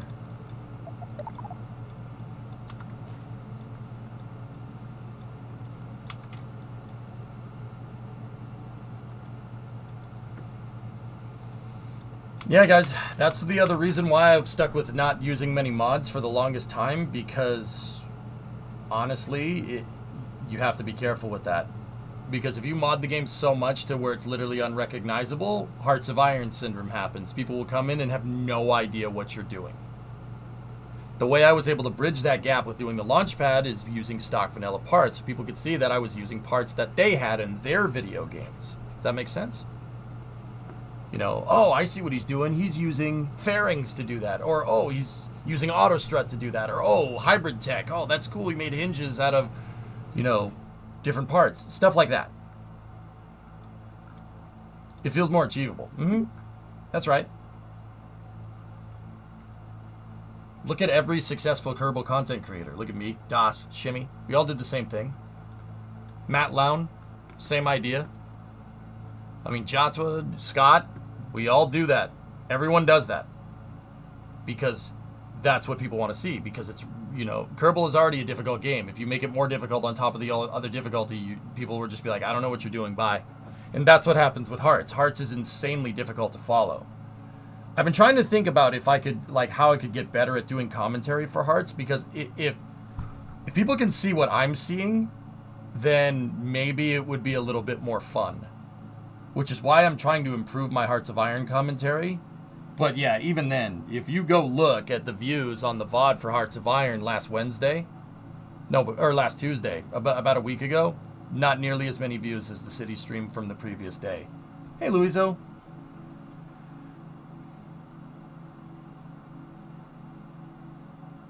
Once again, dudes, I'm not trying to be a stick in the mud. That's just, you guys got to be careful with streaming. You got to be careful with that stuff. You have to manage your content to You have to manage your content to be, you know, to make sure you tick the right boxes, dude. It's like playing the YouTube algorithm game. If you're a YouTube content creator, same idea. Okay, Erudite. Yep.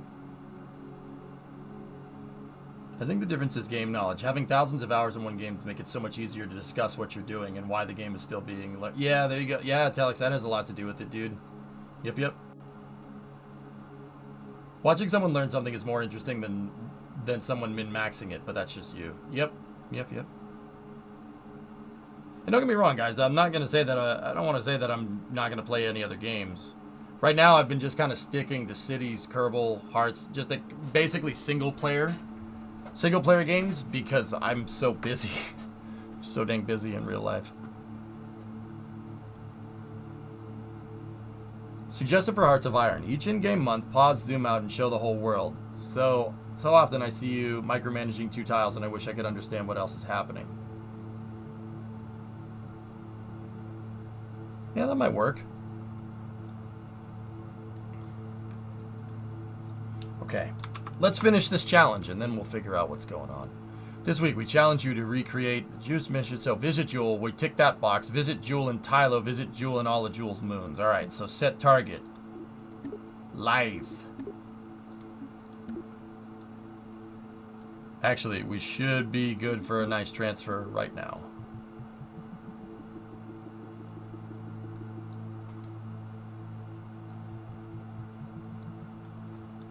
Huh.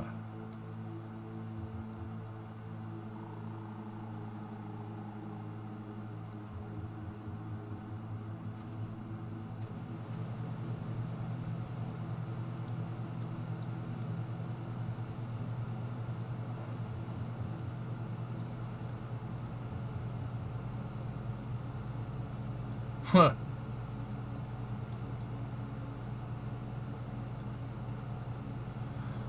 There are far more interesting things in that Rocket Lab thread. Star trackers, for instance, they're making in-house parts available on the market. Cool. Does that mean you could just do a flyby of the moons?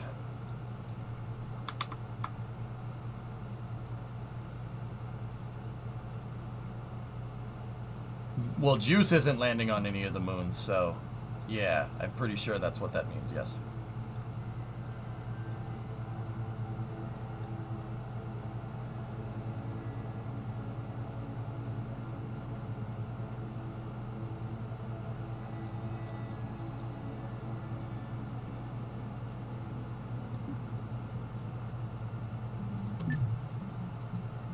Alright, let's get over to Lathe here.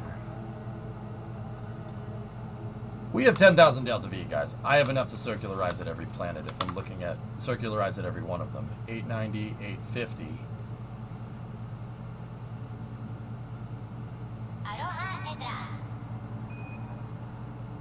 Yeah, we have enough. We have double what we need, believe it or not. So let's go explore.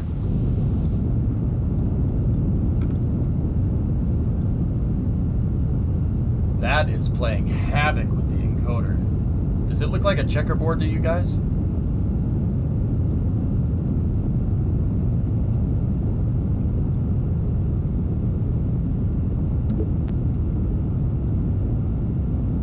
Jeez.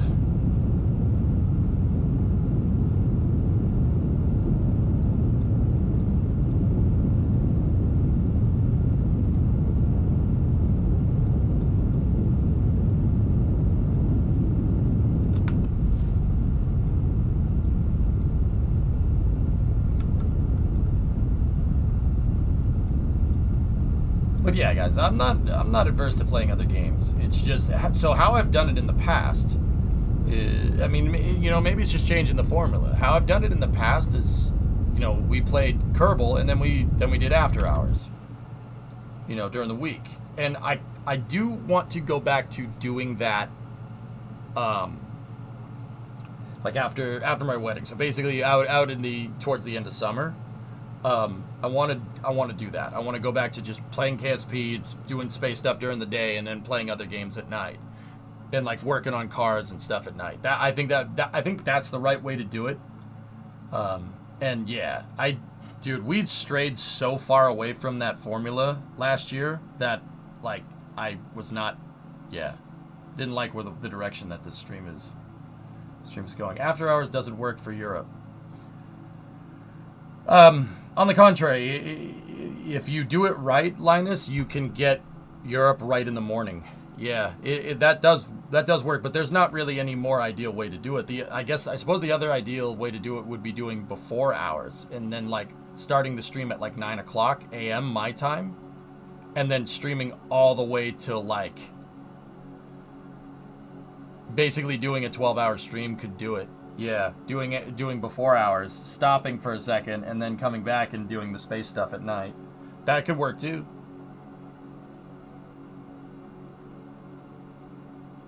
I wouldn't mind doing that if you guys wanted to. Start by playing whatever and then switch to Kerbal at like noontime, 1 o'clock. That's what I did during the pandemic, so it wasn't really a good trial for that wasn't really a good trial for how that system could work. Like, because it was during the pandemic, you know? So, I don't know. With people, you know, working back to work and stuff, you know, who knows? With that being said, I wouldn't mind wrenching on the truck in the morning, taking a break, going and cleaning up, because most likely your hands are going to get dirty.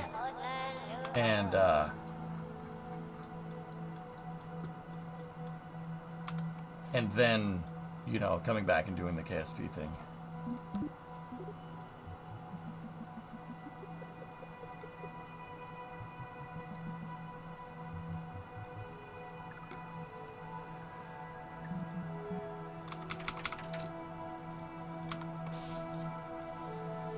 "9 a.m. your time, a lot of us on this side of the pond would still be at work."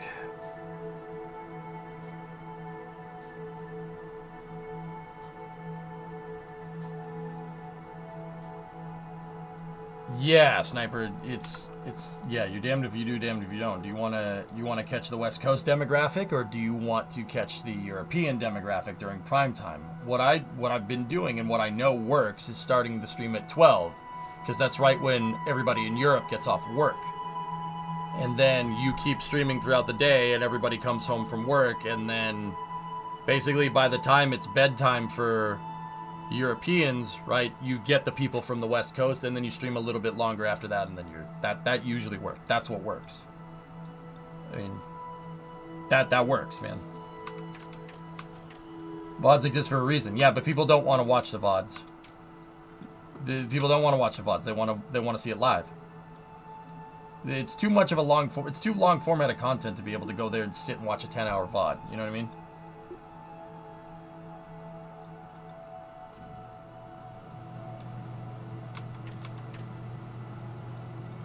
Yeah, dudes, a lot of stuff to think about, guys. And once again, dude, I used to, like, there was a time where I didn't want to tell people this. Like, I didn't want to say, like, oh, you know, like, no, this is, you know, I didn't want to be like, oh my gosh, you're running it like a business. No, I still want to have fun, but you got to be careful. You got to be careful about doing stuff like that.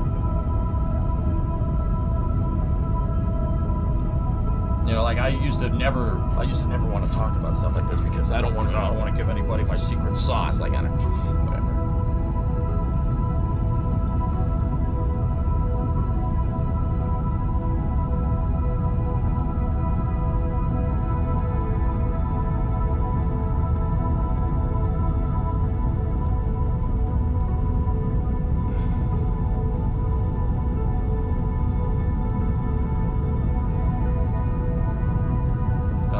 Welcome to Lathe.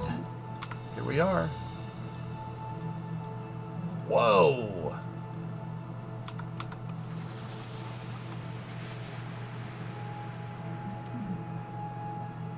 What a view.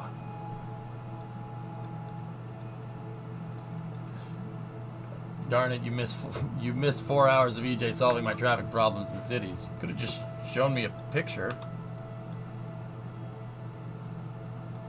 3 moons. Bro, Jewel, Lathe, 2 moons. Jewel Lathe and Big Marvin. Big Marvin.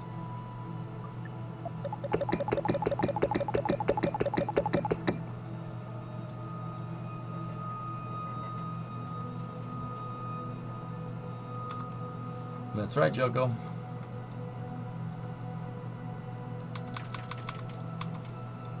Alright, we're gonna park here for a second.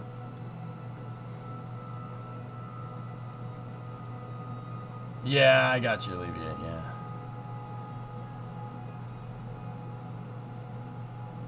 Pretty much, James, yeah.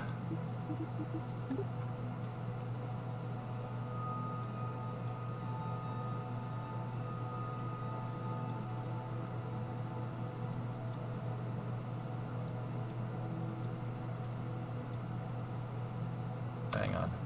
We gotta wait until we're in the right phase for Vol. Enjoying Lathe, though. Whee!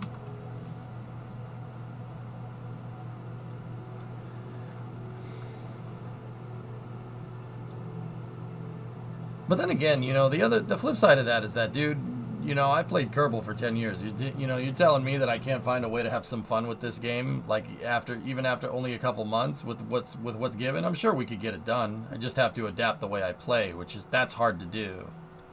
And I have kind of a phobia about doing that, because every time I've adapted, well, don't get me wrong, I've actually completely changed the way that I've played multiple times in KSP. I just said, screw it, I'm going to change it, I'm going to play by these rules now. Like mission mode is a good example of that, so. But I don't know, I like mission mode and it's fun and I enjoy it, you know. So, I don't know. We'll see. We'll see where it takes us. Let's just keep for right now, I just like doing the challenges. The challenges are fun. I mean, and, you know, sometimes they don't. Sometimes I don't like doing the challenges, so it's not that big of a deal.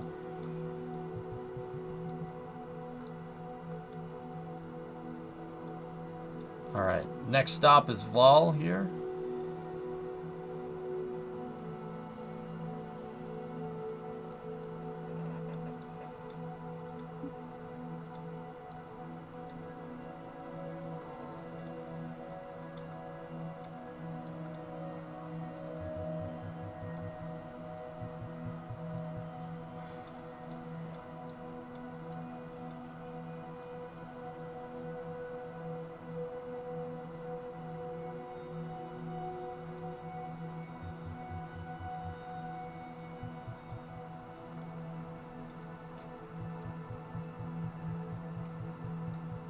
Not the most efficient transfer.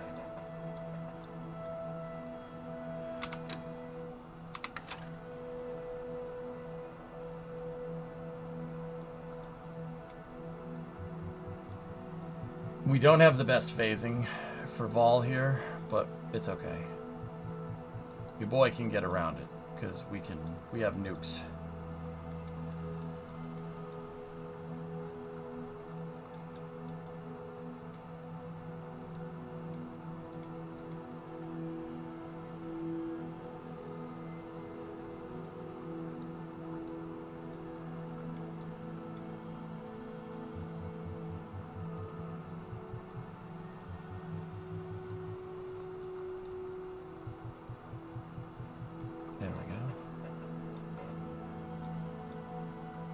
Alright, we can make this work.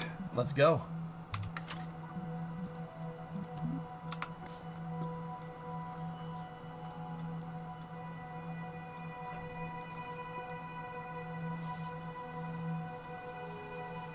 That's good, Harry. I'm glad. Just make sure he doesn't consume your life. Go outside and do stuff. Have any thoughts on Star Citizen? Dude, I don't play Star Citizen out of fear of getting addicted to it. I know I'd like Star Citizen, so I've been like avoiding it for the longest time. That's the other thing you got to be super careful with, man. If you wind up getting yourself addicted to a game that people don't want to watch, it's gonna make the stream suck. This happened to me in 2017 where I got addicted to PUBG. Couldn't stop playing it. Played it every day. Mained it for like 2 months straight in the summer of 2017. And my sub count and view count literally halved itself. And then I had to go back to playing KSP. Like, not had to go back. I got so frustrated with PUBG one day that I uninstalled it, and I haven't played it since. And then I just went back to playing KSP and building launch pads and stuff.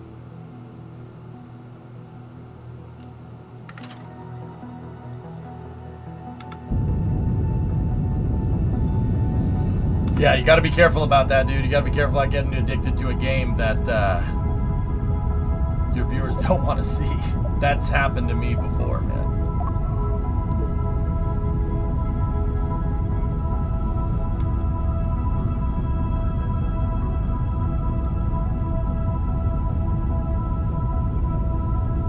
You remember the PUBG streams, Jack? Yeah. With that being said, guys, I'm not even gonna lie to you. When the new Counter-Strike comes out, I'm playing it. Sorry. I'm not. I'm gonna play it. I really like Counter-Strike. Counter-Strike is one of my favorite games.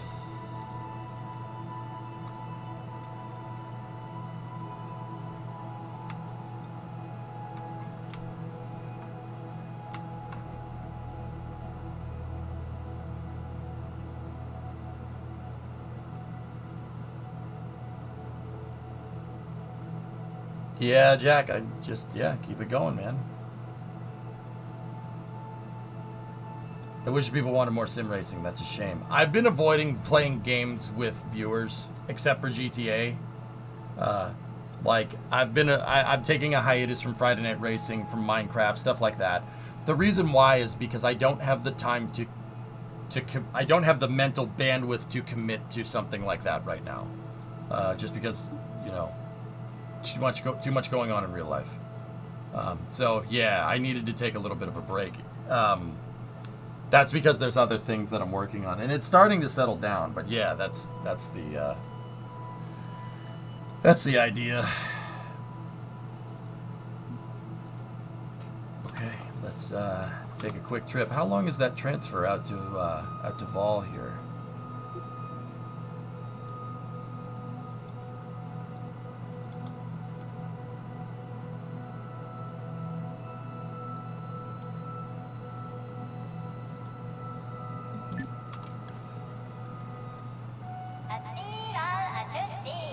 Whoa.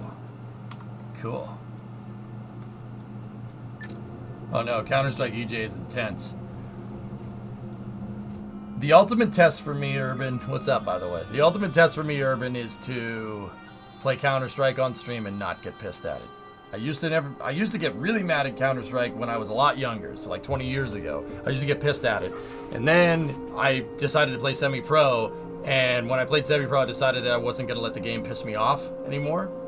And I built up a pretty good tolerance, and then I stopped playing it, right, because of school and whatever. And then when we went and played it, I played it on a couple of binges in 2018 and 2019. When I did that, the game started pissing me off again. Like, I had forgotten how to have the mental discipline to not let that game piss me off. And it started pissing me off again. Interesting streaming-based question. Have you looked at the AV1 coda, considering the fact that Twitch seems to gear to support OBS already does it, and how good the AV1 encoder really does? Do you think that it might become something useful to improve the quality of stream in the mid to near future? No, Aqualex, I have no idea what you're talking about. I don't know. I'm happy with the way the stream is right now. Train simulator stream where you build your own map? Yeah, maybe, Jack.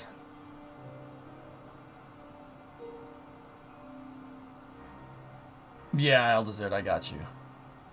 When does City Skylines 2 or Counter-Strike 2 or City Skylines 2? I don't know about Counter-Strike nor City Skylines 2. I don't know when either of those are coming out.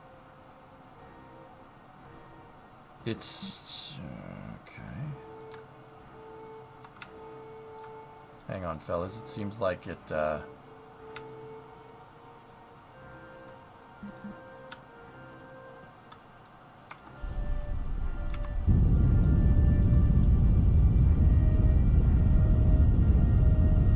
seems like it put us on a collision course.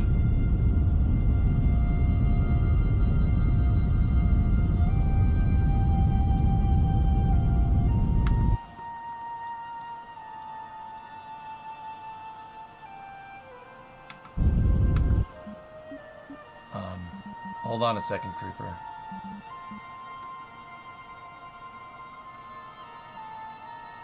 We just didn't feel like doing them anymore, Erudite. Yeah, I remember those streams. It's great to learn some of the meta from you, but it seems like a hard game to not put everything into. You really gotta focus.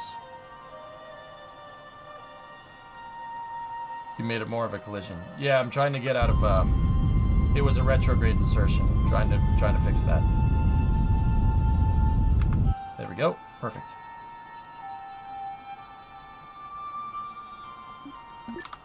Alright, let's get to Vol. What's the Vol music?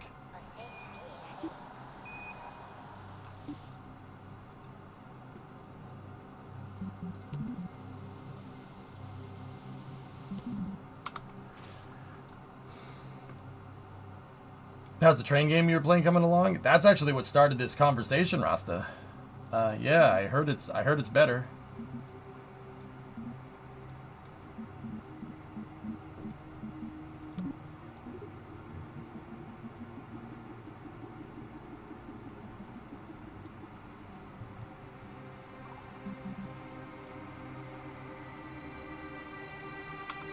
We are approaching Vol. Never been here in KSP2 before. How much LTV does it take to land on that sucker? 860? Nah, I'll save it for Tylo, if we have any left over.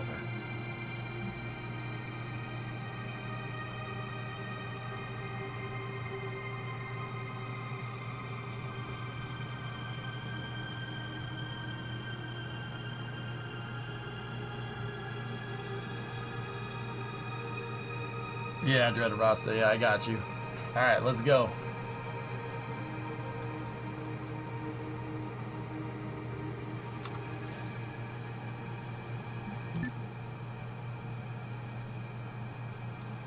Is there no updated transport planes in Hearts of Iron 4? Like, can I not research anything new?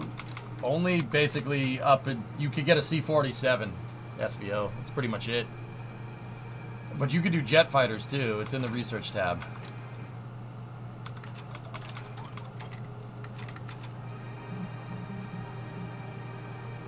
Yeah, Road to 56, yeah. Where it goes into the Korean War stuff, which is pretty cool.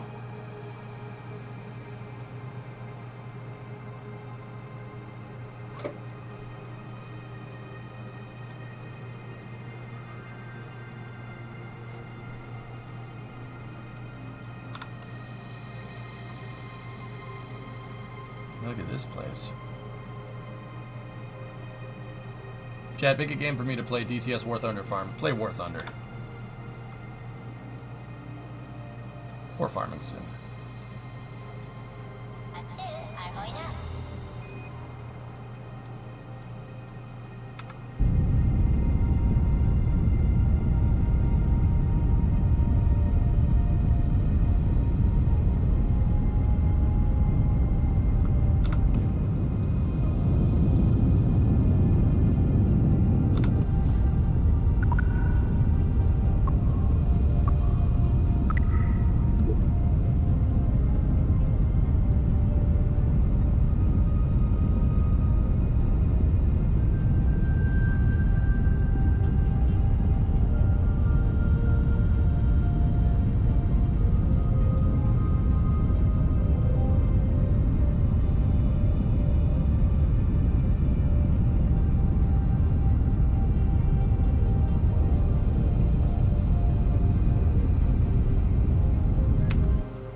Okay, we're here.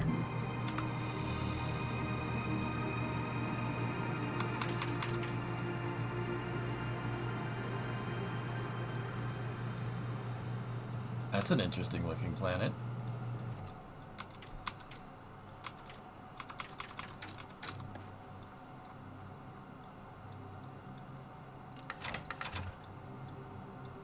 Got a couple craters there. All right. We got Jewel, we got Lathe.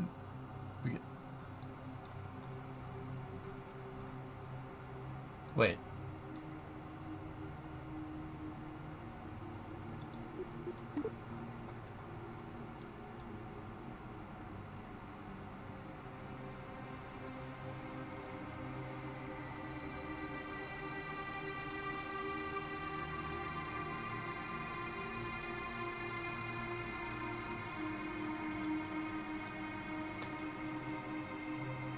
Yeah, I guess I just went to Tylo. All right, cool, sweet.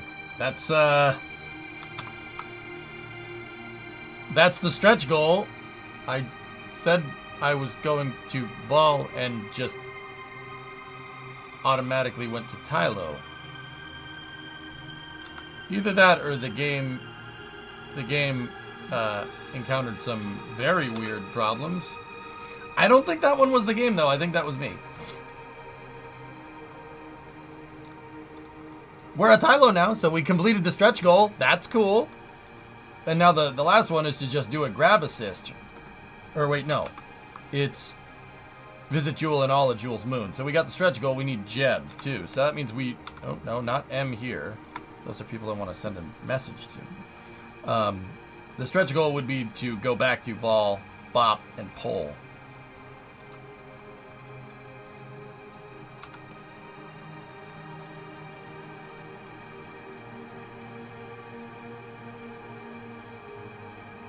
Has there been any major updates this last month? Negative.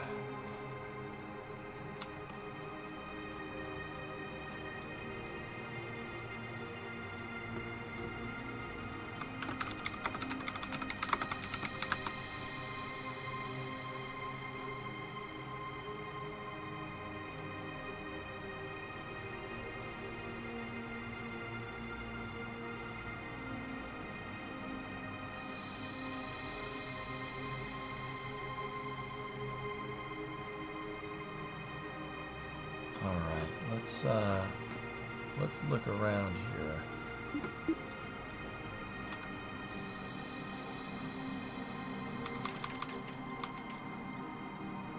What's CE? I don't understand what that means.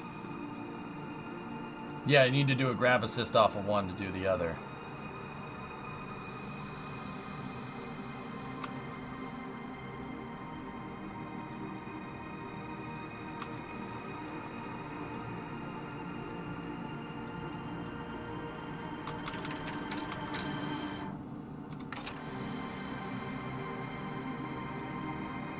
Supposedly there's an anomaly here somewhere. I think that might be it. Right there. See right there in the crater?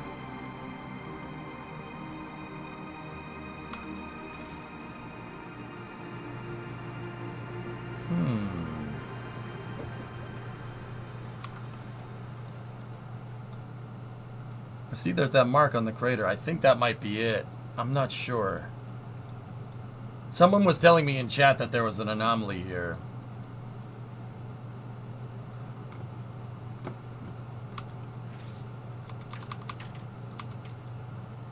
Does Tylo have an atmosphere? You know what? I don't even know. Don't even remember. I never go out here. Like, can we land? And if we do we have the TWR? Let's go over here and take a look. Tylo. Oh, well, that's a good thing to populate with.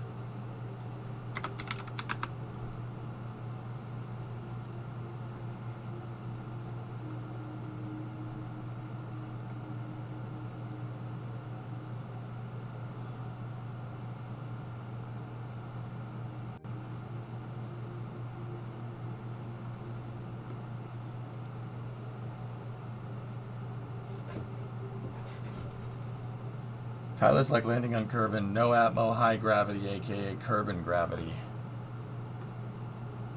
Oh, 7.85. We... Ooh.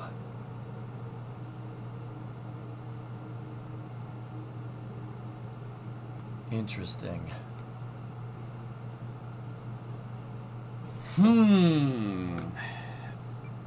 Do we have the TWR to come back?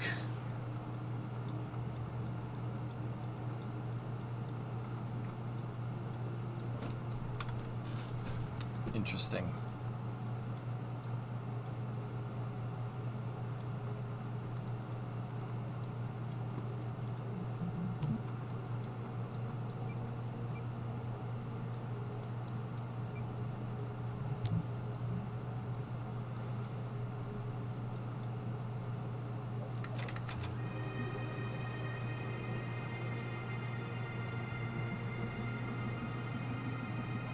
just set your orbit down to 10K and do a snapshot as you go by.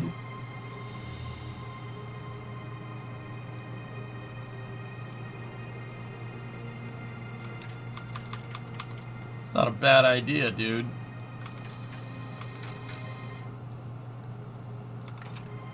Where's that crater? I think it's on that crater, if I saw that right. I may or may not have looked up its location. I knew it's that crater, but I don't know what's down there. Didn't look.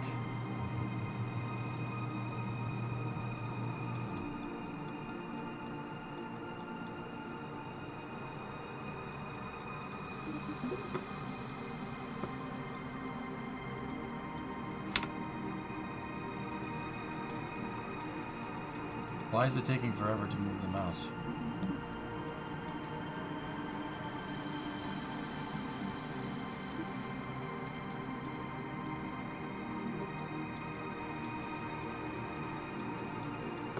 Stop it.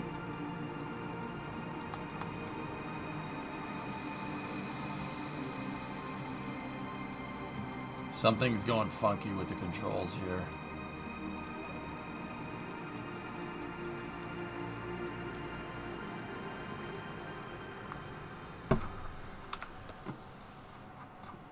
It's like the mouse speed got... See how the mouse speed like this is way better?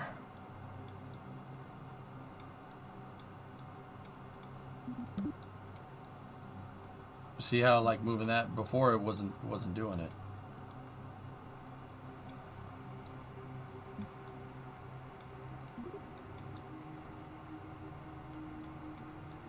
All right, whatever, that's fine. Let's go.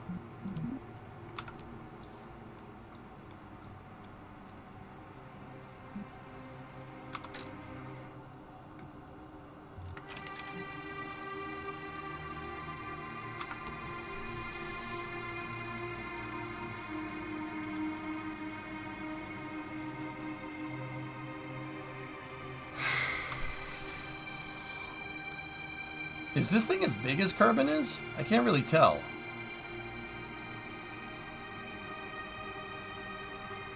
Let me take a look.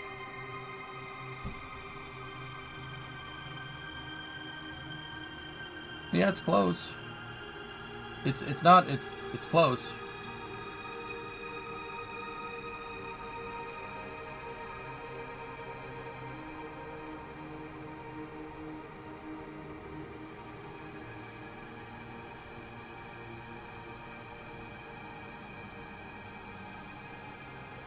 Kerbal has the same equatorial radius as Tylo, yet Tylo's surface gravity is lower than Kerbal. This is because Tylo's composed of lower density material.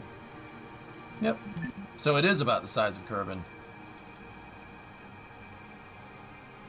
With 7.85 gravity, so it's almost Kerbal but no atmosphere. Cool. Alright, let's roll. Let's buzz the planet.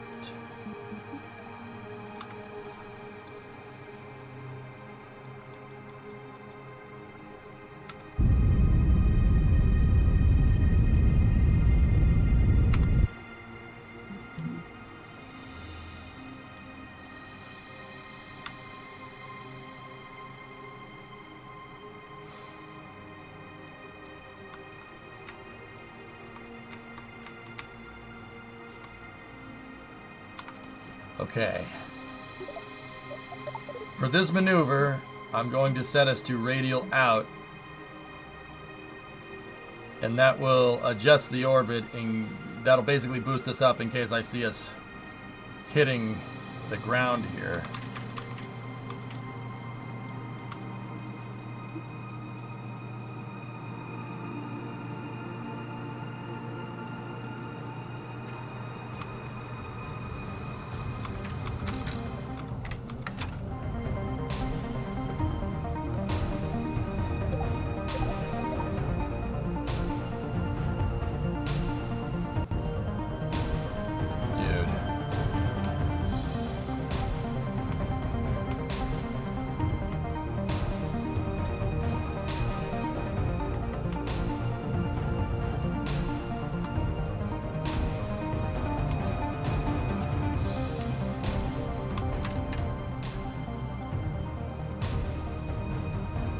Whoa.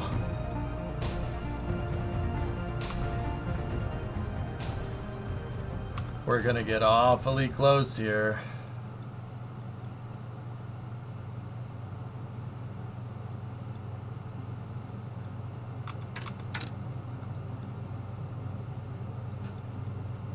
Yeah.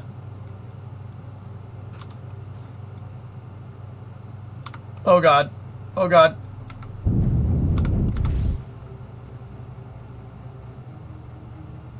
The Phantom Forces. We have Phantom Forces, guys. Uh-oh.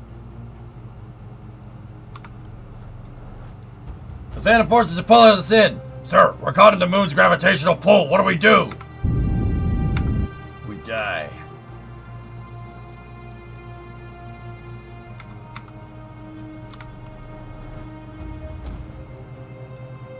Well, this is neat.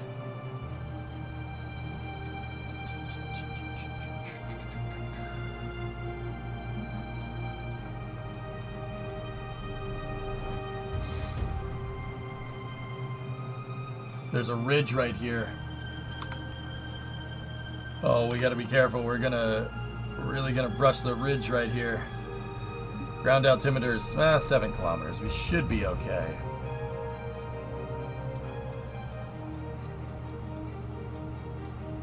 Come on, baby.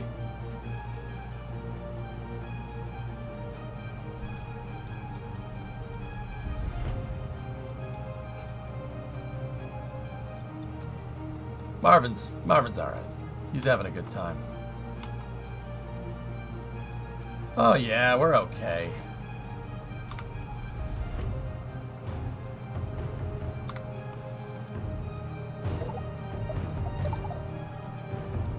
Oh hey.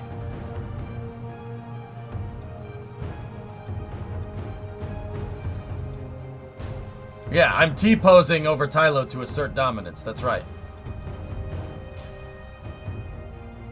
Ugh.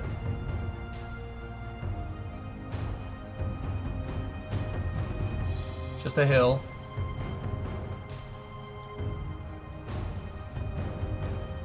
Oh, dude. Gotta build a base on that thing.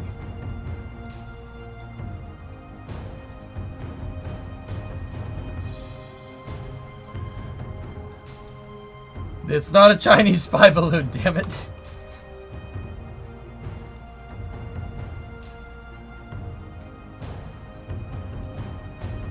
Watch out for space F-22s. Oh, dude, what's that? Right there.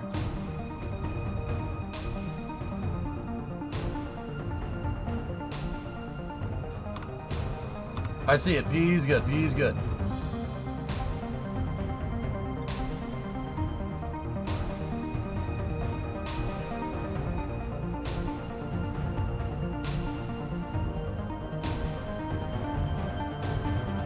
It's something holding up 2 orbs.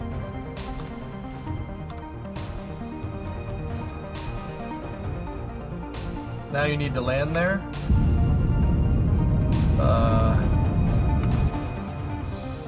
What's that? It's an anomaly. It's in the crater. It looked like, I don't know, something had 2 orbs up there. Or 2 balls. Maybe it was fuel. Fuel is stored in the balls, after all.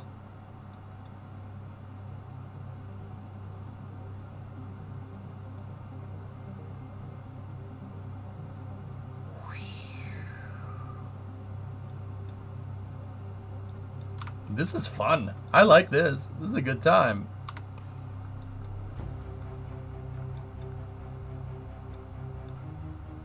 Jewel rise.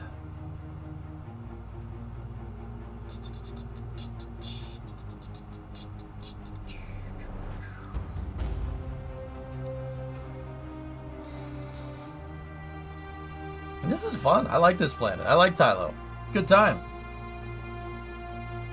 So that should get us visit Jewel and Tylo. We got the stretch goal.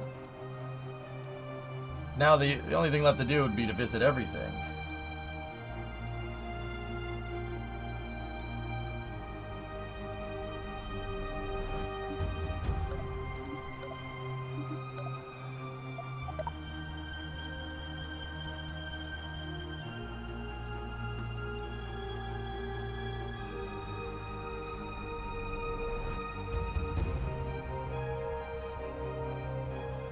so cool.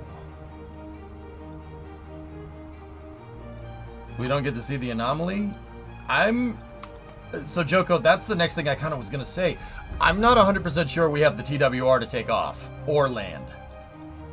I mean, it's vacuum all the way down to the surface. So that means the motor will be making 1,500 kilonewtons of thrust. But once again, I don't know if we have enough to... We might be too heavy. And even if we get down there, how are we going to land?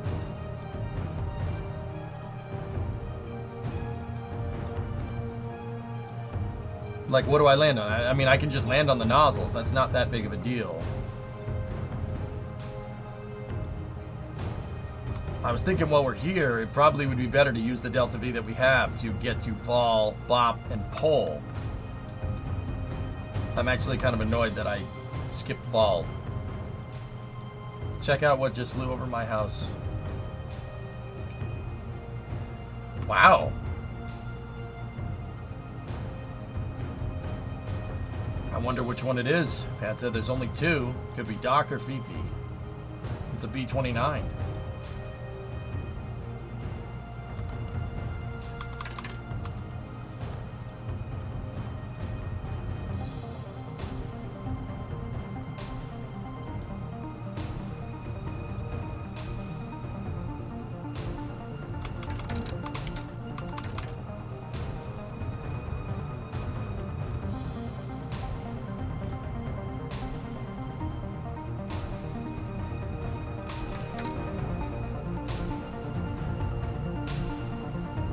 We have another. Tune in tomorrow, May 10th, to view a long-duration hot-fire test of an RS-25 engine on the Fred Hayes test stand at Stennis. The test is currently targeted for 1 to 4 p.m. Central Time. We'll stream on Facebook and YouTube. Okay, cool. I'm in. We'll watch it.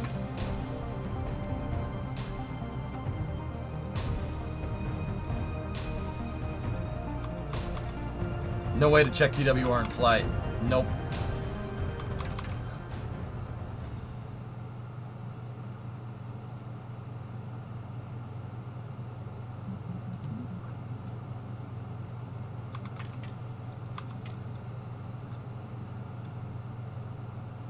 If we have Delta V, the Delta V will come back and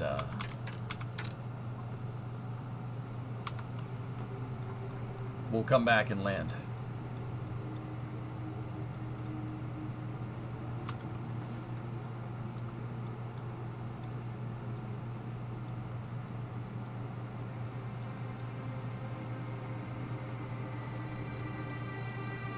I like that landing music. The Tylo landing music is great.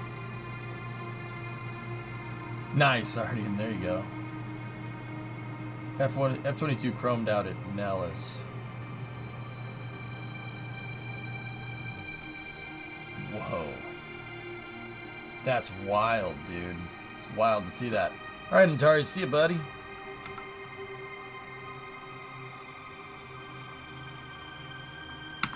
Okay, we're back up.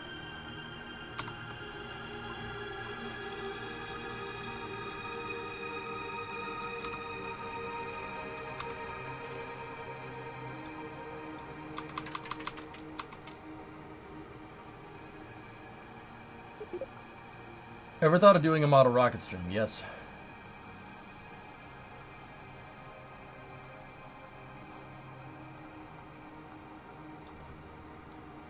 Yeah.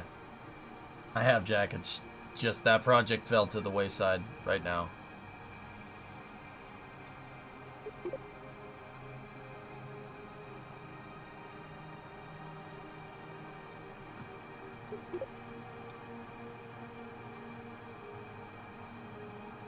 Operations are aiming for a test duration of more than 630 seconds. Check the top comment.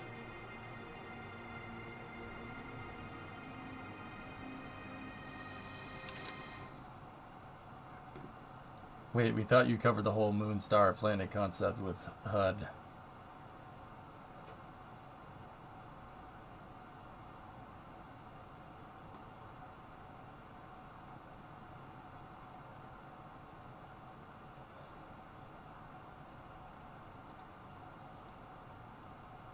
Have you heard about the Newman drive? Pulsed cathodic ion thruster. No, Spectral, I'm not familiar. Where does truck streams fit in for viewership levels? About the same as Hearts Inverter. Maybe a little better than Hearts of Iron. Probably about the same as like RimWorld for me.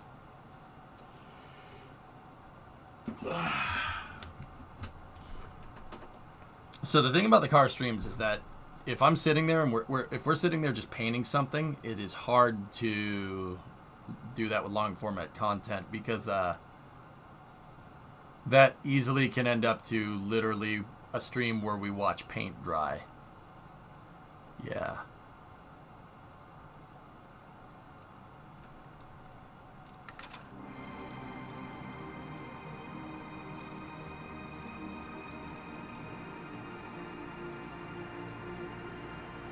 Yeah, you got to be careful about that. So, like, the thing is that I would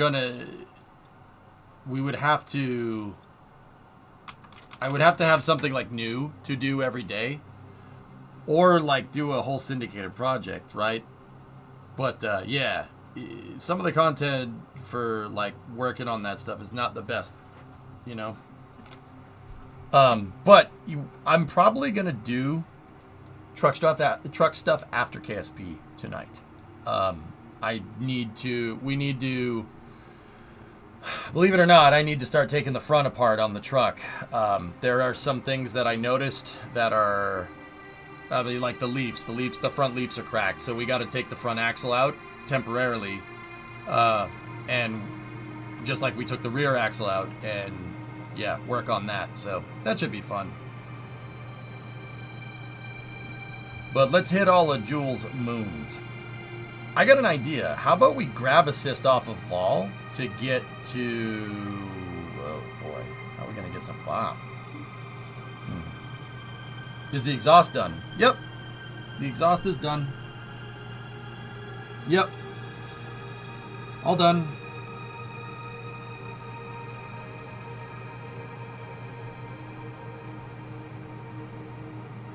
Working on car problems, I do not envy you. Yeah, you do. It's in your name.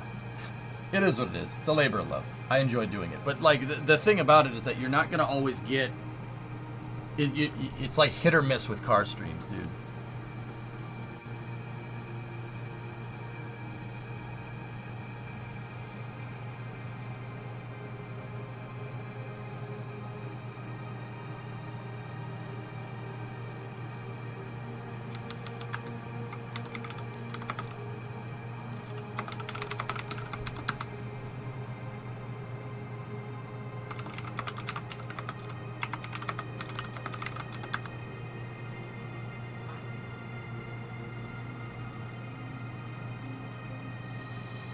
No, you don't need to take the engine out. No, the axle is not connected to the engine, Erudite. Not in that truck. Create blend.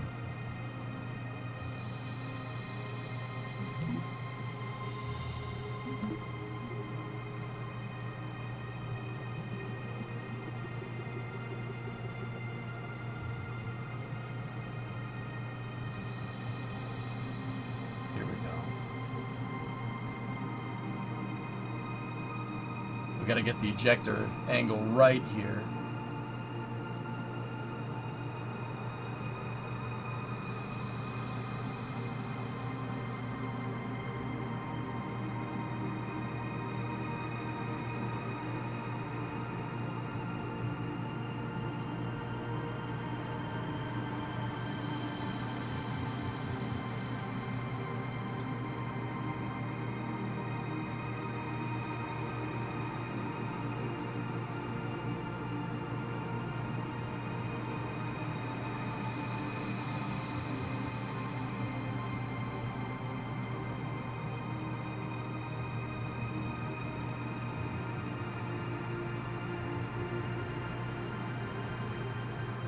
Okay. That will get us good for pole. We have to overcome the inclination, but that shouldn't be too big of a deal to get right. We can grab assist off Vol to get to pole to kill the grab assist thing and then get to all of the moons. Unless it's looking for a straight grab assist transfer without any corrections. Discovery, What do you go guys at think? throttle up. Iron Spark, tier 2, 26 months. 26 equals 1 plus 2 plus 3 plus 4 plus 5 plus 6 plus 5. Okay? Of course, the performance is okay. The game's just still a little buggy. But it's alright. Like how it won't stop highlighting the ball in the solar panel on the screen. That's kind of annoying. But nothing we can't play through.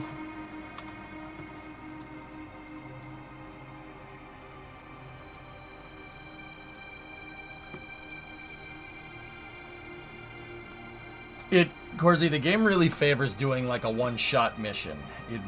From what I can tell, like rendezvousing stuff together does have its like trying to do really complicated stuff is a little bit difficult.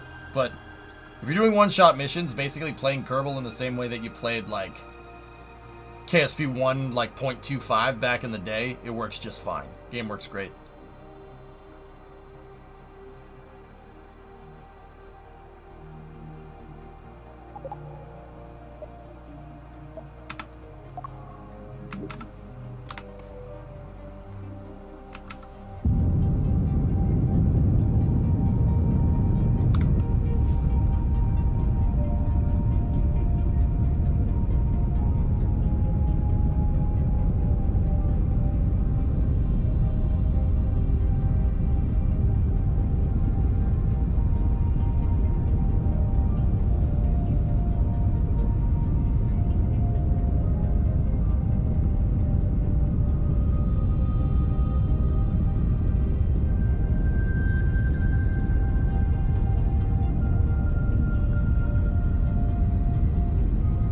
Okay.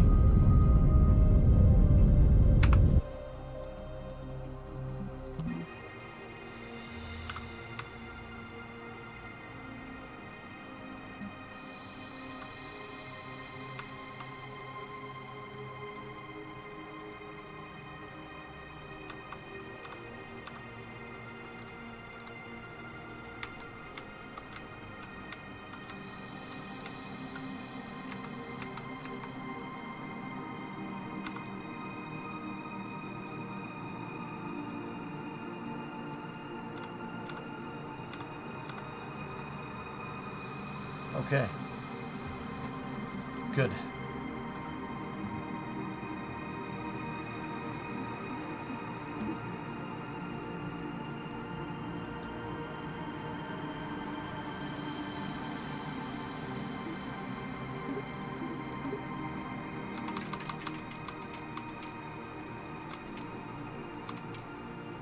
Here we go.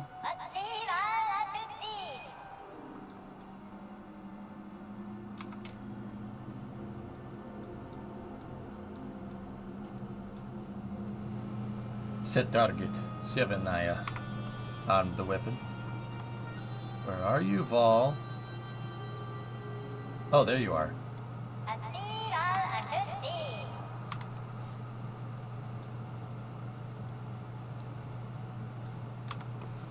Really annoying that we didn't see it in the daylight.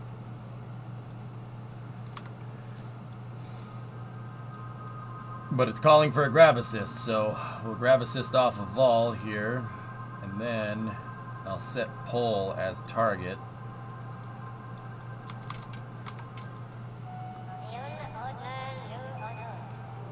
And then we just got to do a quick inclination change here.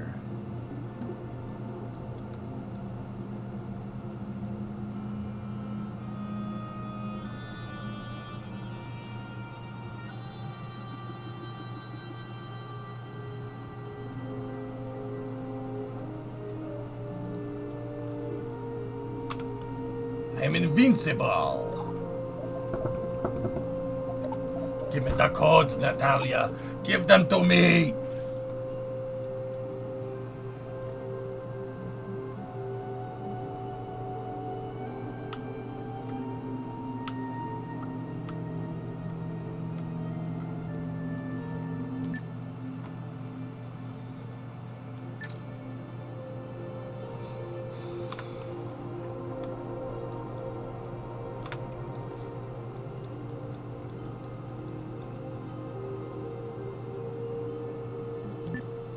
High Jewel Orbit music.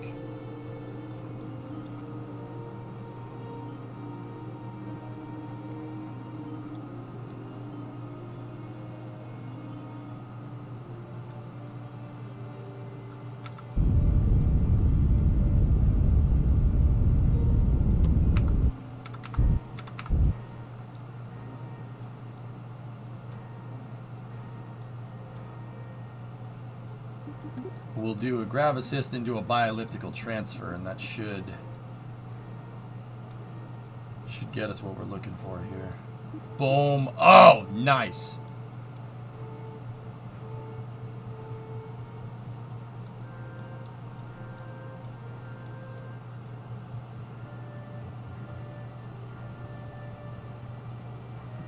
Boom, baby. That's kind of like what Juice is doing. Juice isn't doing bioelliptic transfer, though. But whatever. It's fine.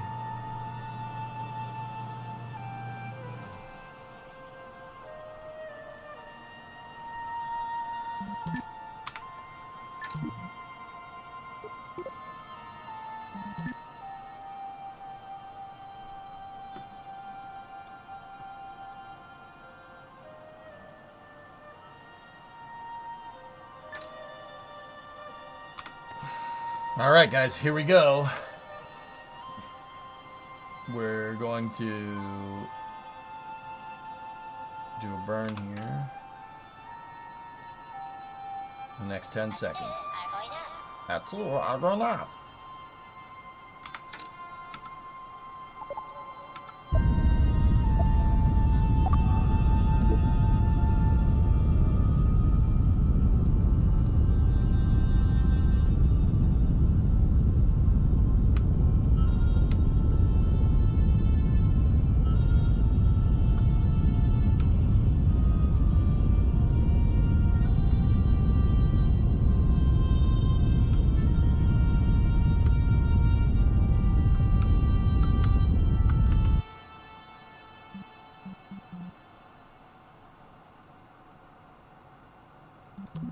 I lost track for a second here. Because I was trying to adjust. I was trying to make this burn just a little bit easier to do. And I did that by doing a slight radial in burn, which is fine. But what I have to do is this.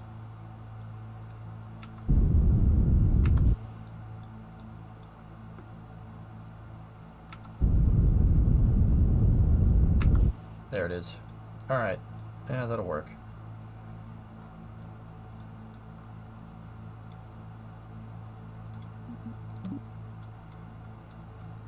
Oh yeah, not bad. Not bad.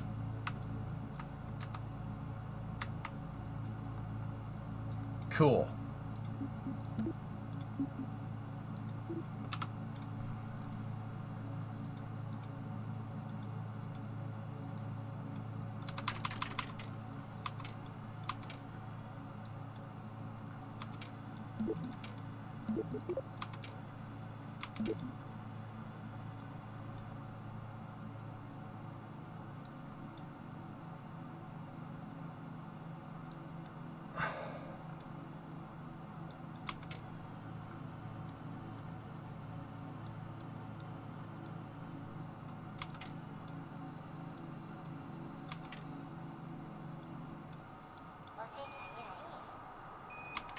We're at pole.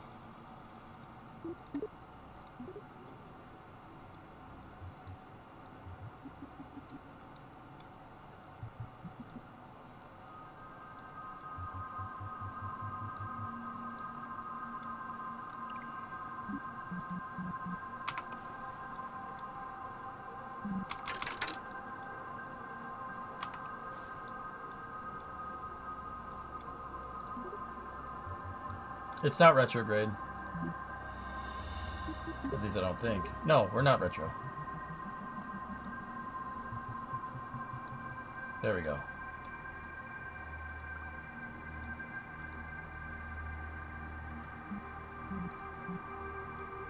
We're good.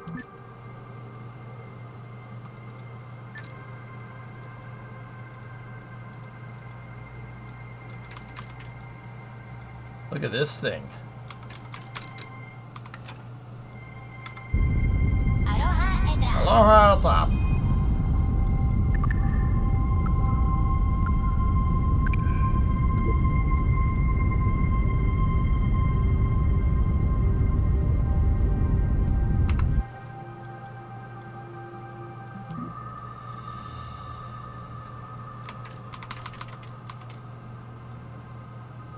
All right, bringing her down.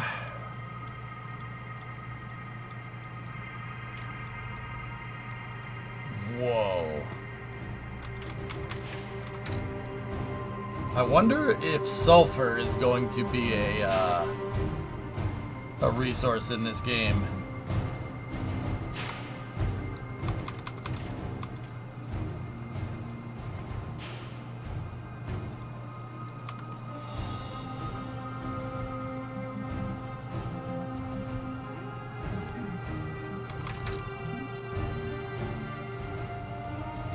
I have a question about the Saturn V. I understand they had kerosene, but how did they compress it since it's a liquid?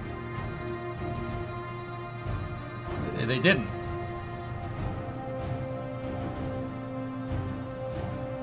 It just... so they pressurized the tanks alleviate with helium. You have an ullage. You have ullage gases. The ullage gases are helium, or you could use nitrogen, but nitrogen is more mass. But yeah, they pressurized it with helium.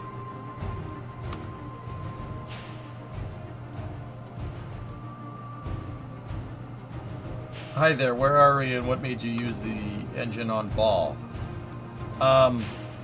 It has the Delta V to do everything that all the challenges. To satisfy all the goals of the challenge basically in one shot. And I'm doing the challenge. Yeah, it's not the liquid that they pressurize. I mean, the liquid is pressurized inside of the tank, but it's back pressurized with gas, with an ullage gas. That's what ullage tanks do.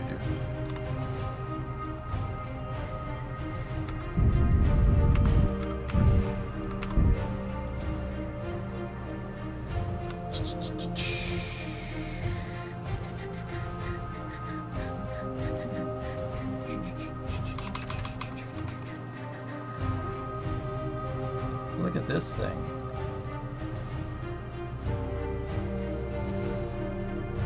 I thought you did not like rockets like this. I don't, Drac, but Kerbal is really only affording you one particular way to play right now, dude. And yeah, it favors this. I mean, I launched it on Triton for what it's worth. Epcot Space Program, indeed.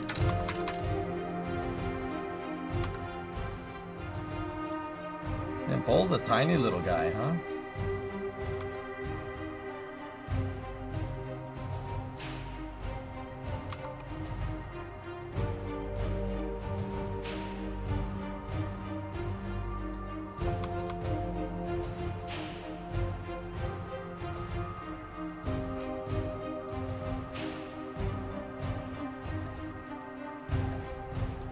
This Paul looks like it's made out of sulfur.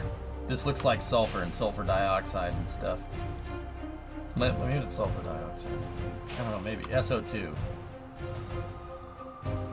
Judging by the color.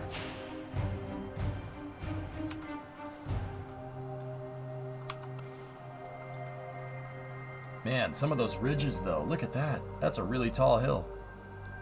We'd be just skirting that if it was on our trajectory. Uh-oh. Oh no, okay, we're going over here. Have you seen the new Park Beyond game? Porter, I don't know what that is.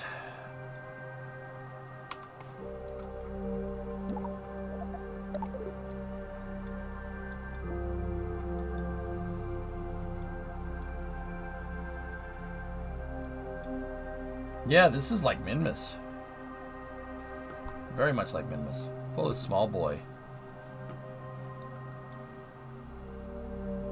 It's like Coaster Tycoon, more or less. Bandai Namco, I believe. Oh, neat.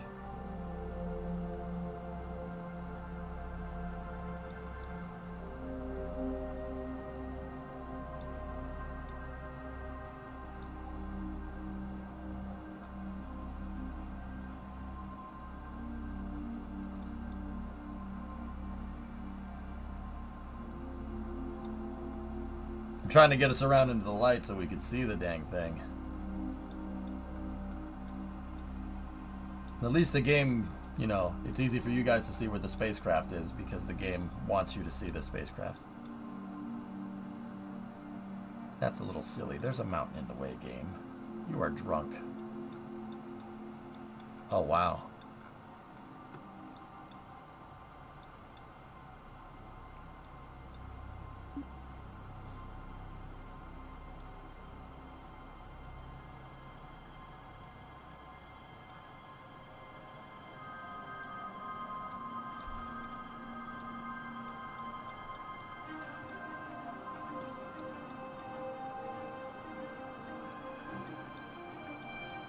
Jeez.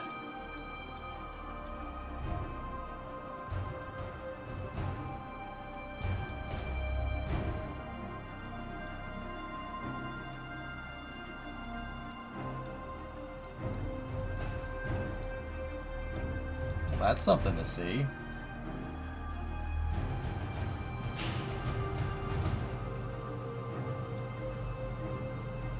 It's definitely like metallic almost, judging by the specularity.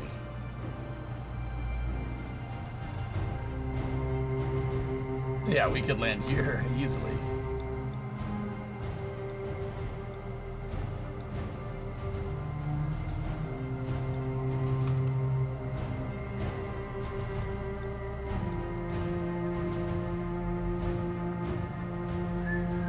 Less than 200 delta V. Pythos, our orbital velocity is 117.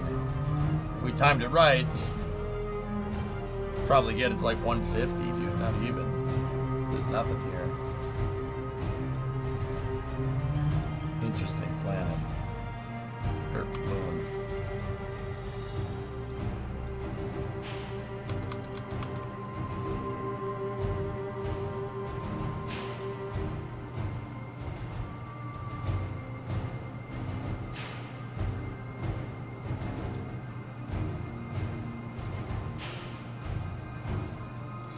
Perfect moon for a base.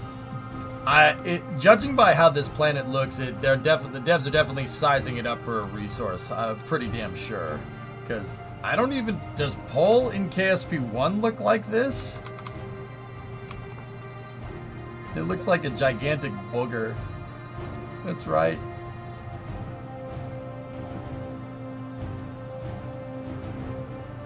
Perfect bass moon? Or base... Oh.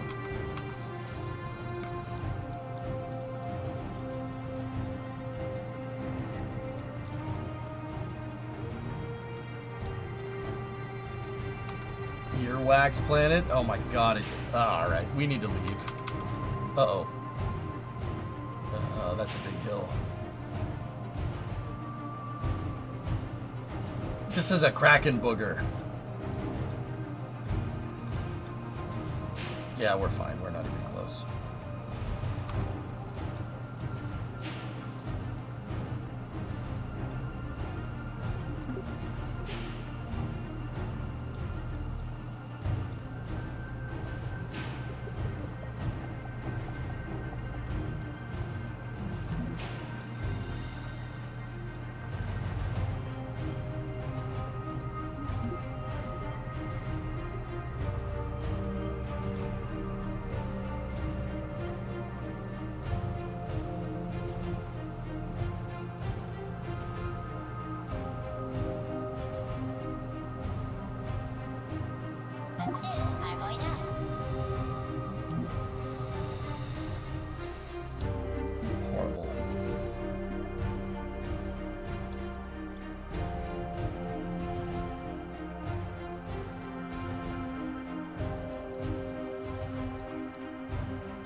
Gonna have to adjust. Bop is the last one that we need to get to.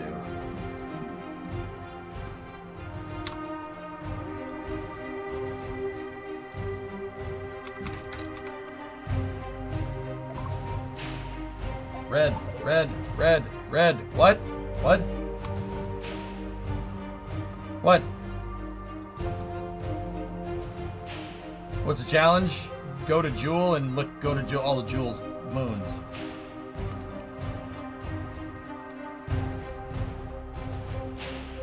Oh yeah. Is that what you guys are saying? The volcanoes or something?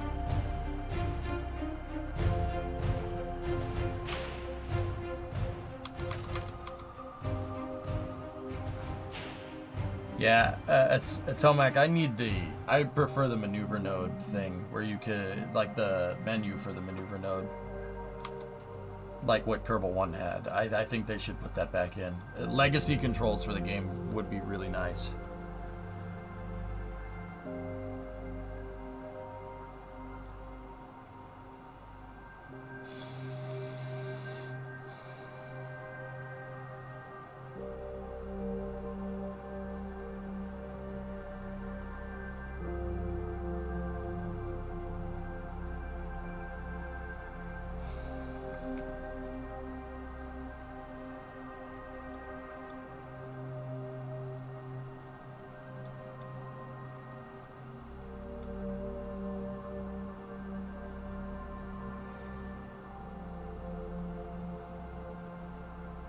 Okay, here we go.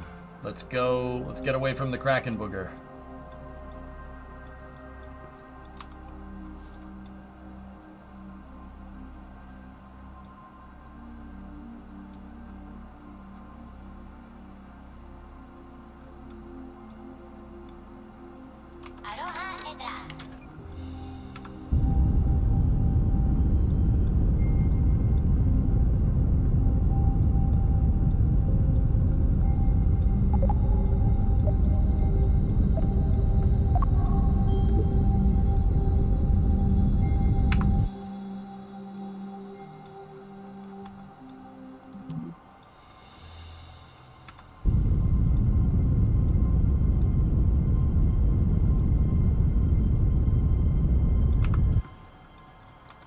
That was Vegas, Hootie?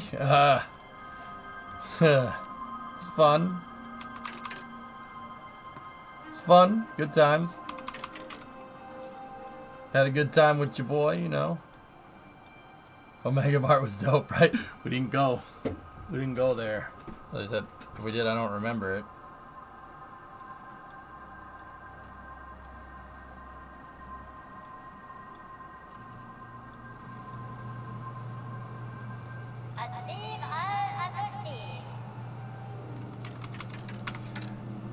He did, Fat? Well,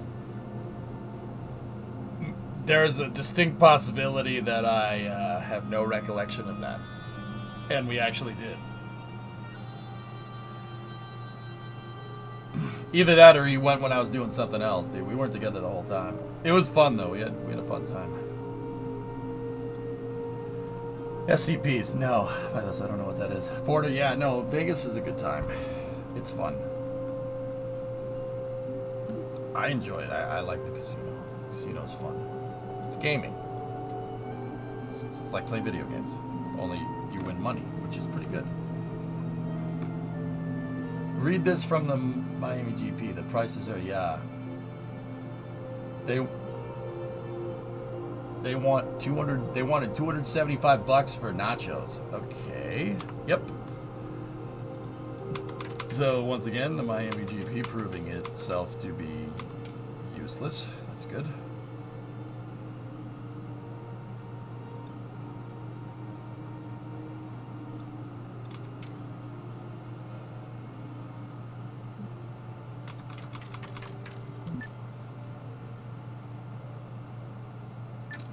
Everyone should see it once. Omega Mart is strange. I know what it is, dude. But yeah, I don't remember going to it. Maybe. Jimbo may have gone by himself, dude. Who knows? Okay. Cool. Now we need to... We've left Paul. Now we need to go to Burp. Boppers. It's pretty boppers.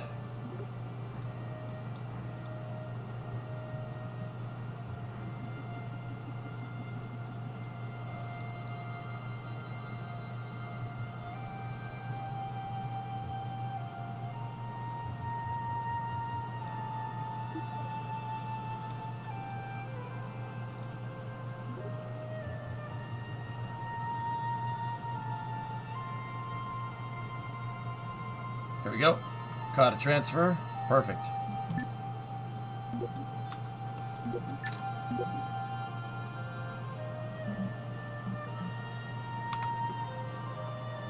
Boppers.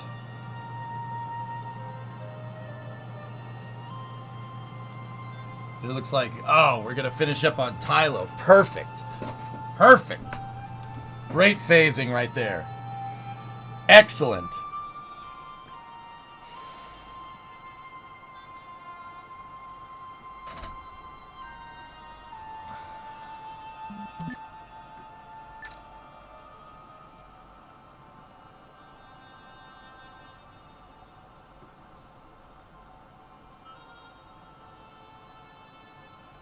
Someone did mention that that menu was from one of the lower tier club seats. Yeah.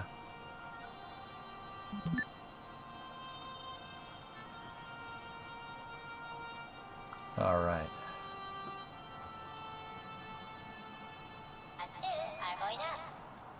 All right, let's do this.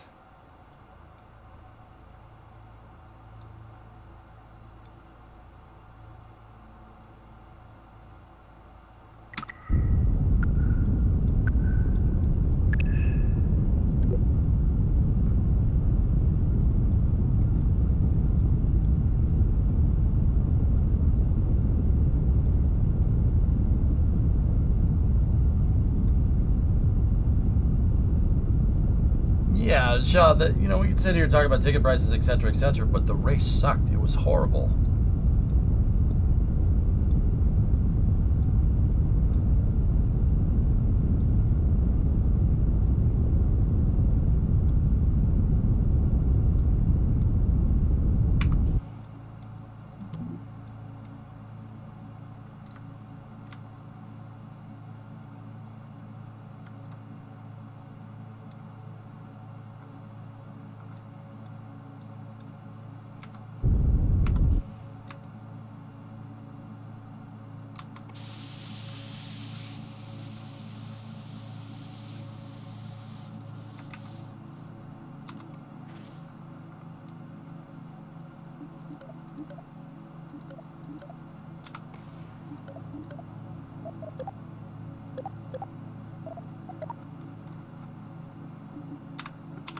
Like, it was not fun to watch, dudes. I mean, I didn't even watch it. I watched the highlights. I mean, one, because I was on a plane. I was on the plane back, but yeah, I just... There's no action, man.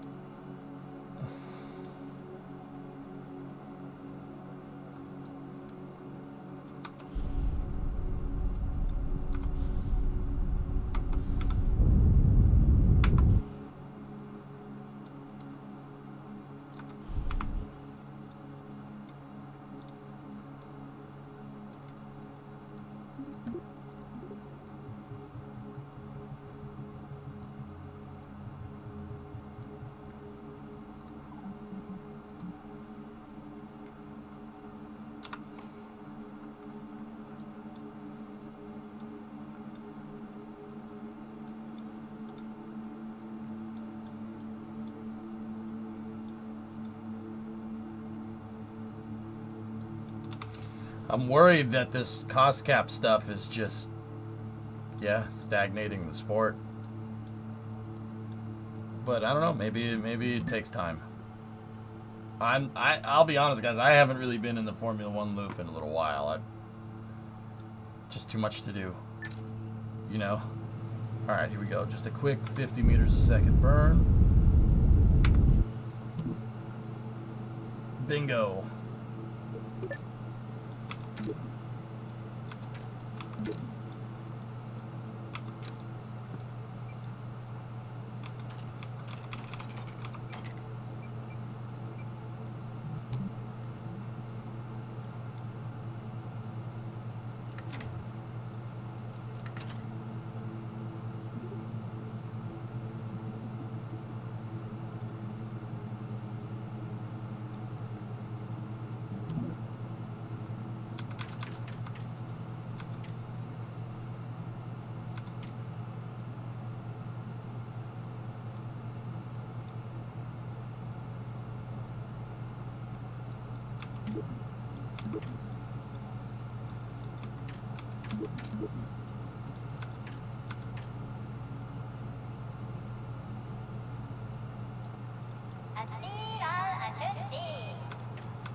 Same crap happened with Mercedes in 2014. At least that's the impression I've gotten.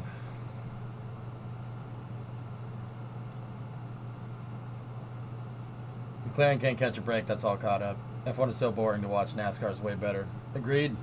Yeah, NASCAR and Indy, way more fun to watch, dude.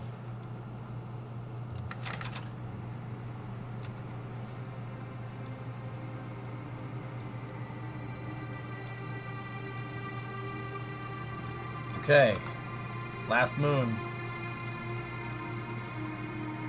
Where is it? Where'd you go?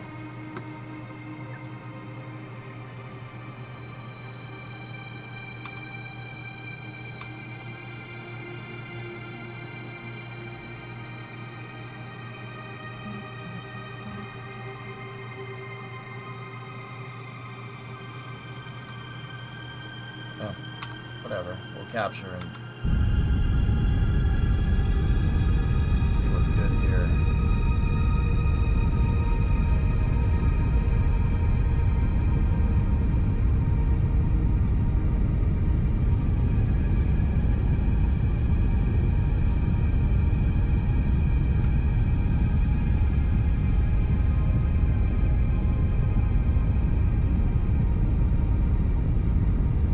Jeepers.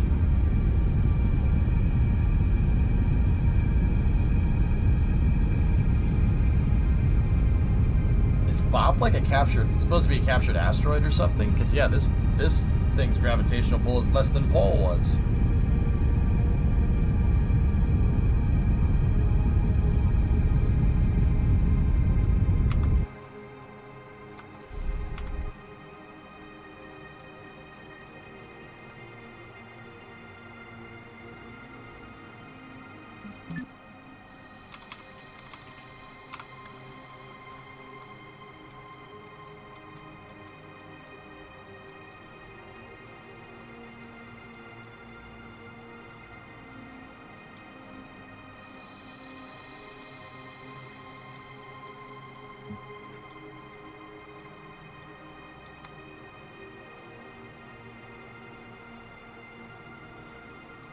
I don't know where this planet is. I can't see it, even though I'm right next to it.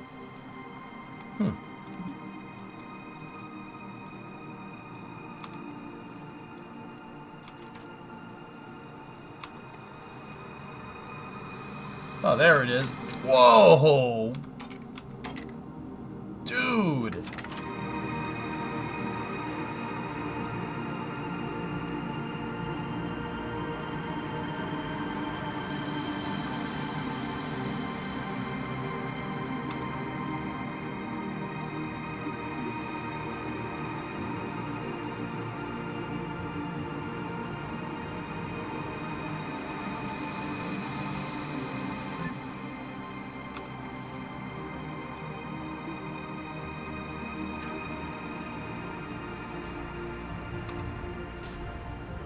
No, it's not a bug, it's just the camera.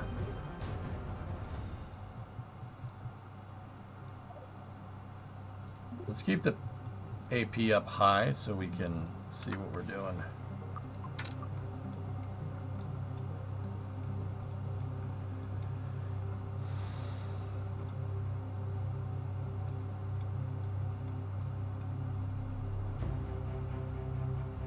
I did launch it on Triton, Drac. I told you that already.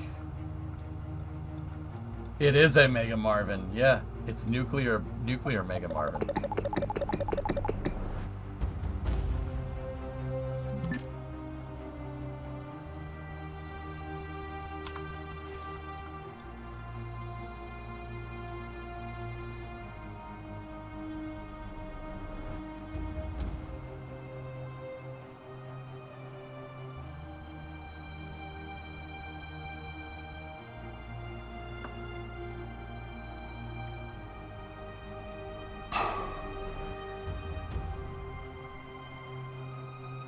Nuclear vessels.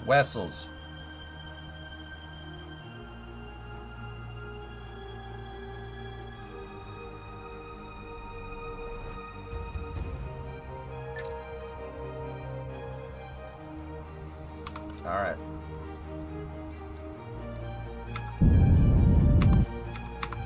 There we go.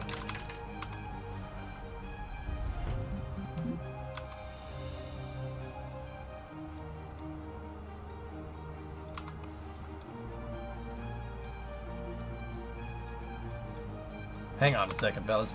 I'm gonna switch to the tracking center real quick. We'll drop the quick save. Tracking station. I'm sick of it highlighting the freaking ball. That's really annoying.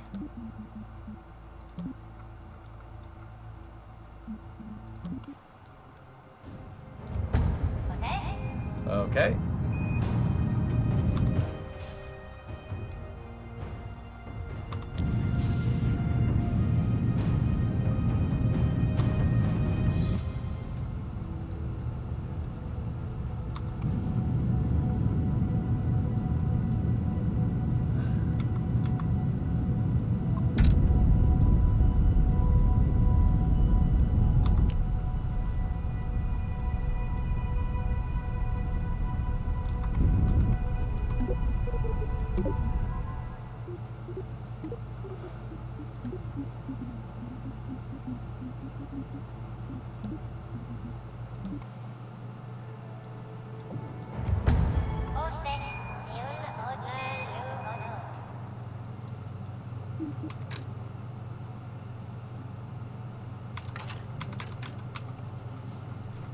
Much better.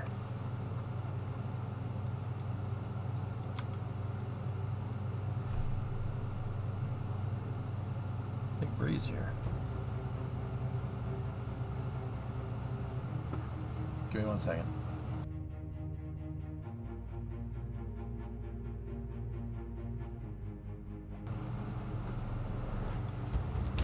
Pausing for a moment. I heard my door open. Be right back.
Ugh.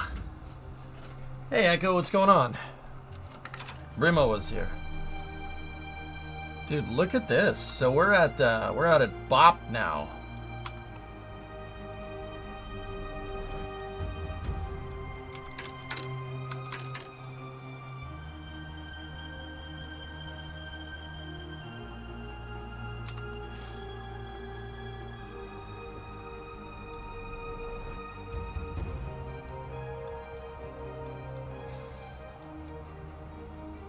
Dude, something hit this thing. Yeeps.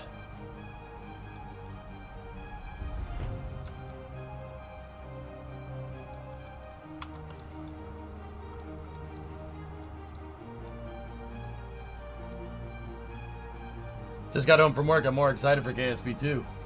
Yeah.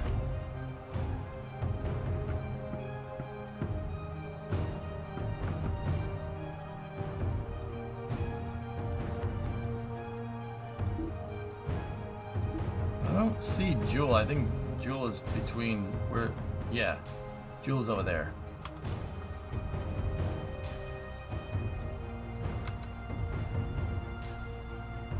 Remember to arch your shoulders.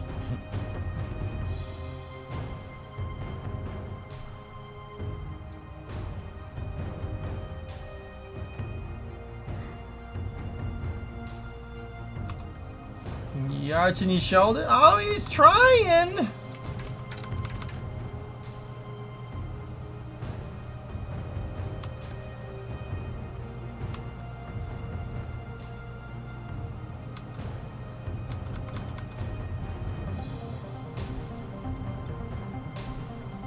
Look at this thing, huh? It's kind of flat over here. Will there ever be enough to do on an asteroid to warrant a manned mission, or will it exclusively be robotic missions? I think eventually Rizzik will start mining them. Yeah, mining them for metals is a really smart move. Offload the need to mine stuff here. But in order to do that, we're going to need a more viable way to get into space more routinely. That's part of the reason, Riz, why Starship is trying to do what it's trying to do. It's trying to do the same thing as the shuttle as well. Hey, Damians, what's going on? MLB wants to build a glass dome stadium in Orlando. For what team?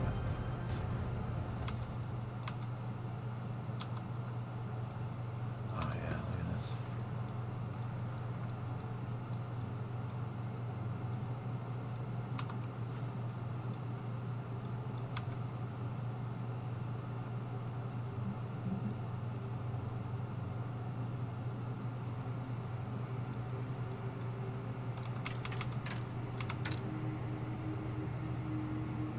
Either the Rays or an expansion team.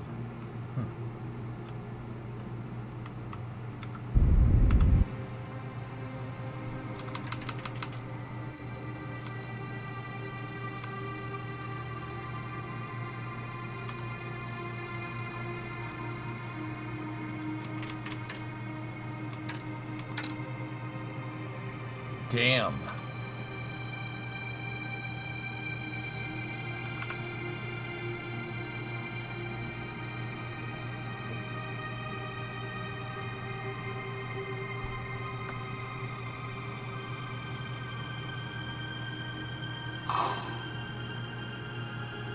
Yeah, something big hit this thing.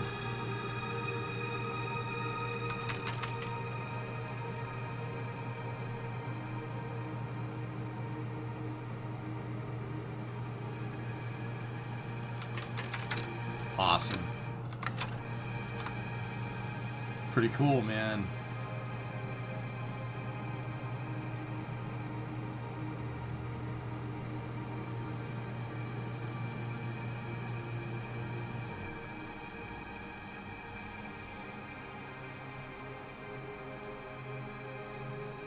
You're getting Graboid vibes? Dude, yeah, I know what you mean.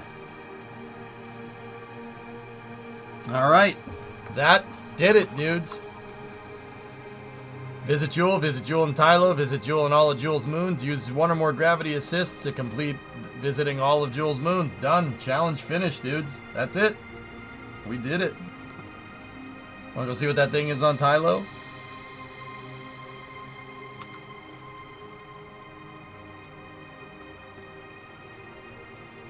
Can you get this thing home? Sure.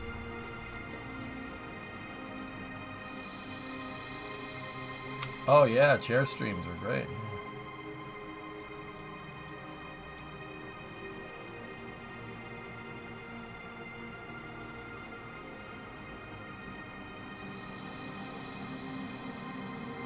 Kerbal really isn't in the right phase, but we could.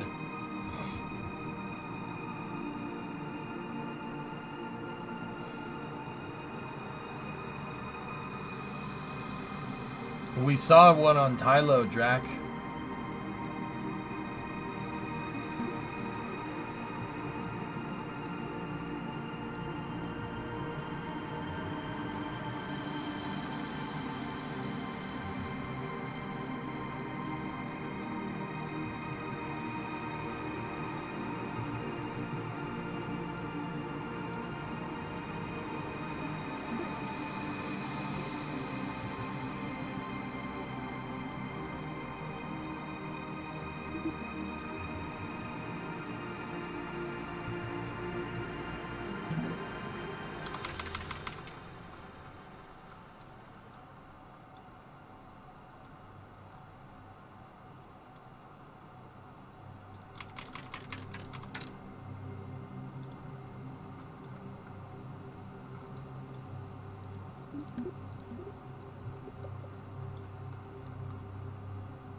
Yeah, Planet Shine. Jewel Planet Shine.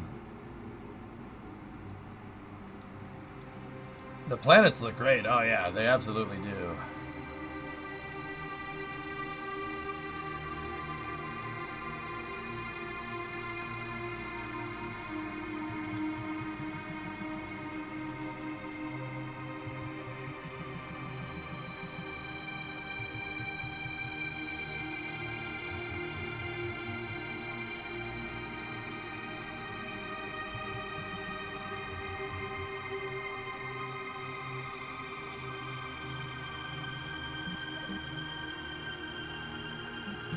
Set the course. Alright, we'll go to Tylo.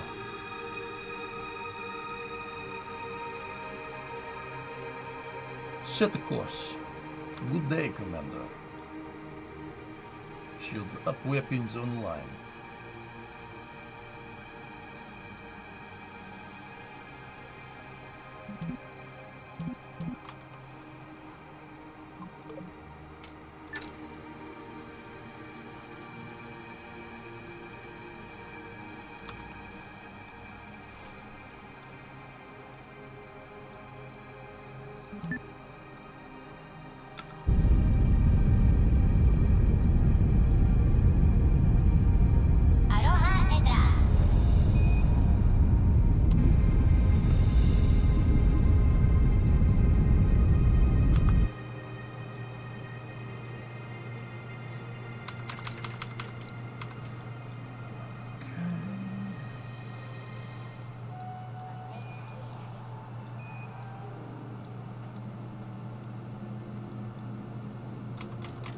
Okay, we just gotta figure in some inclination changes here.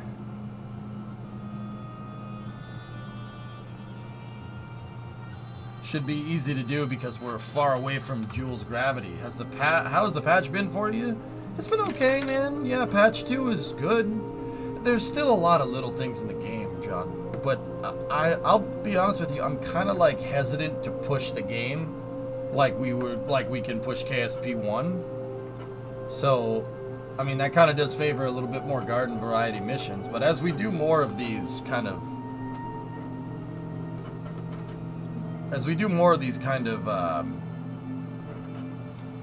like regular missions and keep doing the weekly challenges, I'll understand like what makes the game tick. You know, I'll figure out better ways to do it.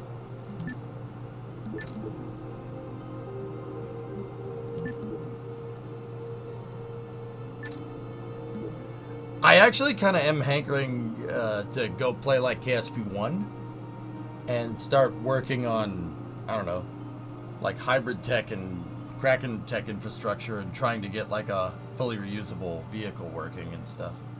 Kind of want to do that, but who knows?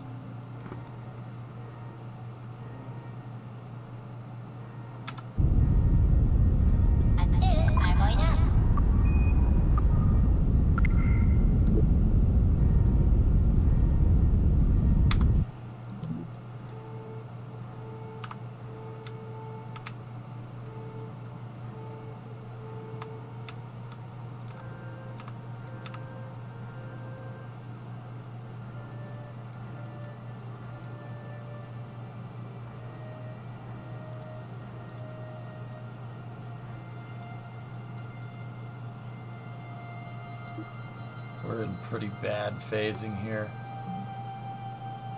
Maybe if we sped up a little bit.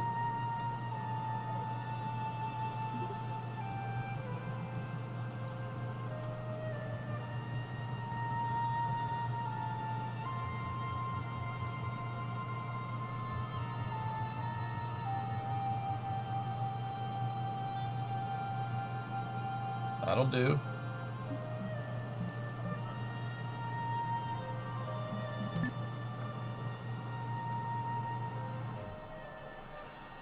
I've been meaning to ask, why do you always fire early on the maneuver? Old habit. Old habit. Old habits die hard.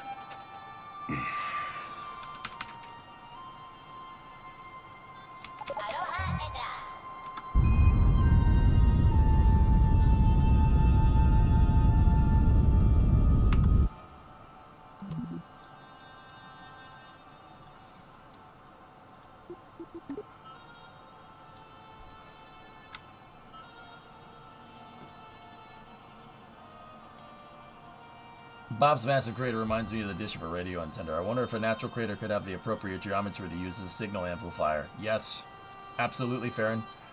They've talked about doing that. NASA's talked about doing that on the moon, on the far side of the moon.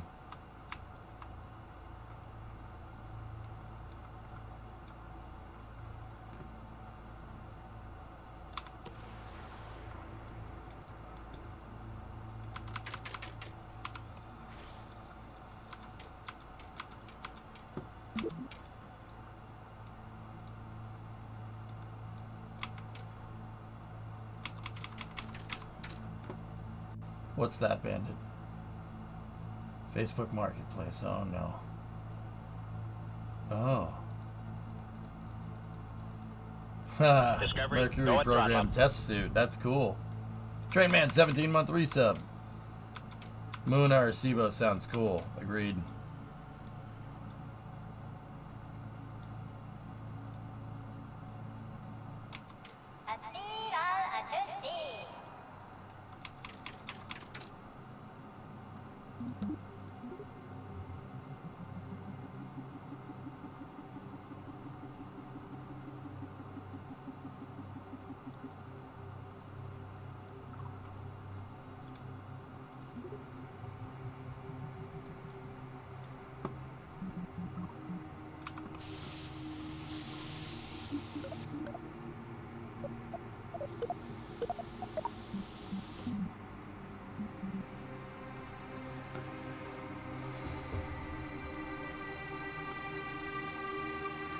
Yeah, exactly. Ian, you know.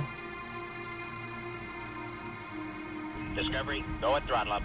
53-monther. Thanks, man. Alright, we got a bone to pick with Tylo here.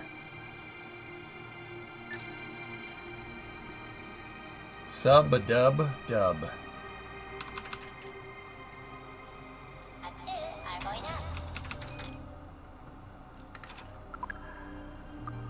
Prime moment.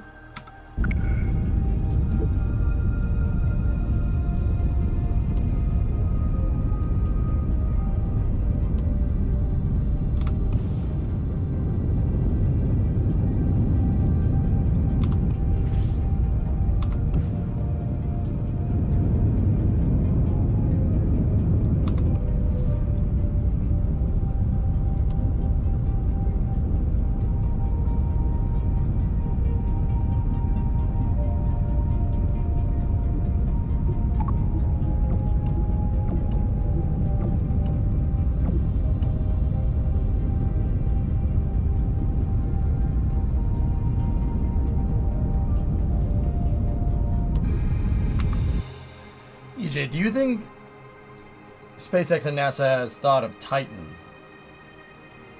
Titan. Starship methane, Titan methane? Yes. Absolutely. Look up the Dragonfly mission. Yes, they have.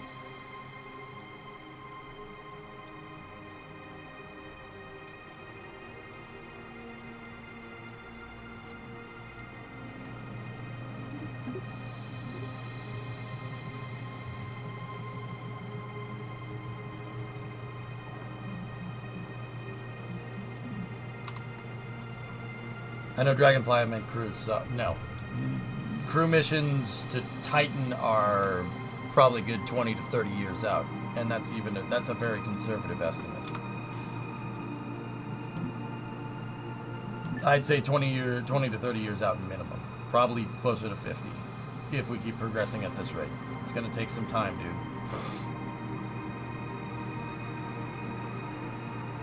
But you never know. Maybe Starship works, and maybe Starship ends up changing the game. And, you know, who knows?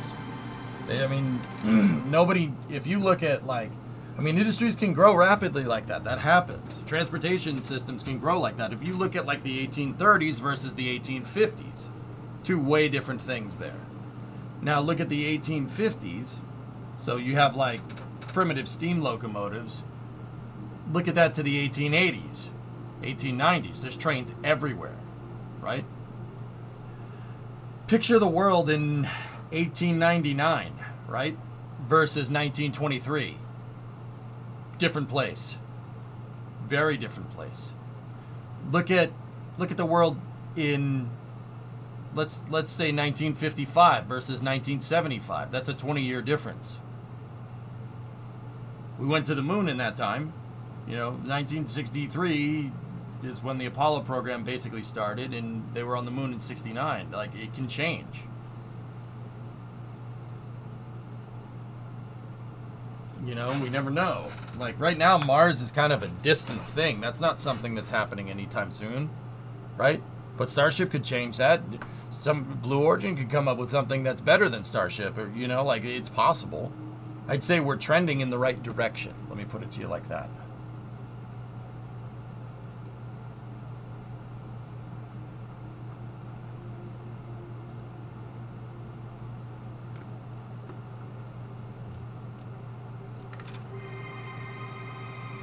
If Elon manages to keep his life together and doesn't screw it up in 10 years, maybe. I don't think he's screwing up anything. I think Elon just reached the point. So, dude, there's this thing. I'm not going to sit here and pretend like money doesn't give people confidence, all right? With that being said, if you make enough money, you have enough confidence to basically say whatever you want. I mean, look at certain celebrities. Certain rappers have gotten very, very popular, and made tons of money, and they say whatever they want, and, some of that's a little messed up. I'm sure you know who I'm talking about. I think Elon basically hit that point where he just says whatever he wants.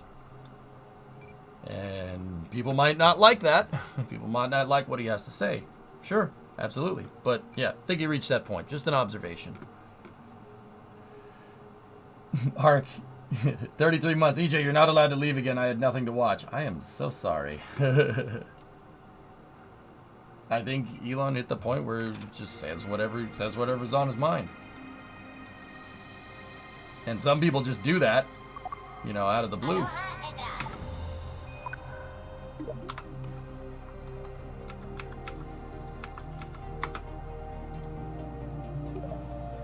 Some people do that out of the blue. Some people do it when they have bajillions of dollars.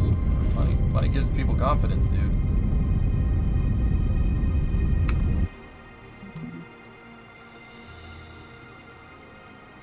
Yeah, pretty much. That's pretty much it, of course. Yeah. But I see a lot of people make this mistake. Don't get confused, dude. Just because he says whatever the heck he wants doesn't mean that he's somehow screwing up. I mean, I don't think that's what's going on.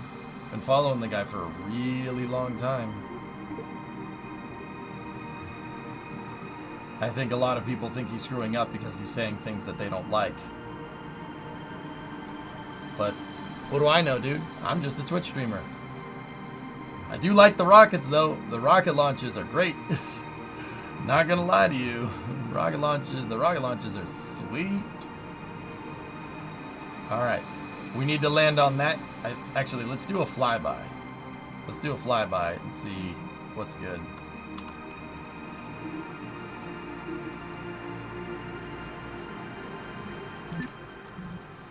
You could do so much good, instead it's this. I mean, Thor, how much more good do you want him to do? The guy's revolutionized the electric car industry, basically invented it because there was nothing before that. And he's helping us. He's basically the catalyst for the entire commercial industry exploding and moving us further into the stars. I mean, how much more good do you want him to do? And that's an actual question. I'm not being rhetorical. Like, what do you mean?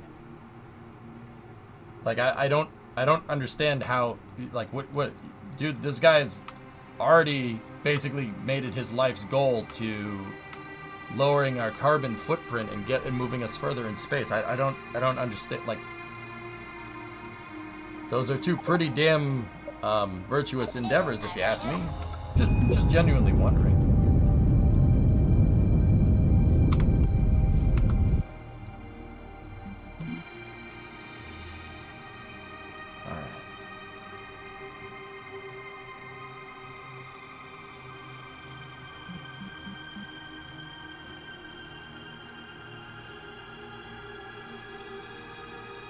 Yeah, JSB, but I would argue that actions speak louder than words, but I don't know, man.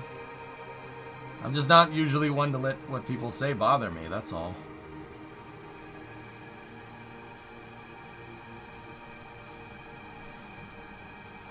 The Tesla thing is a bit of a doozy. They were around before he bought them and tried to go revisionist on it to say he was the founder. He's the co-founder of Tesla, dude. I understand that the two other guys had a prototype, but he was the investor that basically founded the company. It was just an idea before that. It was just two guys taking Lotuses and putting electric motors in them.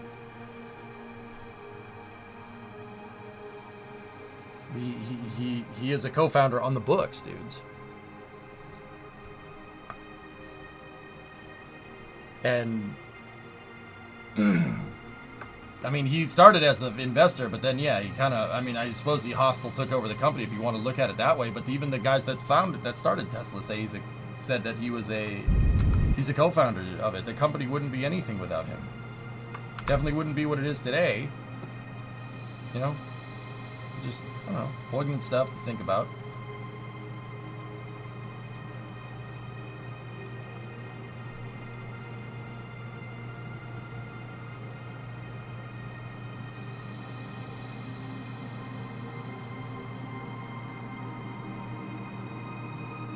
Elon trying to trade someone else's land for views I can't buy. Yeah, Ingrim. Yeah, I can see how that would piss people off. But once again, those are just words. Do you think his words carry any weight with president or anything? I don't. So, just words, dude. Oh,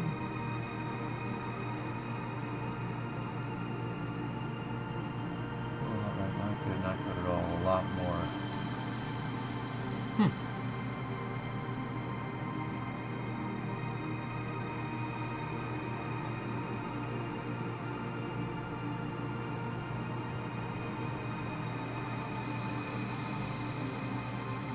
Yes, because he's done so much, his words do carry weight. Who did they carry weight with?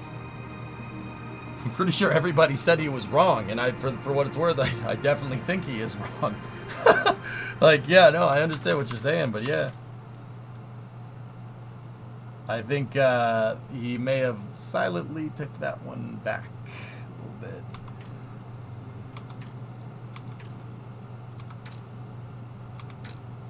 If words carry no weight, the Declaration of Independence would be just paper. I mean, Ingrim, are you suggesting what people post on Twitter is the same thing as the Declaration of Independence?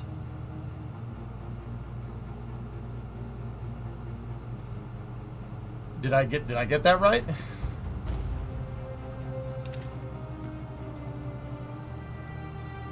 Nobody said that. But it's an example.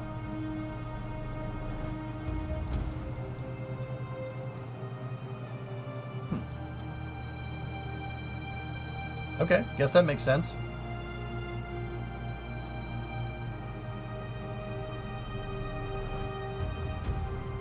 I don't know, man. You know, I think the good outweighs the bad with that dude, but hey, people, this is clearly a touchy subject with folks. That's fine. Totally fair. I get it. Like, you know, I ain't saying that you have to like him. If you don't like him, you're, oh my God, you let that, that's not what we do here, you know? Oh my God, I can't believe, you know, hey, I think I just focus on the good. I focus on the Rockets. That's what I do. I like Rockets.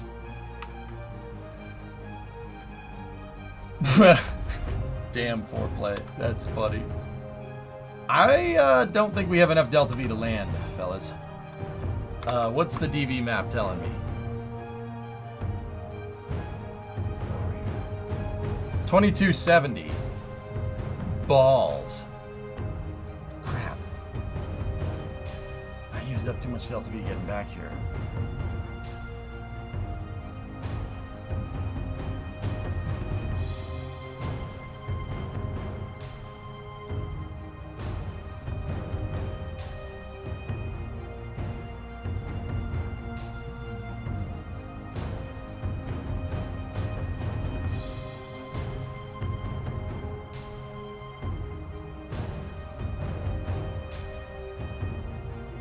He forced them to call him a co-founder by court order. Interesting. That's funny, Aqualux.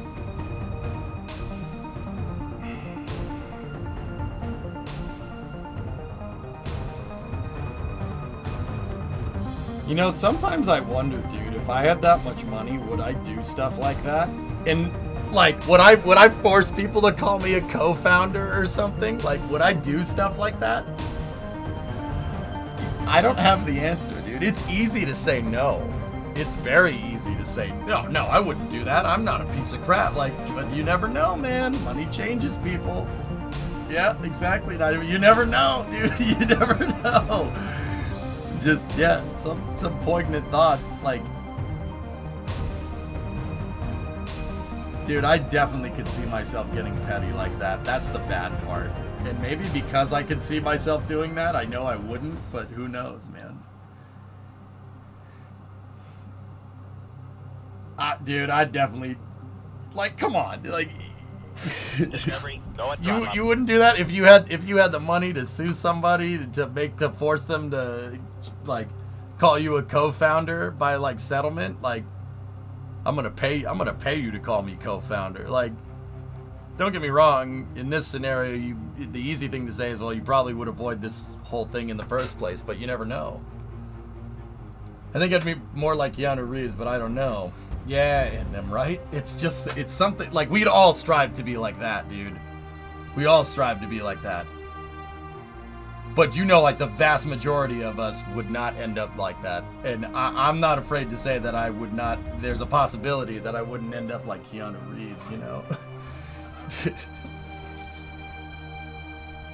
Henry Ford didn't buy the New York Times and turn it into a rag. He did buy the Dearborn Independent, though, Thor. Henry Ford bought newspapers. He absolutely did. He used it to say some pretty messed up stuff, but he did. Interesting. History doesn't repeat, but it rhymes. Discovery, go at throttle up. Elba. 2-month resub. Thanks, buddy. Crap. I don't have enough Delta V to land. I'm a little bummed because I wanted to see the dang anomaly, but we got our challenge, dudes. Challenge completed. I don't think we have enough to get home either.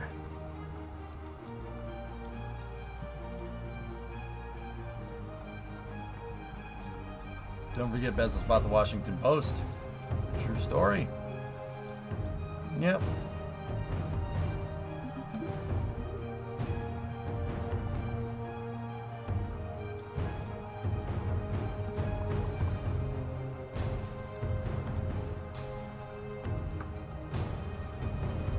I'm doing something quite odd with my New York strip steaks. Instead of salt, I have seasoned them with beef bouillon.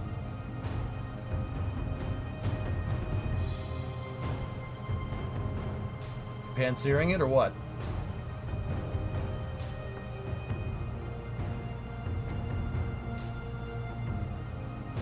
Charcoal grill.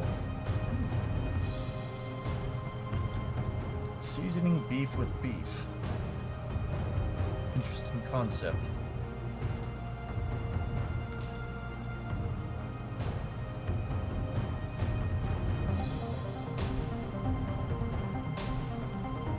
Wow, that's one heck of a grab assist.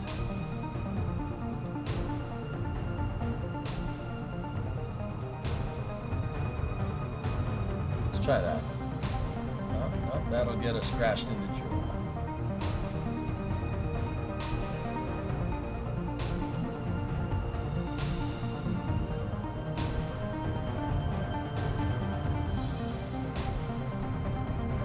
I'm not sure we have enough to get home, dudes. I don't know if I can eject from Tylo.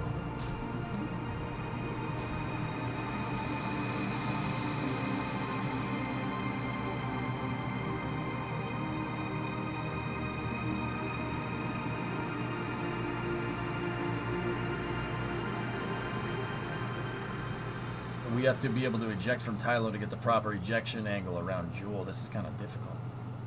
This is like trying to get to Duna from Minmus. Let's phase this forward a little ways. No.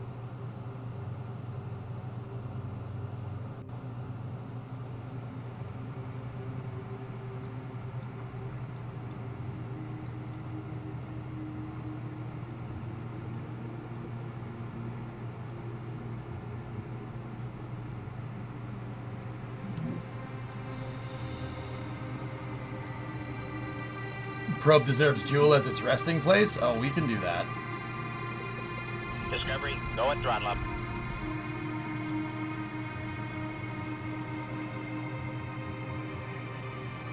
Alright, we'll do a Cassini with this thing.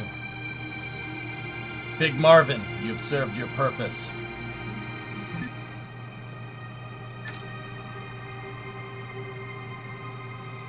Hey, Dave, what's going on, man?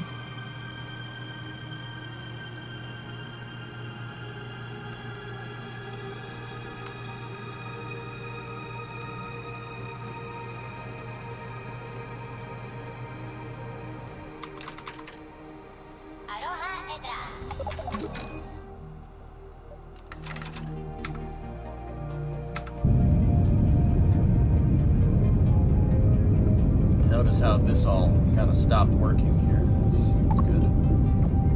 Maybe that'll fix it.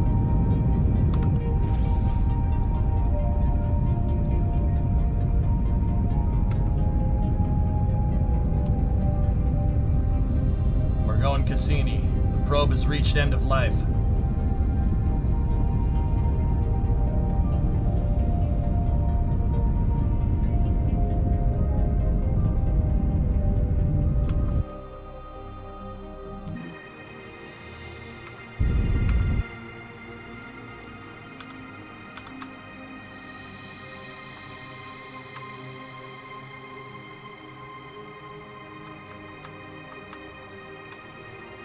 Okay. We're going to the great green giant in the sky.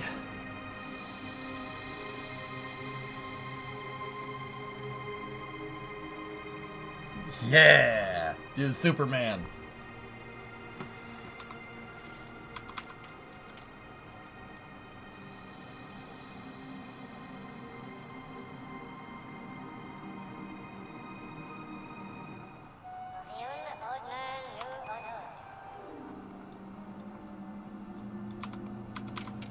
Oh, no, no, no, no, no, no, no, no, no, no, no, no, no, no.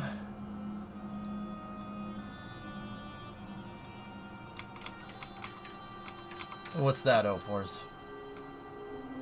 Oh, yeah, okay, yeah, alright, I already clicked on that. Sorry, I had a deja vu moment.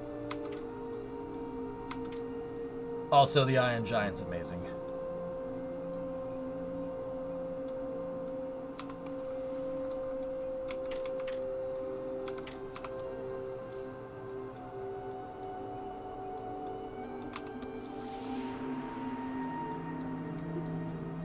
My favorite part of that movie is where Hobart figures out he can fly. You can fly? Rocket motors. It's the part with the rockets. You can fly. That's awesome.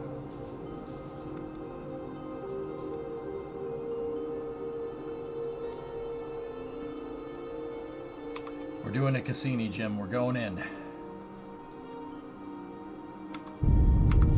There we go. 155. Here, we'll try to retro brake, slow down a little bit, see how close we can get. Banzai! That's the best, man. What a good movie. Why wouldn't you tell your family about a giant robot?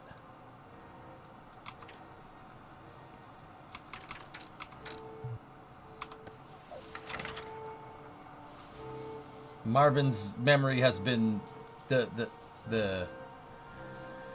Marvin's memory has been downloaded to the cloud. The clouds that are around Kerbal now. Yeah, he's in the cloud. So this, we've made a copy. He's fine. Brandmark, guten Abend, wie geht's? Alright.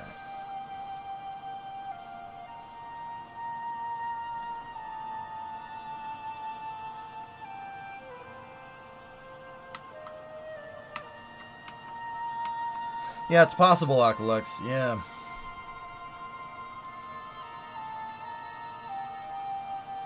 Dude. I mean, yeah.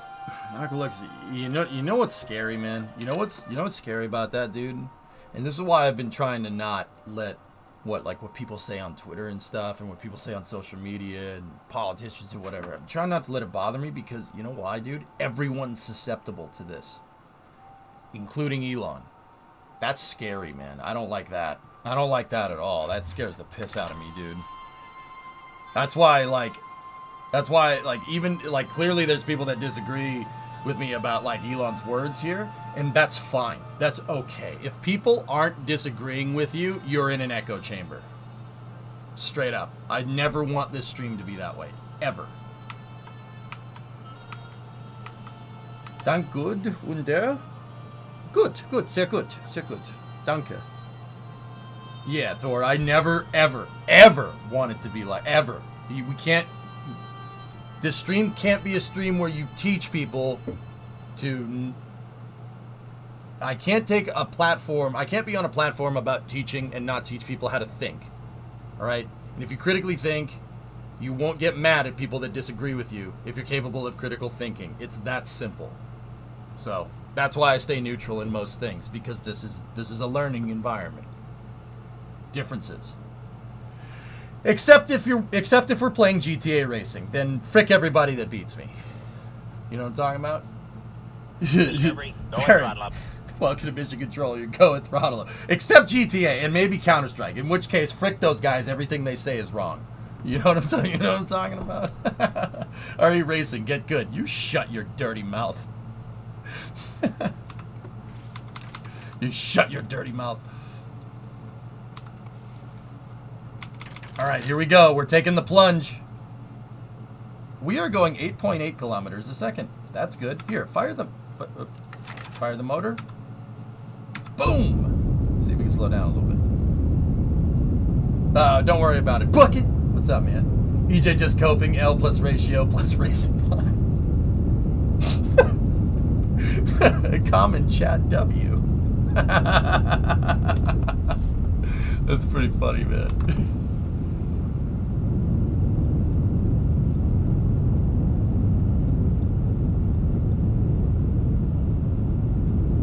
Expected chat W.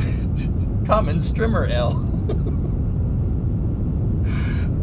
It's the stupidest thing, but that stuff makes me laugh. Just get a better racing line. Yep.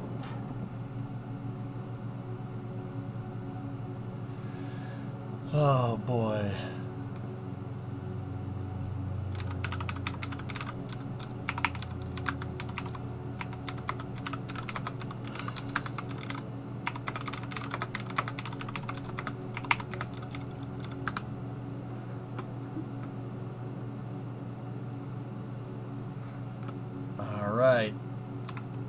almost at atmospheric interface here.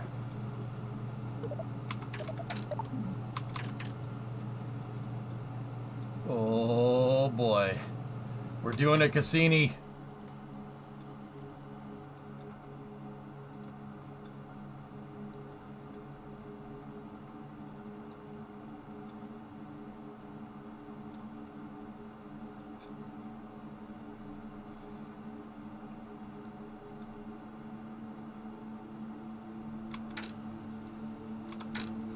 This thing's gonna explode pretty quick. Why are we killing Big Marvin? It's out of fuel. And Big Marvin, we've downloaded Big Marvin into our hard drives, into the cloud on Kerbal, because, you know, Kerbal has clouds now. That's how that works. And yeah, we completed the challenges, dude. We roasted that challenge. That was an easy one. Comparatively to like the Minmus one. The Minmus one sucked. I failed that challenge.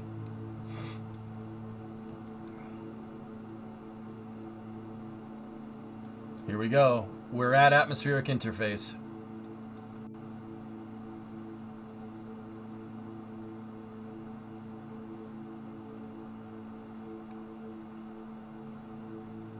Pressure indicator is going up. I didn't do the dragon challenge. Hellfish for success rate. Didn't do the dragon challenge. I didn't do the sci-fi ship challenge because I wasn't here. I failed the Minmus challenge and every other challenge I've completed. You would have popped by now if there was re-entry heating. Indeed.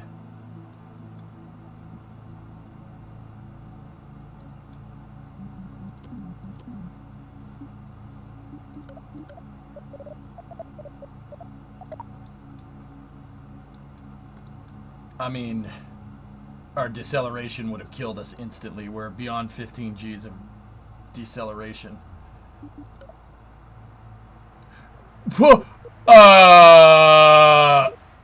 Hello?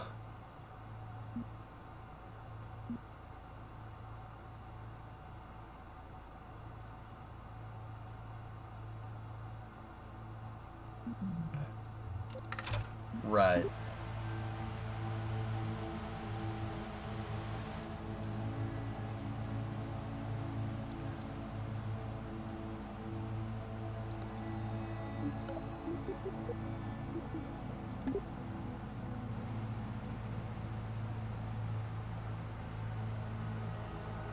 What happens now?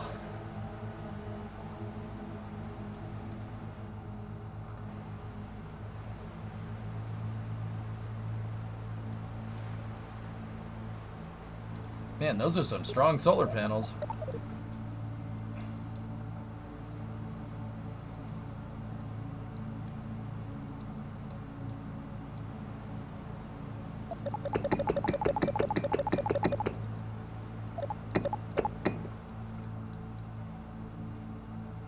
Yeah, we'll see predominant, yeah. Marvin, T-pose to assert dominance over Jewel.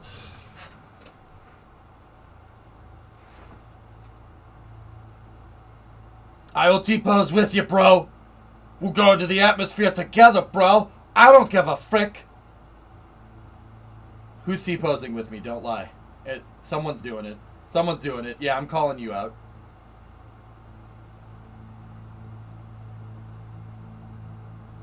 Nice. I'm judging you. Owned. Cringe, Basil. Cringe. Ground altimeter is reading 109, 108 off the surface.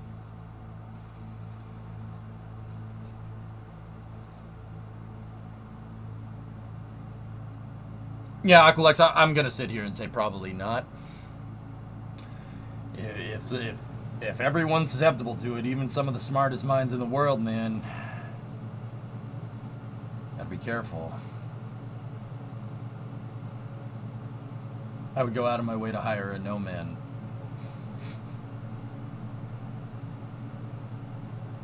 Yep.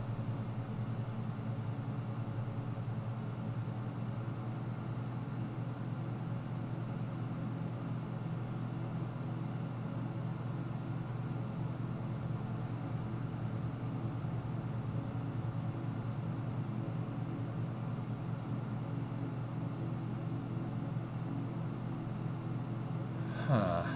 We're under 1,000. Is it the challenge to land on Jewel? No. No, it wasn't. Okay. Marvin? Are we a helicopter now?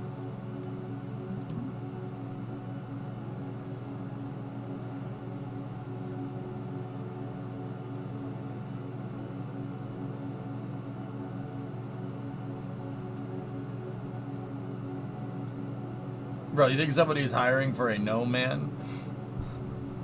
I think part of what keeps Elon relatively in check is that the engineering laws are inalienable. You can't break those laws. You can't break laws of physics. I can't break the laws of physics, Captain. Is it an auto rotation? And I don't know if it is. Maybe. If the tank is empty, maybe it can float. Maybe. They did helicopter on Joule.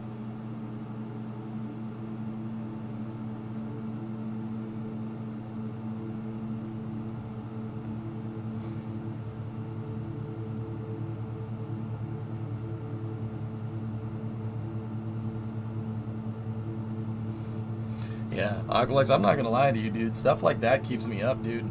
It keeps me up because, you know, like sometimes, like that's why if I give my opinion, I make sure to say it's my opinion as opposed to what actually is like physics and whatnot, right? Like, that's the reason why I don't mind people correcting me in chat. I don't. It doesn't bother me. It's fine. Like, you know, and you know, even sometimes it does, but that doesn't matter. You know what I mean? Like, you got to roll with the punches. That's part of streaming. Also, I don't want an echo chamber. You know what I mean?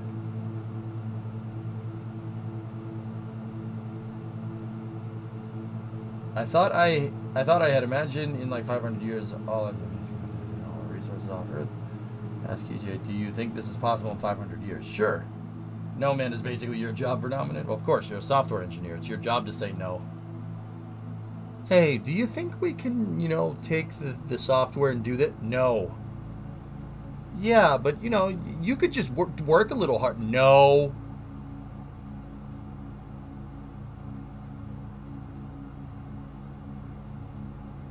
Yeah, they might, Farron, yeah. Okay, 72 and going down. You're hired. 50 million pounds of thrust broke a few things. I loved every second. Definitely got goosebumps and tears as it launched. For real, Thor. Yeah, absolutely. Oh, it was fun, man. It was fun.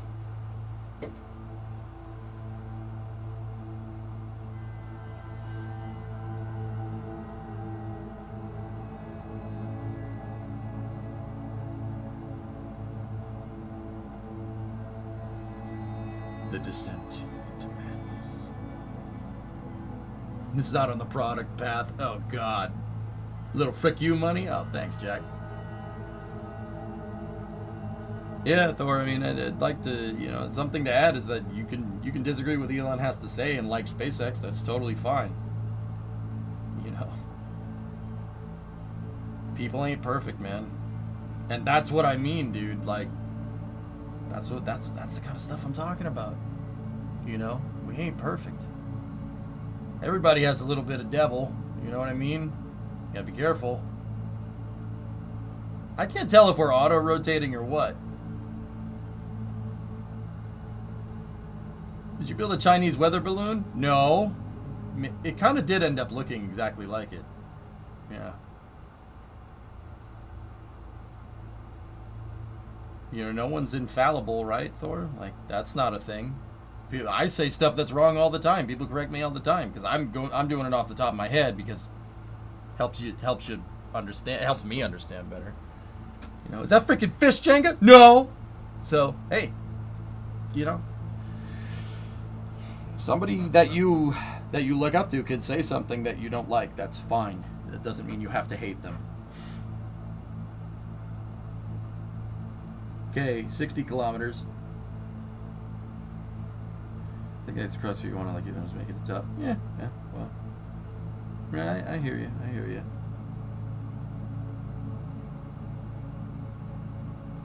What this? This was the vehicle that I used to complete the challenge, King. I wanted to crash it into the surface of, or not into the surface. I wanted to have it burn up on Jewel, and then I kind of remembered that there's no re-entry heating. So we aero braked.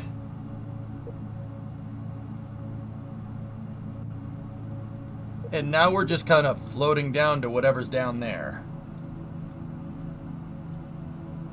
Farron, we actually tested that. We tested if auto rotation is in the game. We using wings and stuff. I never tested panels, but wings don't like it. You should quick save? Okay. Yeah, Cosmo, we're well into the atmosphere. Jewel's atmosphere starts at 200 kilometers. We're in the clouds. For some reason, I have the Cloud City theme from The Empire Strikes Back in my head.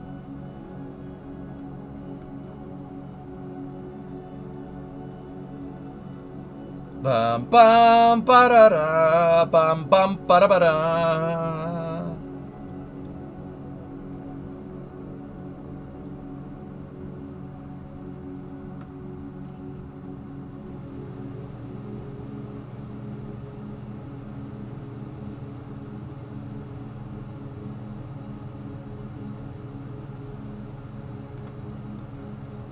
I definitely get Blade Runner vibes from this. You have any Tabana gas? Yep. I'm Lando Calrissian, the Baron Administrator of this facility. What do you think will happen? You're slowing down. I don't know.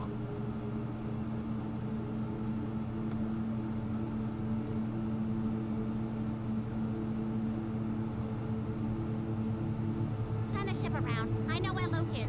What are you, out of your mind? What about those fighters? I said turn us around. Turn the ship around. Does stowing the panels affect the rate of descent? Let's check it, Farron.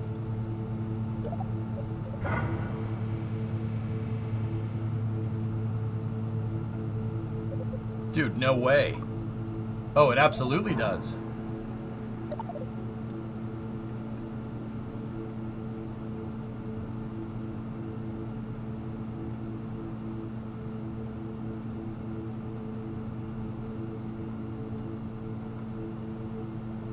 Huh.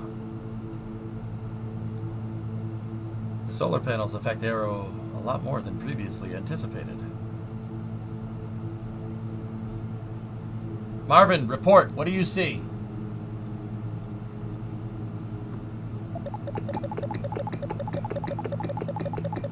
Marvin is excited to report that he sees a lot of green clouds.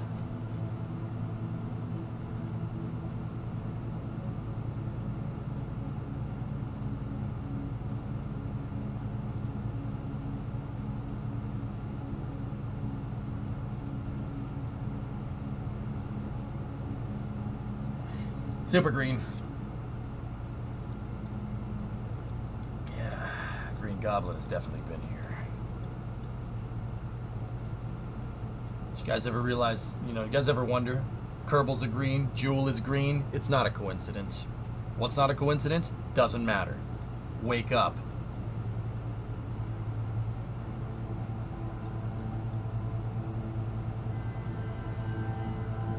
We've started accelerating here.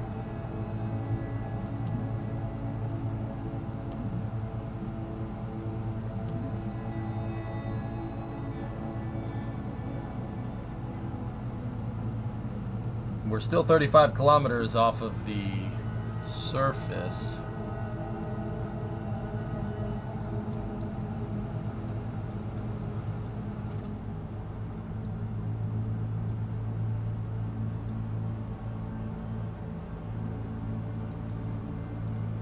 They're in symmetry, Farron. I don't think I can...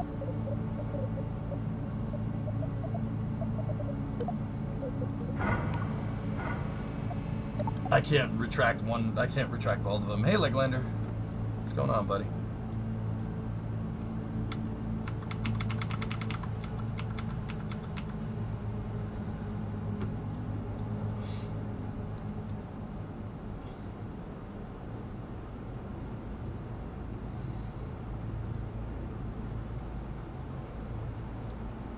Doing great. How about you? I'm good, man. Everything is A-okay.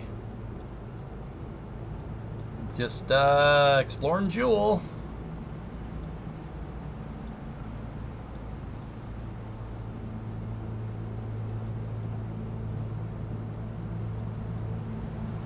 I don't know, every day. We'll see. See what's good.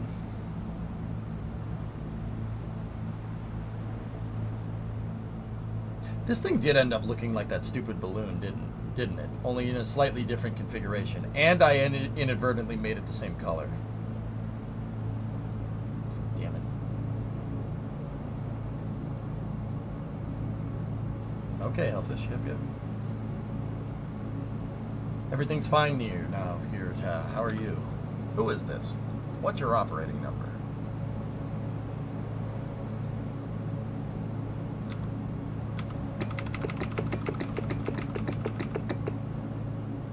F2.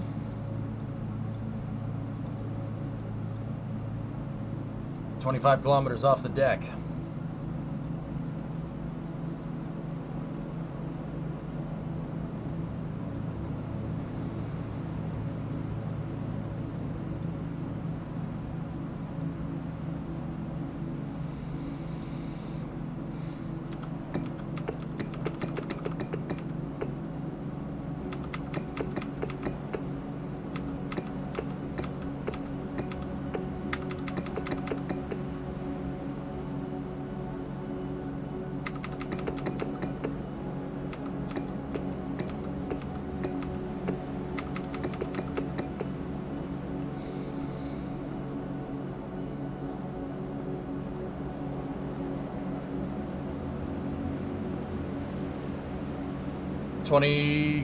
Or 21 kilometers in, descending.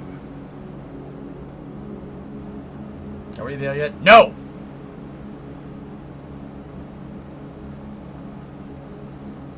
I wonder if we can see the jewel. Thunderbolts of lightning, very, very frightening. He. Jebediah, Jebediah, Jebediah, Jebediah, Jebediah Figaro. What? What?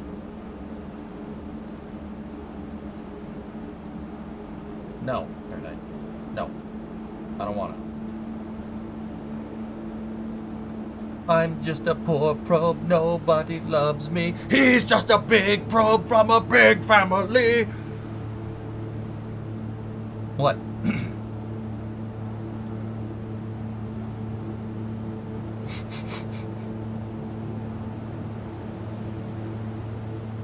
Yeah, it's all the facts.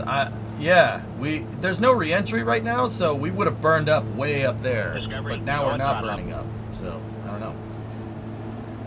Harp, 42-month resub. I seem to have hit Jewel at the perfect angle to not destroy this ship.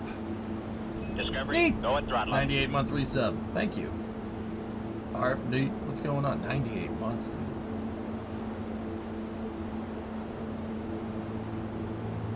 Shotzi, how are you, mate? How's things?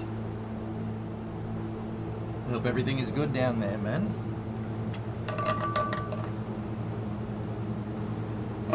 Heat's coming sooner rather than later, Drac. It's definitely closer to release than not. I don't know if it's the next patch, but it's definitely soon.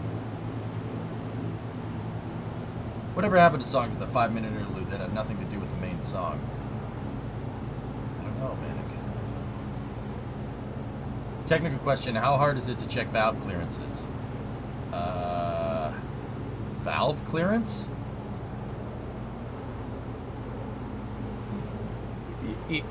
In what regard, Tessa? What are we talking about? In valve clearance to the piston? Are we talking about the lift on the valve? Are we talking about clearance to the rocker arm? What do you mean?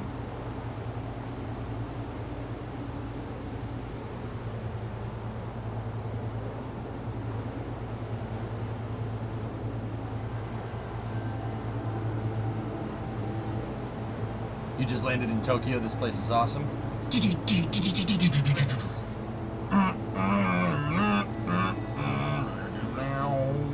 Nice. 10 kilometers. Don't know. That's what the mechanic said might be the issue with my bike being difficult to start when warmed up. He said the valve clearance is why it's not starting The valve clearance is why your bike is difficult to start when warmed up. The valve clearance.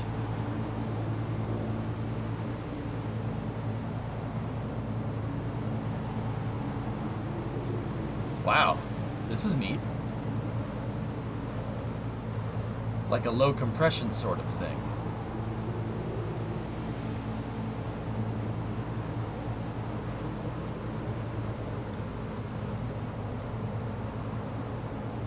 $7,500.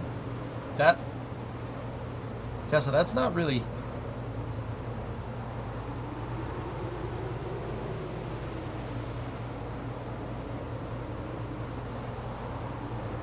I was just talking to him to get rid of you.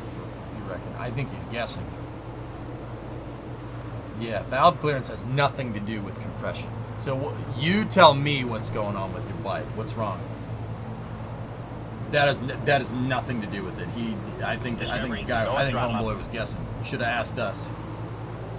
But then again, I told you not to take it to that guy, and you didn't listen to me.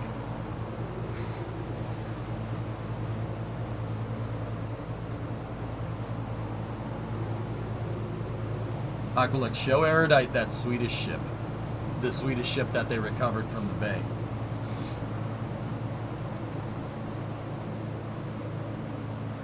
The engine not starting is typically a spark issue. Yeah, SVO, I see you've messed with Durasparks before.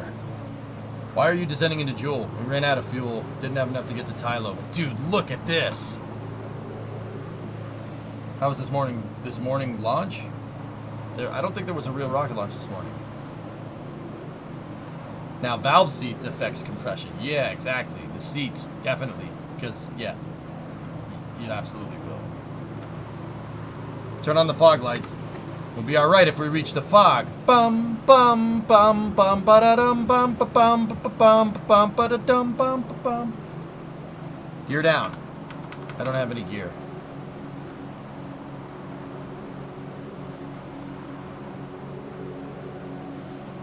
There's not any more fuel in this ball. Is there a surface? Give me about a minute and I'll tell you.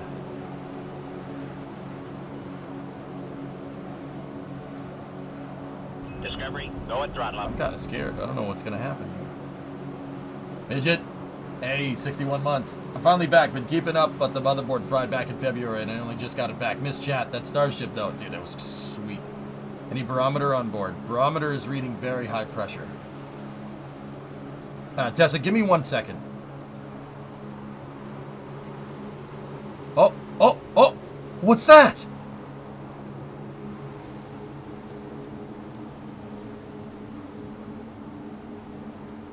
Whoa.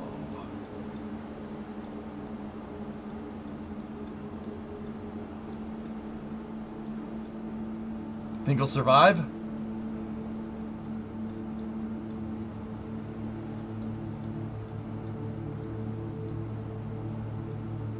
$33, maybe.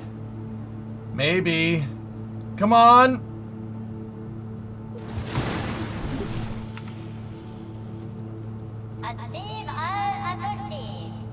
We're alive.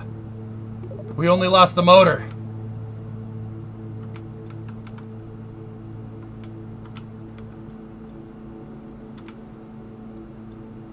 Landed on Joule, baby!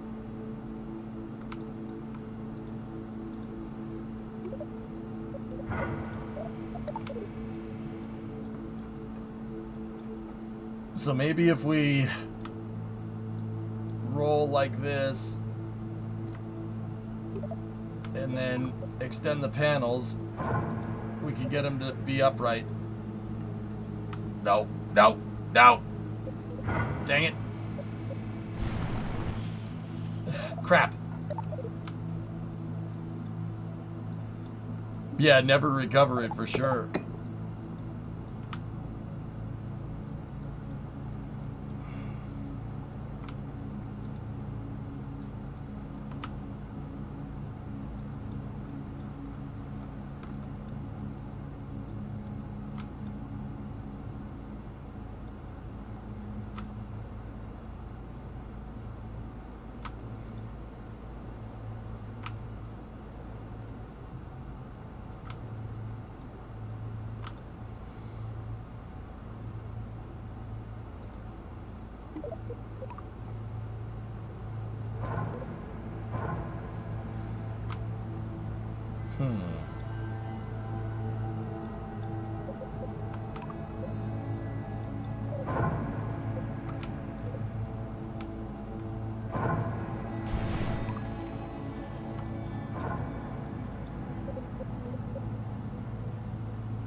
Landed Epcot on Jewel. Very impressive. Yes, yes.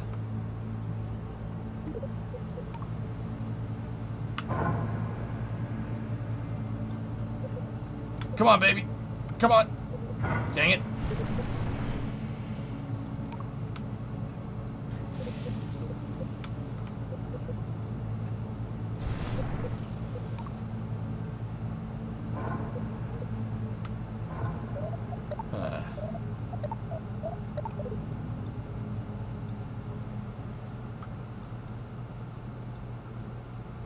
There ain't much we can do here, chat.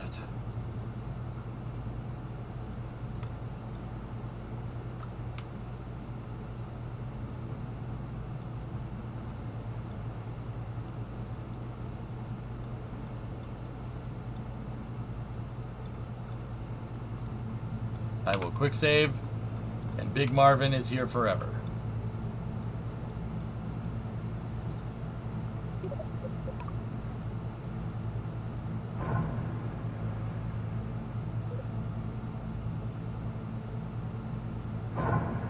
I want to get him to flip over.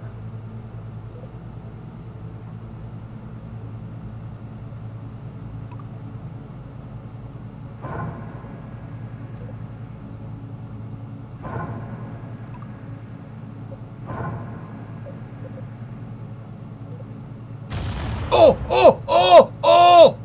Okay, alright, that's enough.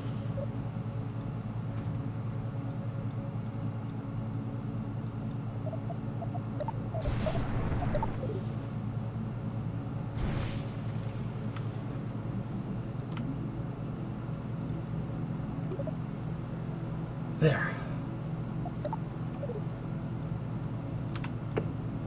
Perfect. And this is where we leave it.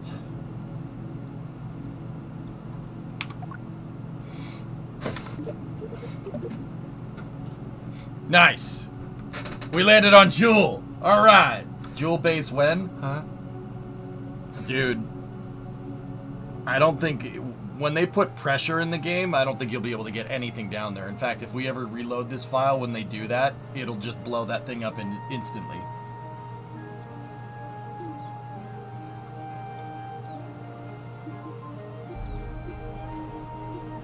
That wasn't part of the weekly challenge points. We'll just say it was a stretch goal, but we completed it. I think if we ever get props, we can make a floating base. All right, dudes. Okay, Tessa, what's up? What's on your mind? Let me hear. So, if I kill the ignition once it's all warmed up and then I try to start it, it just turns over. And occasionally sounds like one cylinder is trying to catch, but doesn't. You need to mess with the choke and or throttle to get that single to really catch before it suddenly starts running fine.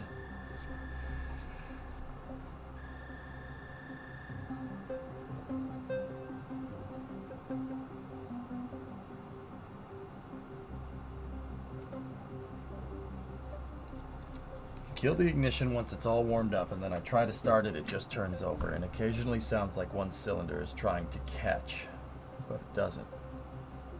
You mess with the choke and or throttle to get the signal to really catch before it suddenly starts running. It sounds like you're boiling fuel.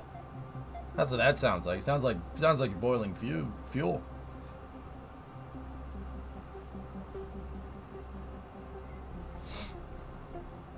Build a city on Jewel. When pressure is added, we can have a fireworks display. Nice.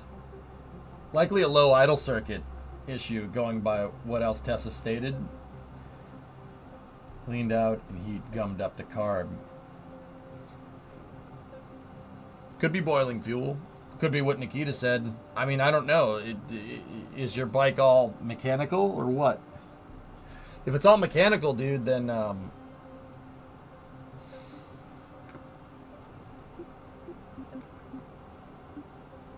Yeah, vapor lock, exactly.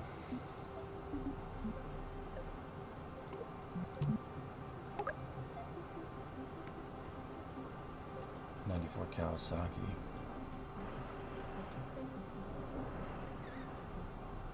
Yeah, it could be vapor lock, dude. It's possible.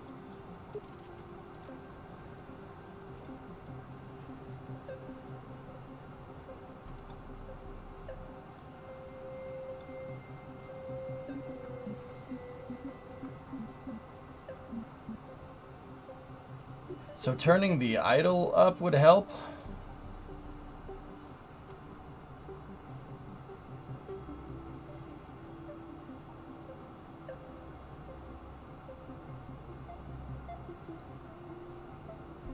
So Tessa, if you let the thing cool off, it'll restart, huh?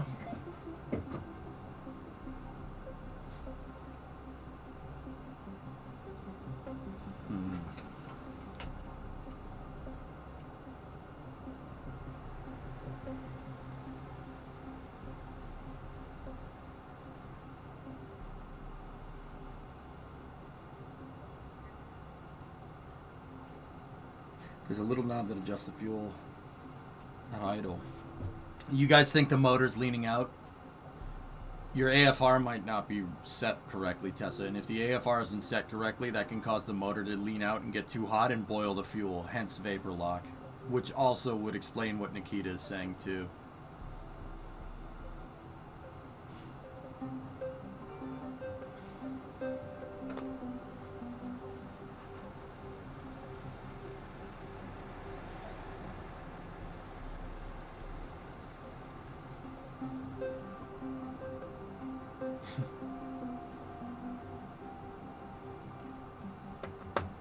Our generator had a gum carb and I ran some fully synthetic fuel in it, fixed it in 5 minutes.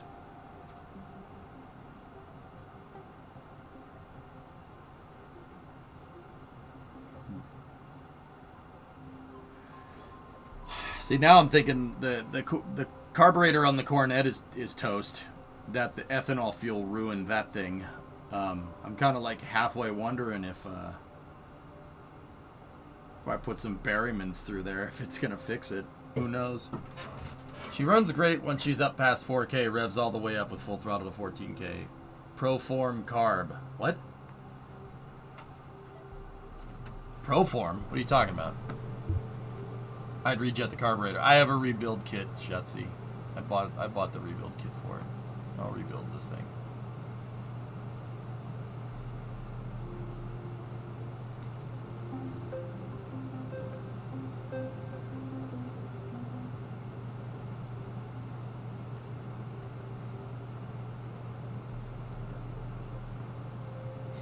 Checking some forms. Apparently hot starting difficulties is this EZR 600 thing and it's a vapor lock issue.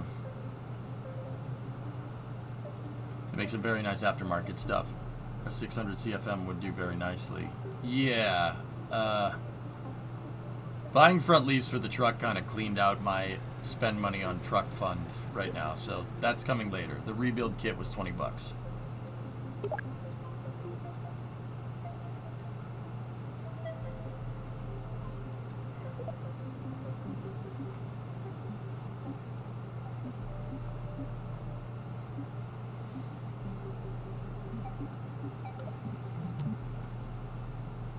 Interesting.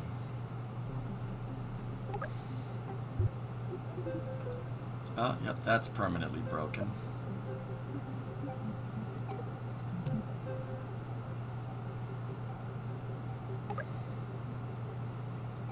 That one's good. Nice.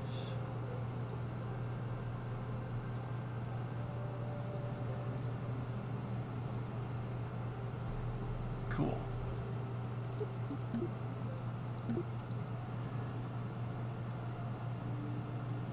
All right, dudes. Well, hey, I wasn't expecting to complete the challenge that quickly.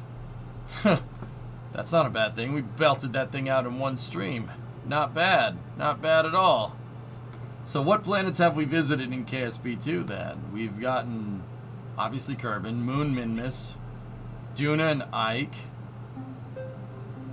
Eve, Even Gilly, we went to. We've gone to Jewel, Pole Bop, Dilaval, Lathe. Then Drez. We still need Drez. Moho. And that's it. Oh, Drez, Moho, and Elu. Yeah. We've gone to everything else. Nice. The balls are the most reliable for all the challenge. Balls. Fuel stored there.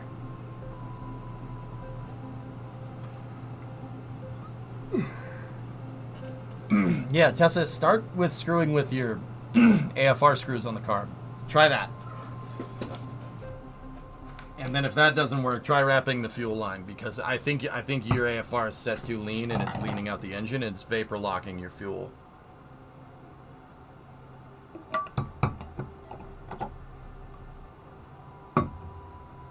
I like, Cosmo, you have balls. I like balls. Fuel is stored there.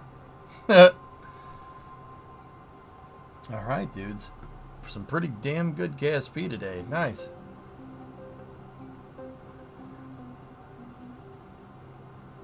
Encounter or landing on? Depends on how much you want to challenge yourself. Nice.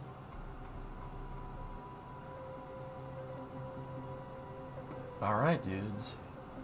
I have to do the front leaf springs on the truck. You guys want to do that? We can do that. We can do truck streaming for the rest of the night. There's a little bit more than just replacing the leaves, though.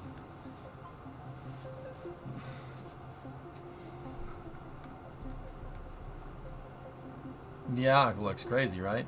The Renaissance, man, it do be like that.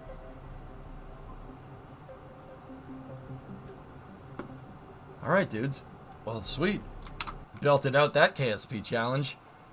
I don't know what we're gonna do for the rest of the week. It's only Tuesday. Huh. All right.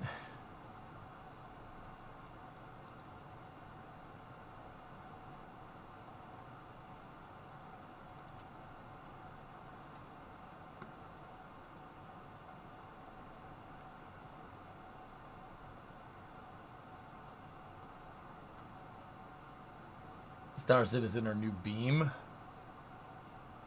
for the rest of the week. I'll think of something. KSP 1 Grand Tour. Maggie, I actually kind of want to go back to playing KSP 1. Just for now.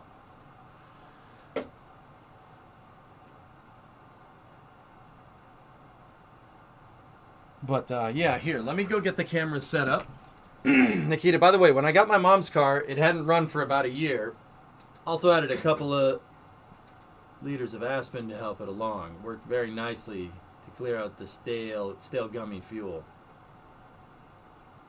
No. Dude, I'm taking a break from Assetto right now, dude. The MUN transfer vehicle. Yeah, pigs, dude, we could do that. Alright. Give me 1 second. I will be right back. Here, let me go get the camera set.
ready.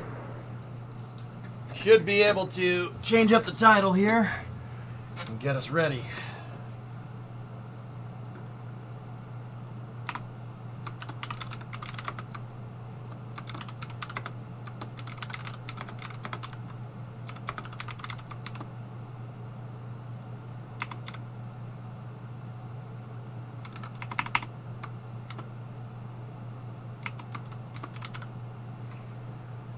Discovery, go at throttle up.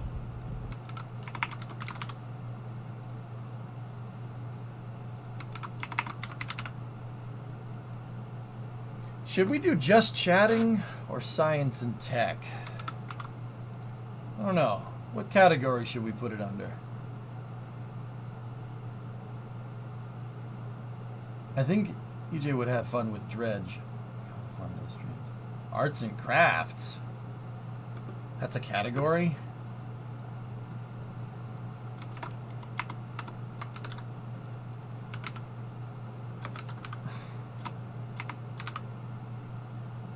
I don't think that's a category.